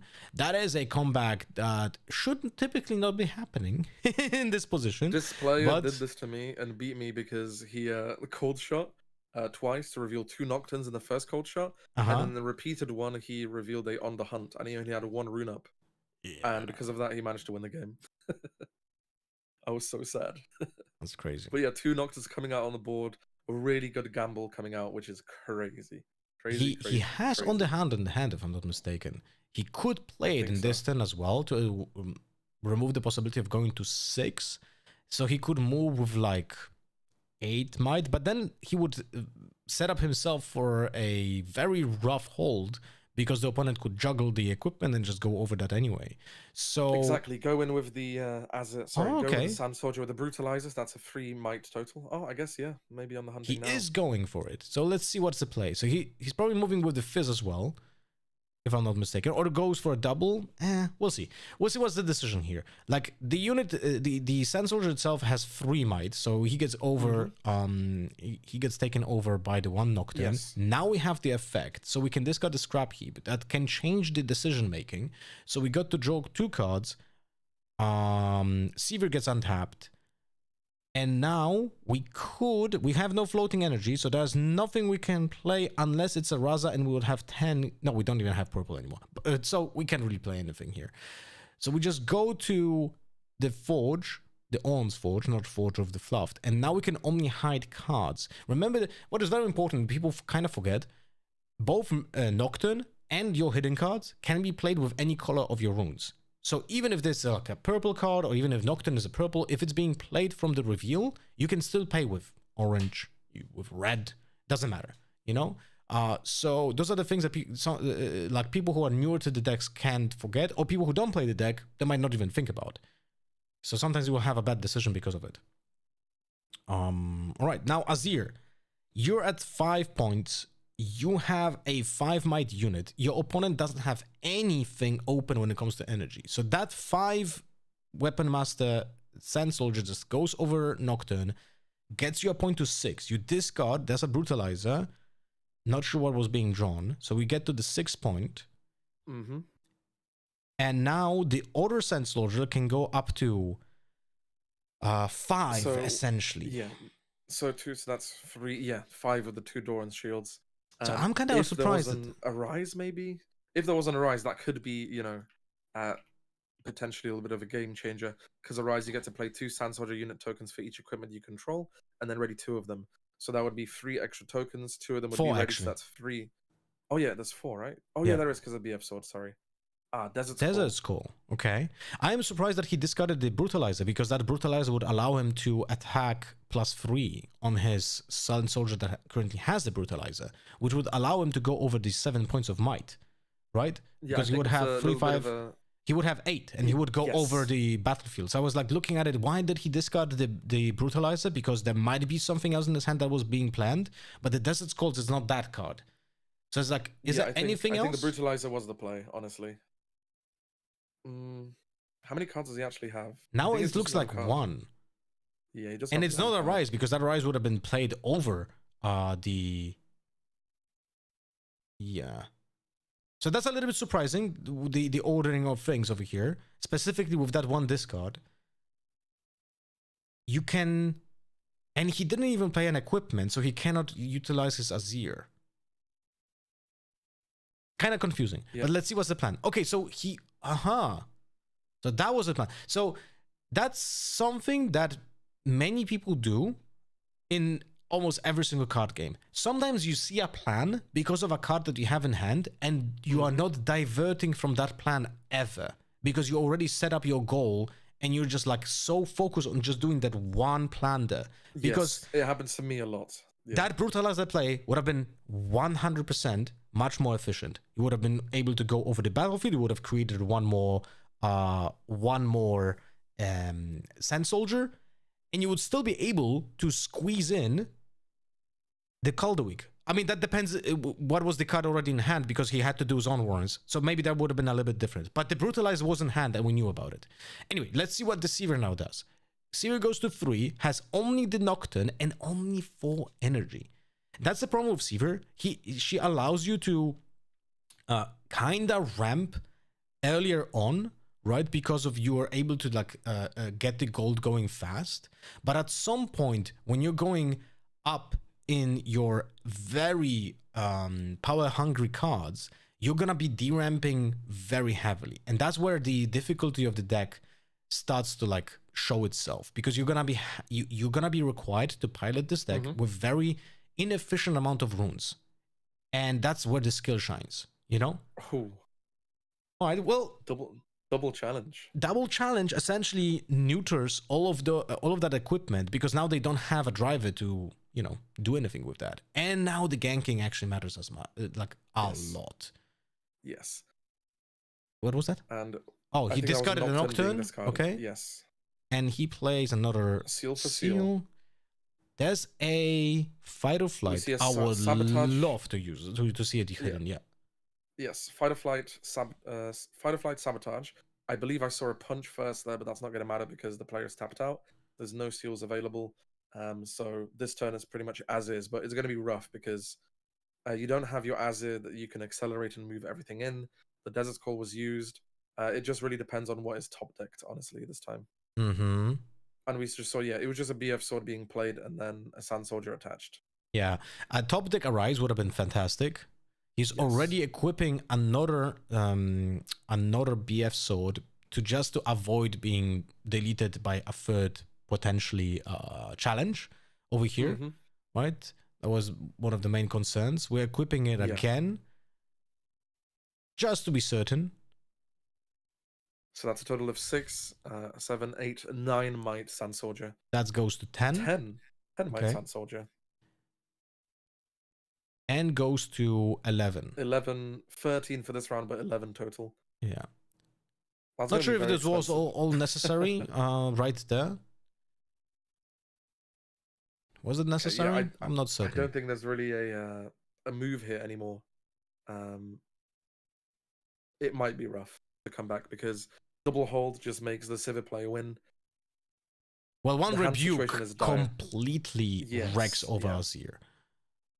What's in the hand? There was a Fizz. Let's see. There's was that a stack deck? I think so. A Sabotage, which doesn't matter because the opponent has empty hand. So the Nocturne with the punch first makes it to a total of 9. So that's still not enough. 9 against the 11. Well, the Fizz being on there, that's 12 then. So that's just an extra 3 Might. So with the punch first, that's 12 with the punch first against the 11 of the Sand Soldier. So now we're doing a cold shot. Repeated from the Fizz. Gets Rosaka at the bottom. We have Confront and another cold shot. Confront is not needed because we're already controlling and we don't have to attack anything. Yes. There's another Raza. That Raza can be played for the gold that we have equipped. There's another hidden card in the hand, and that's the Gown, the +2 Might, that will be allowed to be played on the other battlefield to essentially bluff anything. Edge Yeah, of it also nine. gives a Yeah. +2. You can just react with it and then just give a +2, which is nice. Which is probably what's going to happen. I'd assume so. It would. Yeah, I mean, Yeah, it it's is gonna be for going the win, right? So you're just gonna puke any card that you can right now to make sure that you can hold and just win the game. So there's definitely any tool that can be used will be utilized this turn. And for the Azir, now this is gonna be a problem. He needs to play around fight or flight. Oh, that's not so fast. So that plays around one fight or flight. But the problem is, how do you win this? Because Yeah, you have to do have a battlefield. you have to attack something, and then you would have to attack the other one. So you need to top deck and arise next turn. So we're gonna not so fast. We're gonna kill the one Raza, but that still doesn't do anything. We just got the 7 point. Sorry for that. I'm gonna mute myself. No, all good. So I guess he's going to go to 7. And then... Okay, yeah, punch first coming in. So that's 11 versus 11, so that would be a trade, pretty much. Okay, yeah, and that might just basically pick up the game for that. Yeah, that was a trade. Oh, and the Nocturne can just hold and then gank over the next turn. So it's pretty much going to be GG unless you can somehow kill the Nocturne. And yeah, GG. That's game 1 going in for the Sivir. Very unlucky. The Not So Fast wasn't able to, be played. Yeah, even if that Sand Soldier would have been able to go over the Raza, it sets up to 7 and a hold potentially for win. But then the Sivir has an entire turn to regain the control. And you have the Nocturne, which is 4, which is not enough. With the punch first, would have been able to go to 9, which is still not enough, even if that Raza would have died. But then, if I'm not mistaken, there was a second on the hunt. I actually can't remember the second on the hunt, but there was many options when it comes to just winning the games outright. Rebuke, fight or flight, another fizz to just look for more answers. There were so many options. And I wonder what's going to be sided out as well. I think, how many cards is that going in? Is that 4? 1, 2, 3, 4. I think that's... Is that 3 or 4? I think it's 4. So yeah, 4 cards are going to be sided in. You can see me there in the background on the right camera, attempting to, win my game, which I didn't, sadly. That's the one I lost that day. Who did you lose to?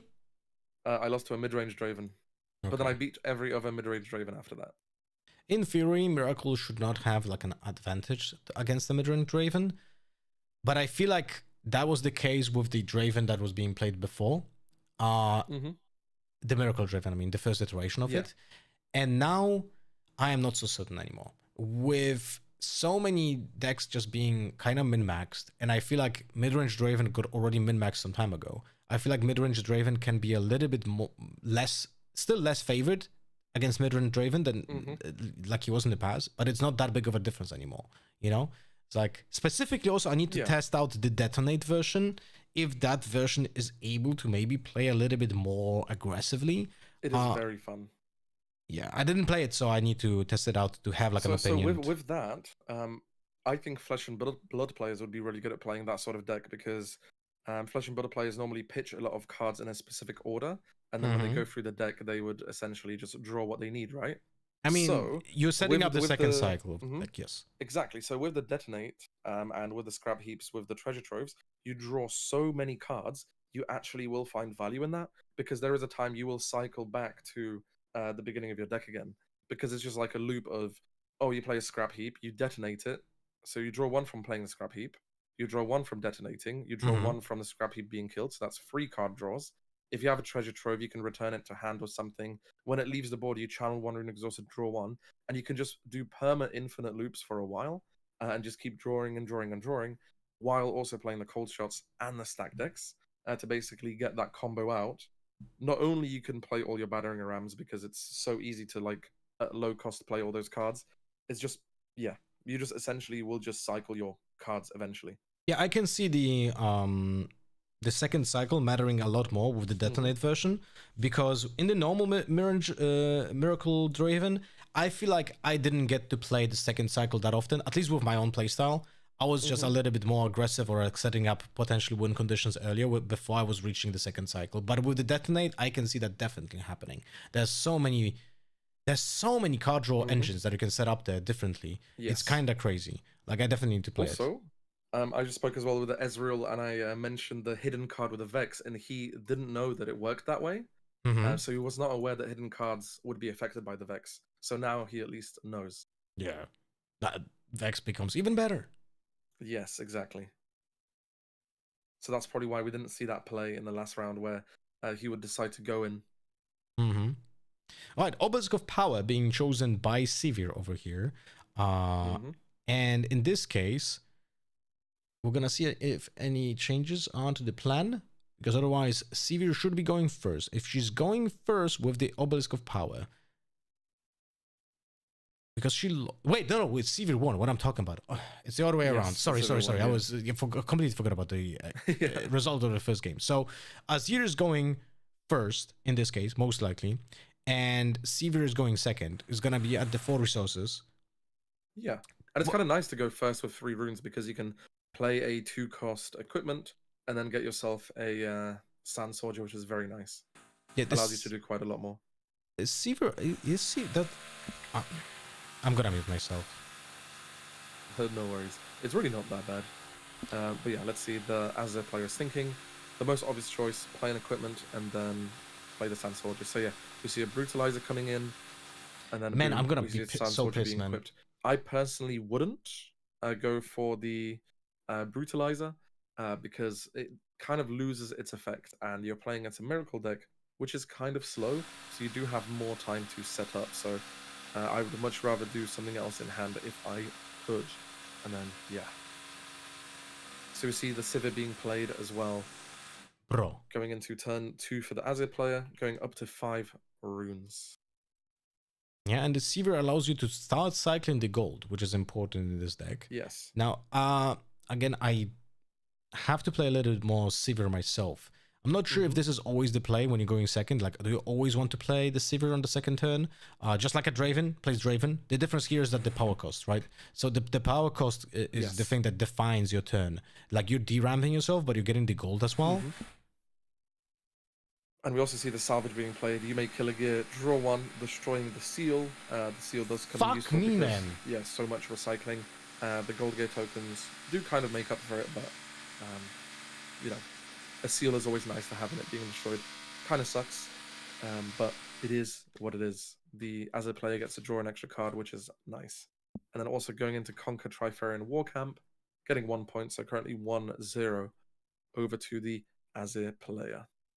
It's kind of funny situation because the Trifarian War Camp will be helpful for the Azir player in theory, but at some point the Miracle will benefit from it more than the Azir.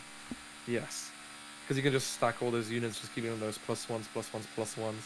Super nice. And especially if you gamble those Nocturnes as well when you're defending, for example, if you do like a cold shot in defense, you gamble the Nocturnes, rather than it being an extra like 4 might, it's an extra 5. So it is quite good. Useful for both, but yeah, like probably more useful for the Sivir. And we see the Sivir being tapped again to play the Ezreal for the recycle cost. And then when you recycle a rune, Sivir allows you to play Gold Gear token Exhausted.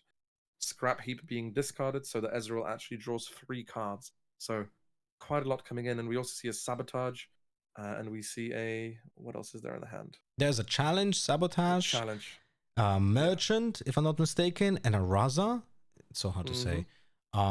In theory, we're 1 power short from buffing the Sivir to go to 6. And then potentially threaten the token on the Trifarian, because there's one open on the Azir side. So in theory, there is some potential like buffs. Could be Engard. I don't think it would be because you're a mass units deck, so you probably should not have an Engard in the deck. And now that's why probably Nuj is thinking about now. Is it worth to attack the Trifarian War Camp with one open? If he went in with the recycle, let's say he has a cold shot, he plays a cold shot. Yeah, that's during another action, recycle. right? Yeah. Yes, exactly. And the on guard would make it go up to 5, and then with the Sivir that would go up to 6. So the on guard could potentially save him as well. But Yeah, so good decision here. yeah. He changed the order of things. He wanted to attack into Obelisk of Power, but in this case, he just sets up a nice tempo play where removing the threat from the Trifarian allows him to also try to remove the other threat from the opponent's turn, right? And now that gets blown up by Defy, but you couldn't start with the challenge because your unit would have been damaged first, right? So you had to do it in this order to actually for it to matter. But now this opens Azir because now he'll be gonna be able to go over the Sevier unless there's a cold shot in the hand that could be used mid-combat to buff the Sevier to Nocturne. 6 or Nocturne. And also play a Nocturne out, yeah. Yeah. And knowing Nuge, it probably will be a Nocturne that gets seen. So He's you would got have incredible to Nocturne luck. you would have to equip the Brutalizer anyway. So it's not that big of a problem because even if you go up to 6, you're trading with the Sevier and not just losing the combat. But it could be a potential issue. Definitely. Let's see. Okay? So we see a Rasa as well there. Is that a traveling merchant? No, it's not. I It think that's a was fight or in the flight. hand. Okay, so it is a traveling merchant. Yeah. It looked like a fight or flight to me for a second. A lot of deliberation as well from the Azir player, seeing what the best course of action is. We're going to be attaching the Brutalizer, so total might of 4 right now, extra 2 from the Brutalizer from being attached this turn, so a total of 6 going into the Sivir. No. Oh, no. Going into I Obelisk guess we're of going to go into Obelisk. Okay. Are we choosing to move it? What's going on here? Why are we attaching the Brutalizer? It is charm for the Ezreal. But we could have just killed both units. Unless he was worried about the Nocturne from cold shot. But that is like a very aware play. Yeah. That is like, oh, would he keep the cold shot for that opponent? I feel like I'm not certain if that's the case. It probably signals that could have been the read. Oh, a cold a week. Wow. That I don't know how I feel about that. I'll be honest with you. And I guess tapping Azir because he played a gear this turn, so he can just replay him, just re-equip for free. Did I he? guess no. He didn't play any gear. Did he not play the Doran's Shield this turn? No, that no. was before. No, that was okay, before. so he didn't. Okay, yeah, that could have been played a lot differently. And the Sabotage coming in, 2 BF swords, so at least one of them will be gone. Next turn, he only has 2 runes up, right? So he gets an extra 2, he plays a BF sword, he cannot use the Azir ability. So the Sivir player knows that they can just essentially have a free turn. Because the only play they have is that. Unless there would be a cheeky Desert's Call that somehow gets top decked, and then you can just play 2 of those. But that still doesn't really change much. It's like, okay, I played full turn, 2 units. That's okay. That's like the best potential outcome. But it's most likely just giving you time as a Severe, and that's something that you want to have, the time. Like, I didn't like the play. Again, maybe there's something I'm missing from the plan that Diorem had here. But you thought the same, attacking Sevier specifically because he also attached the Trifarian. Sorry, attached the Brutalizer. Was like, okay, we want to go specifically into a battle because we're just giving it more might. But anyway, he set up himself in a very weird spot now when he doesn't have a lot of energy to make a comeback. Oh, he has 3 actually. No, wait, he already set up. Never mind. My God, it's so confusing sometimes. So he can play the BF sword, as you said, but he cannot then create the token. He's top decking 1 card. That's the top deck card. So now that's nice because he's going to be able to create the Sand Soldier and have potentially a draw engine for the future. But the problem is by deramping himself here this turn, he's also not going to be able to play an Arise next turn. Yeah. So now Sevier can play again with a plan. Oh, I don't want to play around as a Rise here, and I don't have to because there's no energy. And shout out to the Sun, decided to move perfectly to start shining onto the little bit of the side of the Azir player. So shout out to the Sun. Thank you for blocking the rune and the legend. Is that rune so white, or is that the actual sleeve being upside down? I think that was the sleeve being upside down to show that it was recycled. Well, it should be now on the bottom. Anyway. Yes. Okay. So What we're gonna floated for play Rasa? Yeah, Raza. Another gold for playing for the Mhm. Raza. I don't think we even need to untap them. Like we have time. We can just play slowly. No need to on the hunt. Another Fizz that will replay not certain on what exactly. We have one purple. We have the Ezreal for a cold shot potentially, but I'm not certain we want to go for a cold shot. It might be a stack deck instead. Oh, it's just the sabotage to. We know what that card is. So essentially, that was a deliberate decision to make sure that he doesn't have another equipment to now juggle it to like big states. You know, any of those Yes, Sand Soldier of are not gonna course. be like super duper big. The And now you know the maximum. player has to rely rely on top decking essentially to like win the game now and get into a good position. Yeah, essentially discarding that BF sword. I like that decision a lot because discarding this BF sword, if a top deck Arise would have been played at some point, that essentially one BF sword gives +6 because it can be used twice on like 2 ready units. You know, so it's like that's a lot of might that could potentially kill a lot of your units, and I like that play. So here we only have one Sand Soldier ready. I don't know what the top deck was, and we kind of wanted the unit to die, but not really. We don't have a lot of units. We cannot put like allow the unit to die, but we want the unit to die to draw cards. So we're floating 2 It's energy. just a rough situation. Okay. Okay, we're equipping so all we're of it. equipping.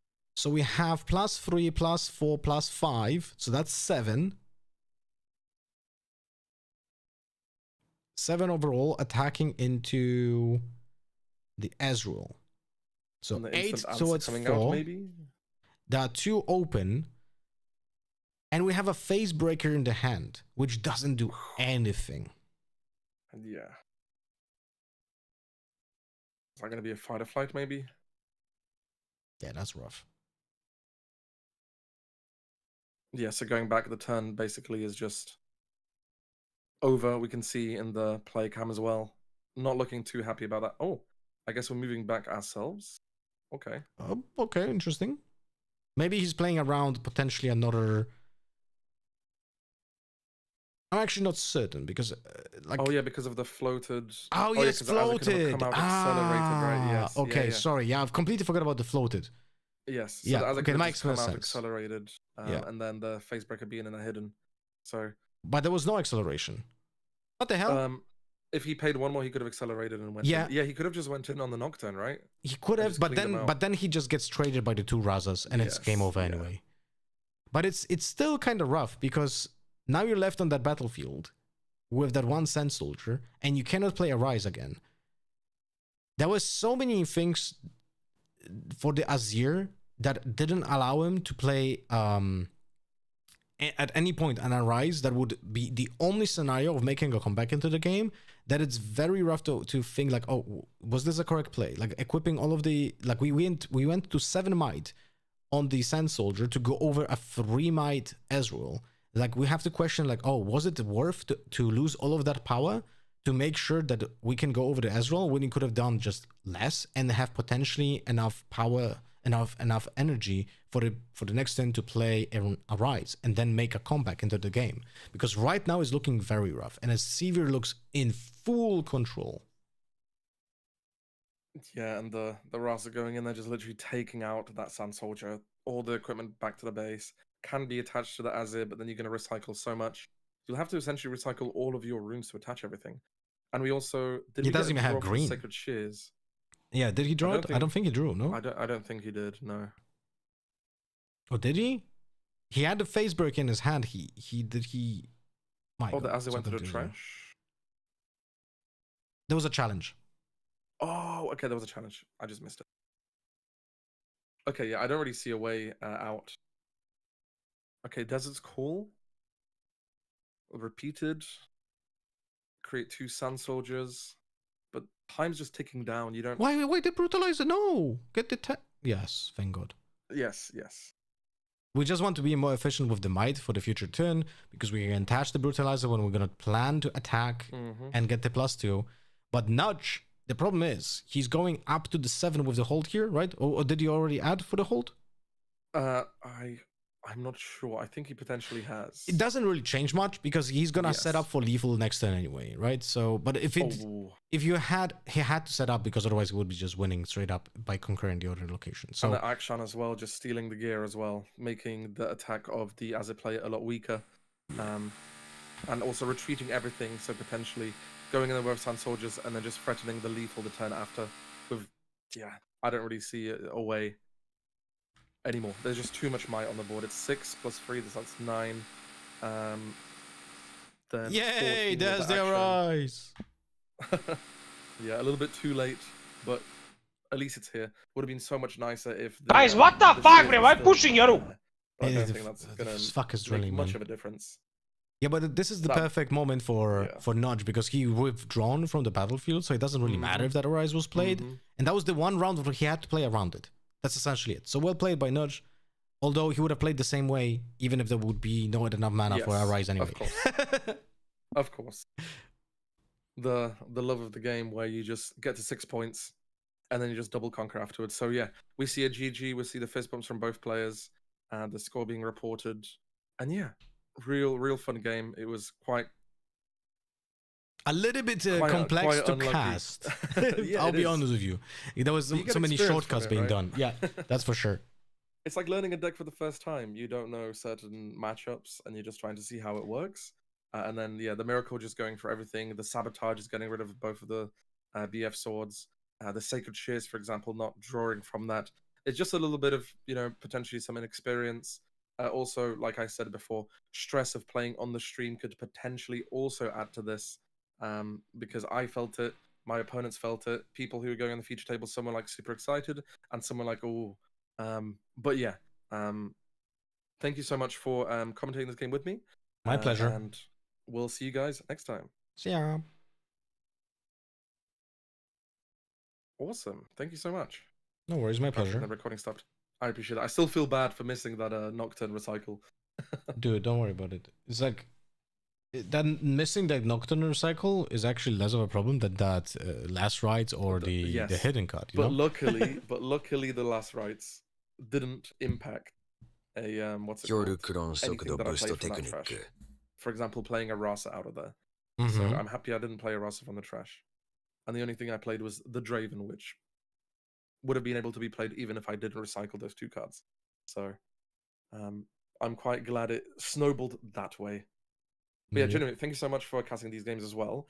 Oh. I've got another 2 games earlier that I'm going to do from Nexus Nights, and then I'll be releasing these next week. So yeah, genuinely, thank you for your time. We can cast the yeah. playoffs matches a different day this week if you want. Oh yeah, of course. There's how many more rounds is there? There's 5 rounds total, and then I have 2 playoffs matches because the grand final the players refused to play. They didn't want to play because they said it was too late. And then when I took down the equipment, then they said, actually, we will play. So I didn't get to record the grand final. Interesting. But as a bit of a spoiler, Nuge managed to win the whole thing, but we don't see any of his games later on. So, yeah. All right, I'm going to hop off, let you carry on doing your stream. Have a good rest of your All day, good. and thank you so much. Yeah, I'll we'll see you talk on soon. Discord. Talk to you later. Bye-bye. Have a great one. Bye-bye. All right, chatters.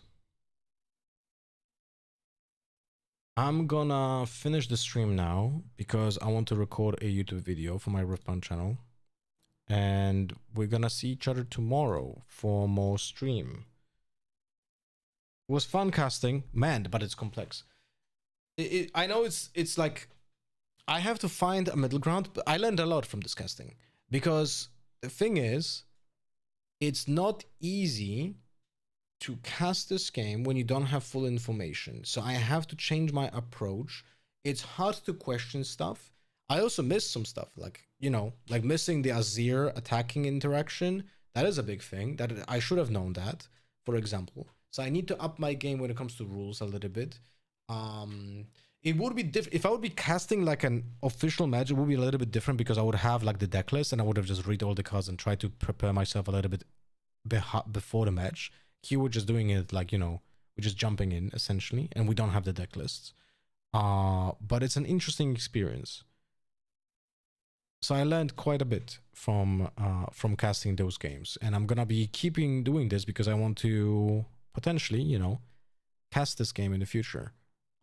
Maybe even soonish, like hopefully. So we'll see how that goes. Anyway, we're gonna see each other tomorrow. All right. See ya. Thank you for being with me on stream. Love you all. See you guys tomorrow. Bye bye.